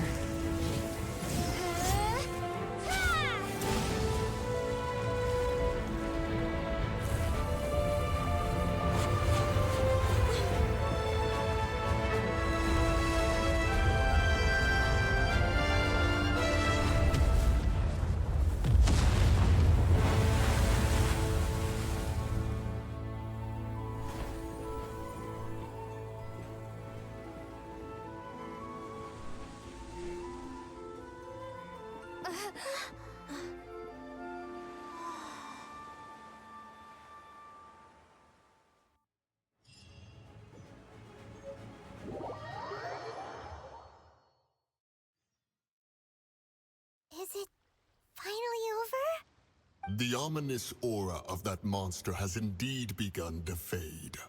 The effects of the Sigil of Permission last but a short time. It will be some time before the Overlord of the Vortex can make any waves again. We are indebted to you for your assistance. If the Adepti hadn't happened to be here, the future of Liyue Harbor would surely have been in great jeopardy. Save your flattery. We didn't just happen to be here. Surely you won't pretend to have forgotten the reason for which we came. Come now. There's no need for such harsh words, Cloud Retainer. I've heard that when Ningguang began learning to do business, she had already started setting aside part of her then limited income in preparation for building the Jade Chamber. At first, it was only the size of a small room, but with continued expansion, it has become the palace that lies before you now. It is a testament to Ningguang's entire life, both as a businesswoman and as the backbone of the Liyue Qixing. Seeing the Jade Chamber destroyed in the defense of Liyue means much to her. To me, such cooperation and sacrifice deserves at least some recognition, don't you agree? Well, I was really hoping you would say that such sacrifice could at least be used as some leverage in our negotiations. Thank you all for hearing me out. We know very well why the Adepti came here today. But please forgive us. We cannot yield to your wishes. Oh? 3,700 years. According to our records, the Adepti signed a contract with Rex Lapis to protect Liyue 3,700 years ago. Even to this very day, Liyue and its lands have stood the test of time, immovable as stone, just as it was thousands of years before. This is truly no small feat. But that does not mean that the Liyue of today is the same city as it was all those years ago. Do not merely cast your protective gaze upon the land. Instead, Focus your sights on our city and each of the citizens that dwell within it. Are you questioning our means of protecting Liyue? I mean no offense. I simply hope that our Adepti forebears would see Liyue in a new light. Forebearers, you say? One doubts you would be fit to be part of such a lineage. This morning, Rex Lapis appeared to me in a dream. What? In the dream, I yearned to tell him that we Qixing, though mortal, are equally bound to the contract. Each passing generation of the Qixing leaves many things of value to be inherited by the next generation. I also thought to tell him how the past generations of Qixing had strove under his rule to survive in our mortal world, establishing a network of contracts which has since come to be known as trade. But I dared not speak.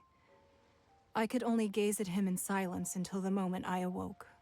Oh, Ningguang. Yet another perspective. What are you trying to say, Outlander? Right! That's something that happened in Mondstadt. It's a story about the Four Winds and the people of the Animal Archon. The Animal Archon sought to quell the strife between the two sides, because he believed that such conflict would only scar the hearts of both, and that nothing good would come of it. Each of the 7 nations has its own scars from the past. Though your point is the very height of simplicity.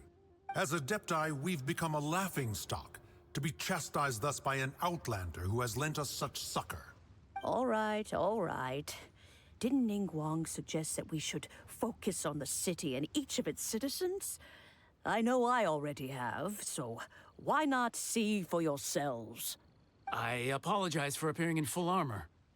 I am afraid I cannot show the proper courtesies. And who are you? I am Feng Yan, a sergeant of the Millelith. I have come to extend my thanks to the Adepti. I thought this battle would perhaps be my last. But thanks to the aid of the Adepti, our forces were not as badly battered as I feared we might be. Although I am a mere mortal soldier, I promise to hold the line and never betray the grace given to us by the illuminated Adepti this day. Huh?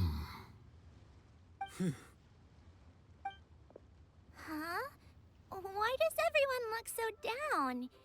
Didn't we just beat that big monster? Weren't you frightened, dear? It was quite the predicament. I wasn't afraid. All the strong Millelith guards were there, and those powerful heroes with their visions were there. Everyone was there. When danger is near, everyone always protects me. And the rest of the time, they make fun toys and tasty snacks and loads of things that make the harbor so pretty.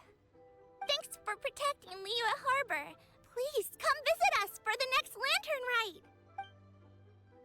Unfortunately, we wouldn't be able to participate. Huh? Because we are Adepti. Oh, okay. It must be hard being an Adeptus. Aww. You see, this is what Liyue is like today. The country of contracts is grateful to the Adepti for their protection. But it is no longer necessary for the city to rely on the Adepti's power to solve every little niggling matter. Although their blood is weak, there is still strength to be found in those we call mortals. The time of contracts between gods and Liyue has long since passed. Now is the time of contracts between Liyue and its people. Seeing the port around us now, it is hard not to feel a bit out of place. Wouldn't you say so, Cloud Retainer? Your line of inquiry is askew. One did not spearhead this expedition to Liyue Harbor. Seems like the Adepti have had a change of heart. Let us return now. Eager to leave, Conqueror of Demons. Yes, one understands what the Conqueror of Demons means. The city of Liyue has changed much after our long separation.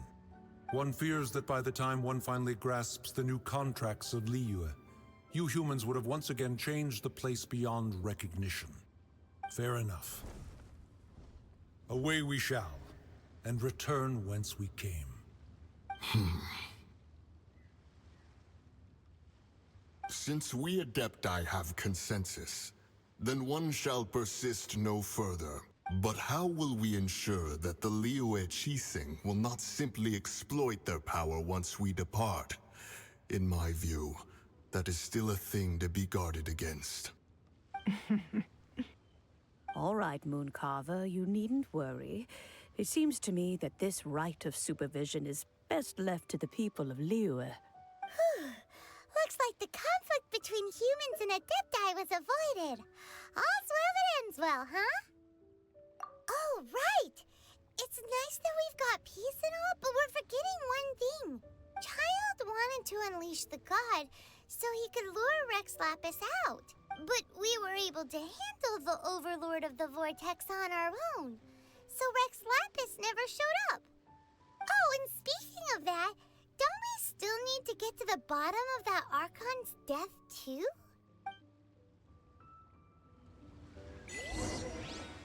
Paimon doesn't get it. But isn't the strongest lead we have the Adepti-less rite of parting that we're organizing? No idea where Zhongli's gone. Let's ask for him at Wangshen Funeral Parlor.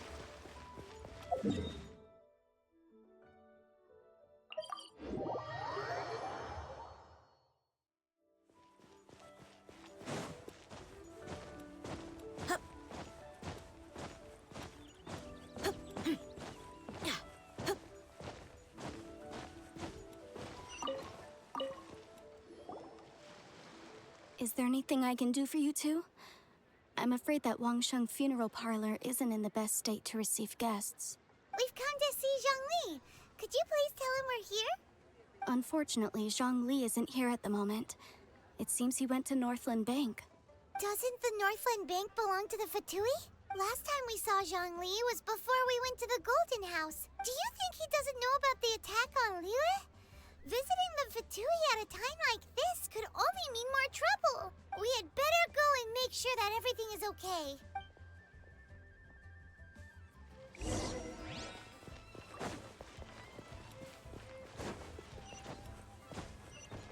The key here is consumer psychology. Julie's out of stuff, but we have some new items in.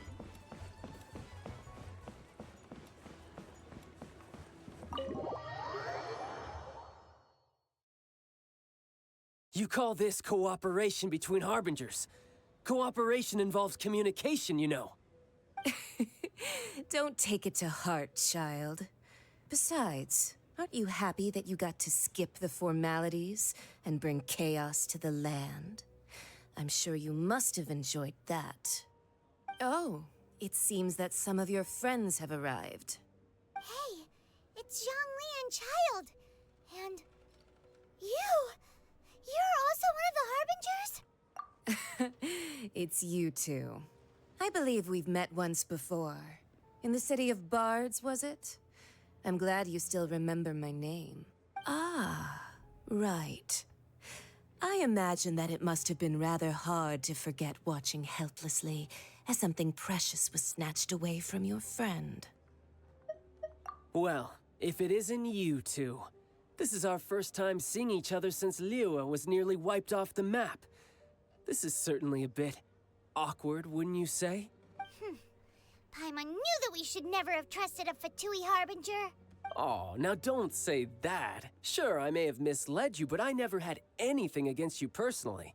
Besides, I thought we were getting along quite well together, didn't you? Except for that little tussle we had at the end. Nothing personal. We just have different views, that's all. Of course, you may very well hold this against me, but that's up to you. The real deceivers here are Senora and Zhongli. Curse them for leading me on. So actually, I think... Stop wasting time, child. There'll be plenty of time to chat once I'm through here. You remember the agreement, Morax. Now, if you would be so kind. The Gnosis, please. What in the world are you talking about? The contract. is fulfilled. That which thou seeketh is now bestowed unto thee. For my promise is solid as stone.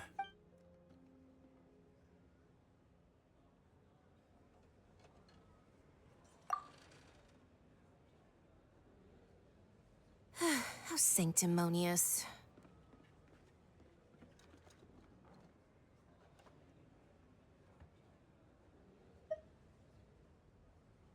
What? So you're the Lord of Chio? No, wait. That's an exciting twist and all, but why give the Gnosis to the Fatui? I do not give it for free. I give it as agreed upon in the contract, for it is a matter solely between the Tsaritsa and I. Yeah, you don't think you went a little bit too far with that whole fake death thing? Everyone was preparing the ceremony for you, and splat! This big dragon falls out of the sky, and all of Lyric goes into an uproar. Talk about a disaster. Gathering all the forces that had been bubbling behind the scenes, and then stirring them together in a pot that was bound to boil over. That's what he wanted to see, am I right? Wait, what? Perhaps it's best that I explain. As you know, I've dwelt upon this world for more than 6,000 years. It is now 3,700 years ago that I founded Liyue together with the Adepti. Even boulders that can withstand whirlpools will erode with the passing of time. I kept convincing myself that cracks had not begun to form, and that the end of my time had not yet come. Until one drizzly day, as I was strolling along the harbor, I heard a merchant tell one of his workers, "You've finished your duties. Go ahead and call it a day." I stood motionless among the crowds, asking myself, have I already finished my duties? Oh, Zhongli. But as I began to consider relinquishing my divine role, I soon discovered that many reasons still remained to not hastily depart. Was Liyue, the city I had dwelt in for so long, already prepared to enter its next age? I decided that a test was needed in order to reveal the answer. So I feigned my own death, and gathered the cast of Child, the Adepti, and the Liyue Qixing to play their roles together on the stage that was Liyue. That's right, which is why I continued to safeguard the Gnosis until now. So you mean that if the chaos ever reached the point of no return, you would simply appear and use your divine powers to bring Liyue back under control? Of course, and it would have been all too easy for him too. Just as a child quickly matures after losing their parents, so has Liyue matured when faced with the death of its deity. In the end, the resolution to all that has transpired was even more satisfactory than I could have hoped for. Take the Adepti, for instance. Owing to their years of seclusion, they were the least informed. Yet when faced with a crisis, they commendably showed the greatest amount of restraint possible. Not only did they manage to cooperate with the Qixing, but in the end, they even made efforts to understand the hearts of the people. Credit is also due to Signora, the emissary dispatched by the Cryo Archon to fulfill our contract. At my request, she kept everything she knew in strict confidence. This despite the eavesdropping ears of her colleague, Child. This meant I could remain as Zhongli, even having the chance to fulfill the age-old traditions of Liyue in this mortal form. All of these things turned out as I had planned. There is only one thing that I had not anticipated, and that was the conduct of the Liyue Qixing. I had expected them to do no more than the Adepti, to come to the defense of Liyue.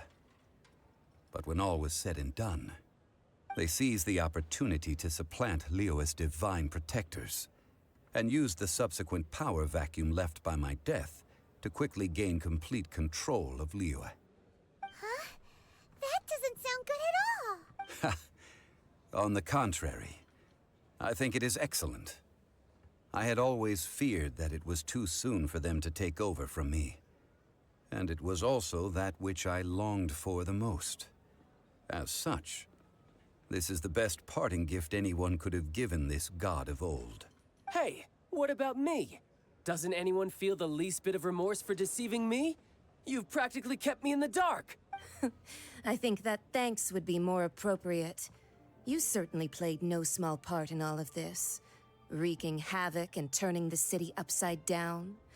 The Lord of Geo ought to thank you for your performance, if anything.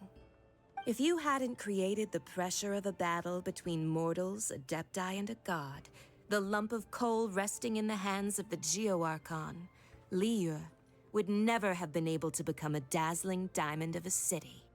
Huh? Just whose side are you on, mocking me like that? Are you itching for a fight? Hey, haven't you learned the Liyue saying, don't always call it as you see it? Well then, with the Gnosis in my possession, I have no use for such idle chatter. We should return to Zapoljarny Palace and seek an audience with Her Majesty, the Tsaritsa. Come, child. Fine. I'll meet you there later. I'm not sharing a boat with the likes of you. Do as you wish.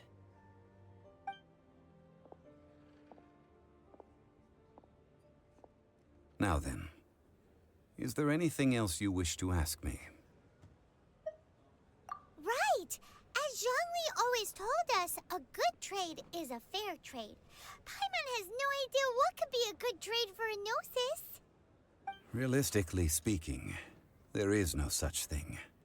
Huh? However, I am the god of contracts. For thousands of years, I have made countless contracts.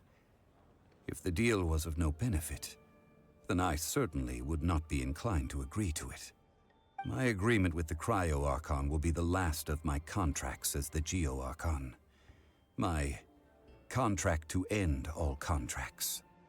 As for the bargaining chip that the Tsaritsa used to balance the scales, uncover that answer for yourself in your future journeys.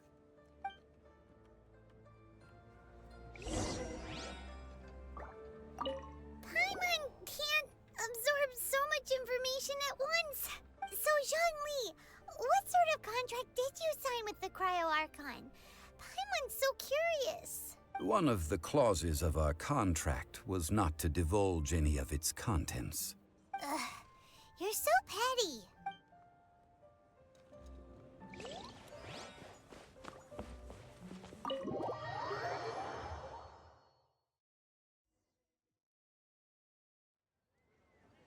Today's the day of the rite of parting. Although the star of the show is fake, we've spent so much time trying to organize it, it would be a real shame not to go there now.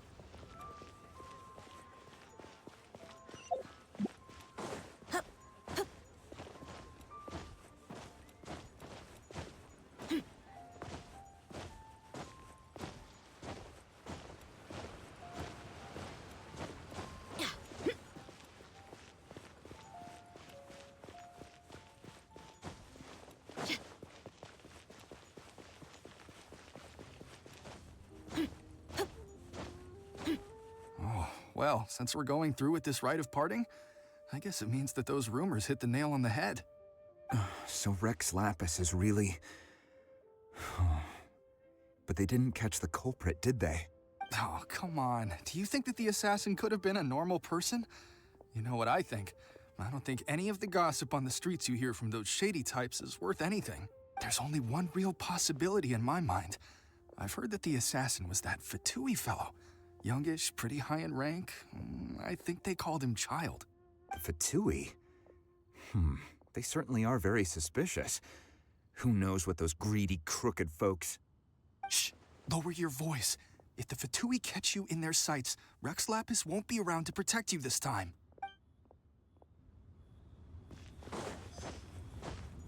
You know that god from the ocean couldn't have just shown up out of nowhere. I mean, it's been 2,000 years since Rex Lapis subdued it. Yes, and to think that this happened right on the heels of the incident with Rex Lapis, too. Say, Do you think the person who assassinated our lord and released that evil god might have been one and the same? Now that you mention it, that's very possible. Yes, it's very possible indeed. I mean, it all fits together. That person must have colluded with the evil god to harm Rex Lapis. Oh, that wicked, black-hearted scoundrel. Still, what sort of supernatural prowess must this person possess to be able to do such things? I have never heard of such a person in all my years. Ah, forget it. Guessing's no use to us. Look, the Millilith over there looks like he's about to make an announcement. Let's hear.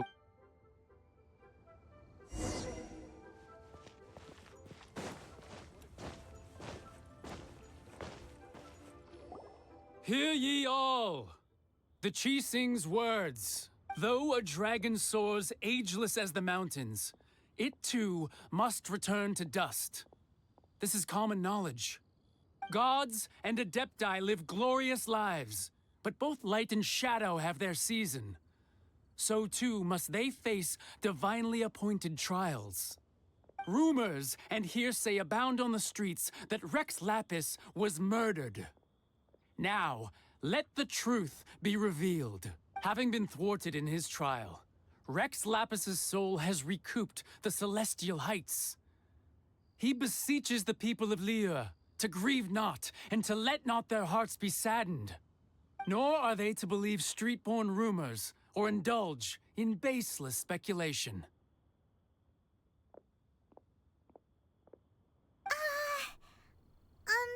Paimon needs a translation on what the Qixing's announcement said.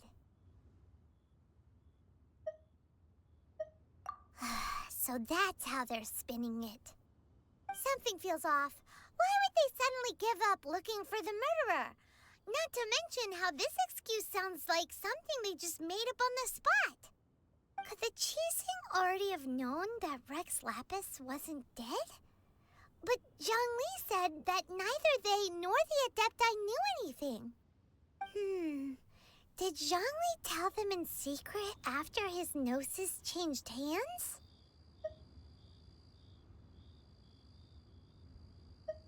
Exactly, right? Ooh, seems like the rite of parting has been going on for a while now. Let's go have a look.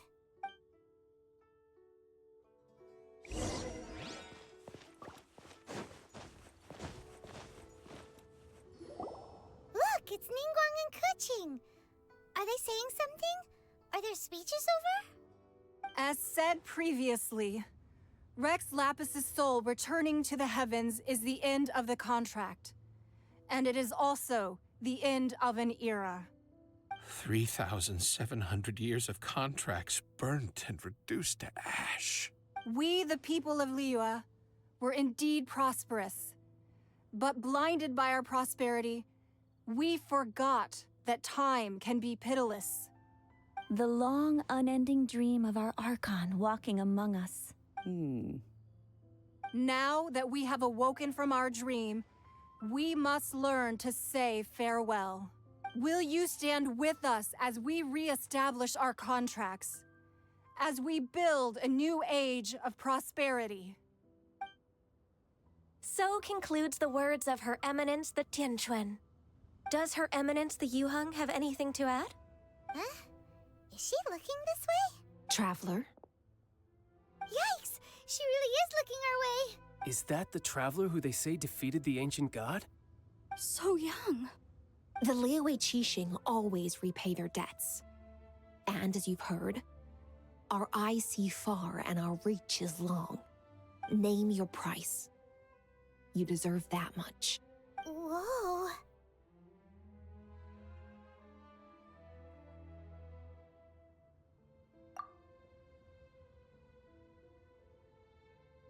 Well, could you help me put up some missing person posters?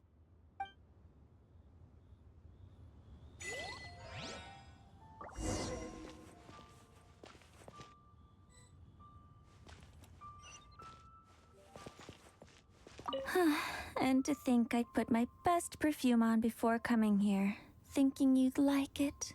But it seems as if those perfumes really were meant to be offered to Rex Lapis.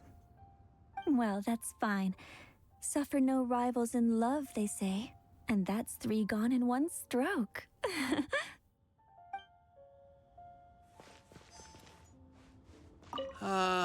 Rex Lapis. Oh, Rex Lapis. Now that I think about it, if everyone's of the same mind as me, perhaps mementos for Rex Lapis might be the best short-term business opportunity.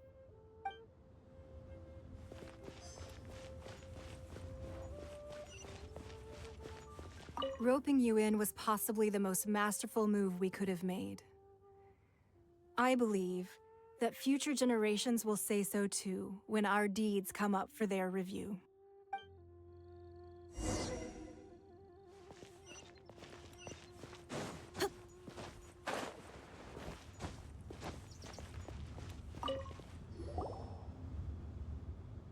Hey, Zhongli! Look at this. Everyone in Liyue is caught up in their emotions, thinking that they'll never see Rex Lapis again. And here you are looking all relaxed. Why would I not feel more at ease after laying down the burden I have borne for 3,700 years? Right. If the two of you can spare the time, I should treat you to a meal at the Shinya kiosk. That sounds like big talk, Zhongli. Paimon might have believed you if you were treating us to some third-round knockout, but you'd have to pay out your nose just to stand inside Shinya kiosk. Are you sure you can afford it? You're right. I do like the Mora. As the Rex Lapis Morax, I can easily create Mora. But since I have chosen to walk this earth as the mortal Zhongli, I should abide by the same rules that mortals do. When I was journeying with you, though I still had the Gnosis in hand, I knew that I must soon retire from my role as an Archon. So I had to rehearse a little for my new life. Oh, no wonder. Paimon gets it now. You didn't look at the price tags when we were spending because you've never had to. But since you weren't used to not being able to just make more Mora as and when you wanted to, you had to try becoming a parasite to society who lives off of other people's credit. Well, we were only spending Fatui money. You don't have to say it like that. In the City of Commerce, we do not merely exchange money or goods. We also exchange knowledge, memories, and foresight, as well as positions, roles, and lives. The Archon Morax could never experience life as the true mortal Zhongli could, no matter how many times he descended to be with his people. I must thank you for that. I will treasure the memories that I made as Zhongli, traveling the streets of Liyue with you. That is true. But there is no journey that does not end. No meetings without partings. Paimon thinks that we should make a move and continue our search for the 7. I fear that continuing your journey may be difficult. The nation that neighbors Liyue by sea, Inazuma, is presently closed. Yes, the nation has been closed by order of its deity, the Electro-Archon Ball. And just as the people of Liyue preferred to call me Rex Lapis, she too goes by another name among locals in Inazuma. Paimon thinks we've heard that one before. Raiden? That is the case. And since Raiden is also the shogun of Inazuma, people call her the Raiden Shogun. That said, though people at the wharf were saying that the situation in Inazuma is very tense, Paimon doesn't remember that always being the case. It wasn't that bad last year. Zhongli, since you're Rex Lapis, shouldn't you know something about what's happening there? Just how did Inazuma become a closed nation? It's because of visions. Visions?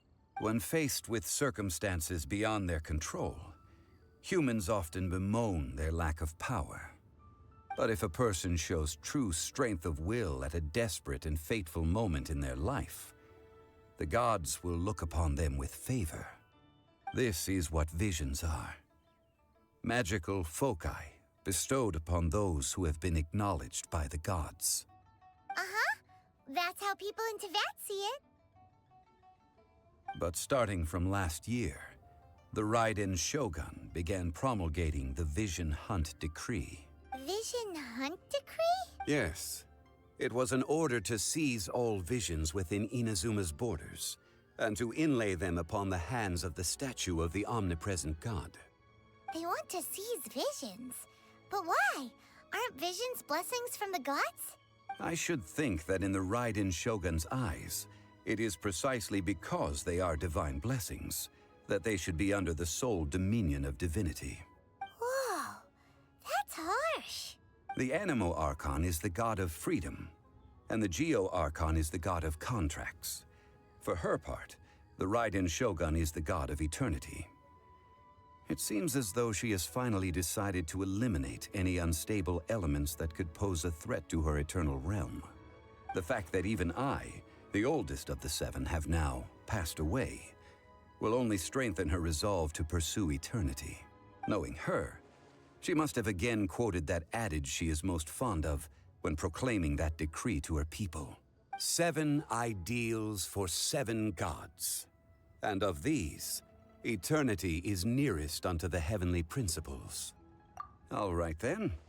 Was there anything else you wish to know? Ah, that was a good one. Failing a divine trial. How they came up with that excuse, I will never know. That said, the reason why the Qixing were so eager to resolve the incident and stop pursuing the culprit was indeed because they received news in secret that Rex Lapis was not dead. I hinted as much to the Adepti as well. How did I accomplish that, you ask? Have you ever heard of this particularly convenient Adepti art known as gifting dreams and visions? All right then. Was there anything else you wished to know? Yeah, about that. Before the Qixing made their announcement, we listened to a lot of people talking on the way. Most of them put the blame for everything on Child. These are indeed false accusations. But it remains undeniably true that Child did send people to the Jade Chamber to prevent the Adepti and the Qixing from defeating the ancient god. I've heard that Ningguang is busy milking that for all it's worth on the foreign relations front at the moment, browbeating the envoys of the Fatui. Ha! Those poor Snezhnayan diplomats. If it were not for Child's exalted position as a harbinger, I'm certain that they would have shifted all the blame to him and called for his dismissal by now. All right then. Was there anything else you wish to know? The time of the Adepti has long passed. If even the Liyue Qixing don't want to face that truth, then what future is there for Liyue? Kuching is absolutely right in saying this. Now, though I did laud Ningguang's desire for power, believing this to be a good thing, and thought as a matter of course that she must have been behind the Qixing's plan to take governing power over Liyue from the hands of the gods and Adepti, could the original person who brought up the idea of seizing power have been... All right then. Was there anything else you wish to know? That's right. Zhongli, now that you don't have your gnosis, what's going to happen to all the Mora in Teyvat? Since Morax is dead, are they all just gonna disappear? Also, isn't the Golden House the only mint in the entire continent? Will it even continue to work? The Mora present now will not vanish. But the Golden House will indeed have to cease operations for a lengthy period of time, since creating Mora requires the use of the Geo Archon's power. This is terrible! We're all about to run out of Mora! The world is coming to an end! Yes, this is indeed a major issue from a financial standpoint. Well, I suppose we'll just leave such troublesome matters to the Liyue Qixing to debate. Then, did you at least set some private funds aside for yourself? Oh, a private fund. This does seem like a good, logical, common sense idea. It's a shame. What's a shame? It's a shame that I didn't think of it at the time. All right then. Was there anything else you wish to know? Well then, I suppose you'll have to find a way to get inside this closed nation. Have patience. I suspect that some serendipity must first come into play.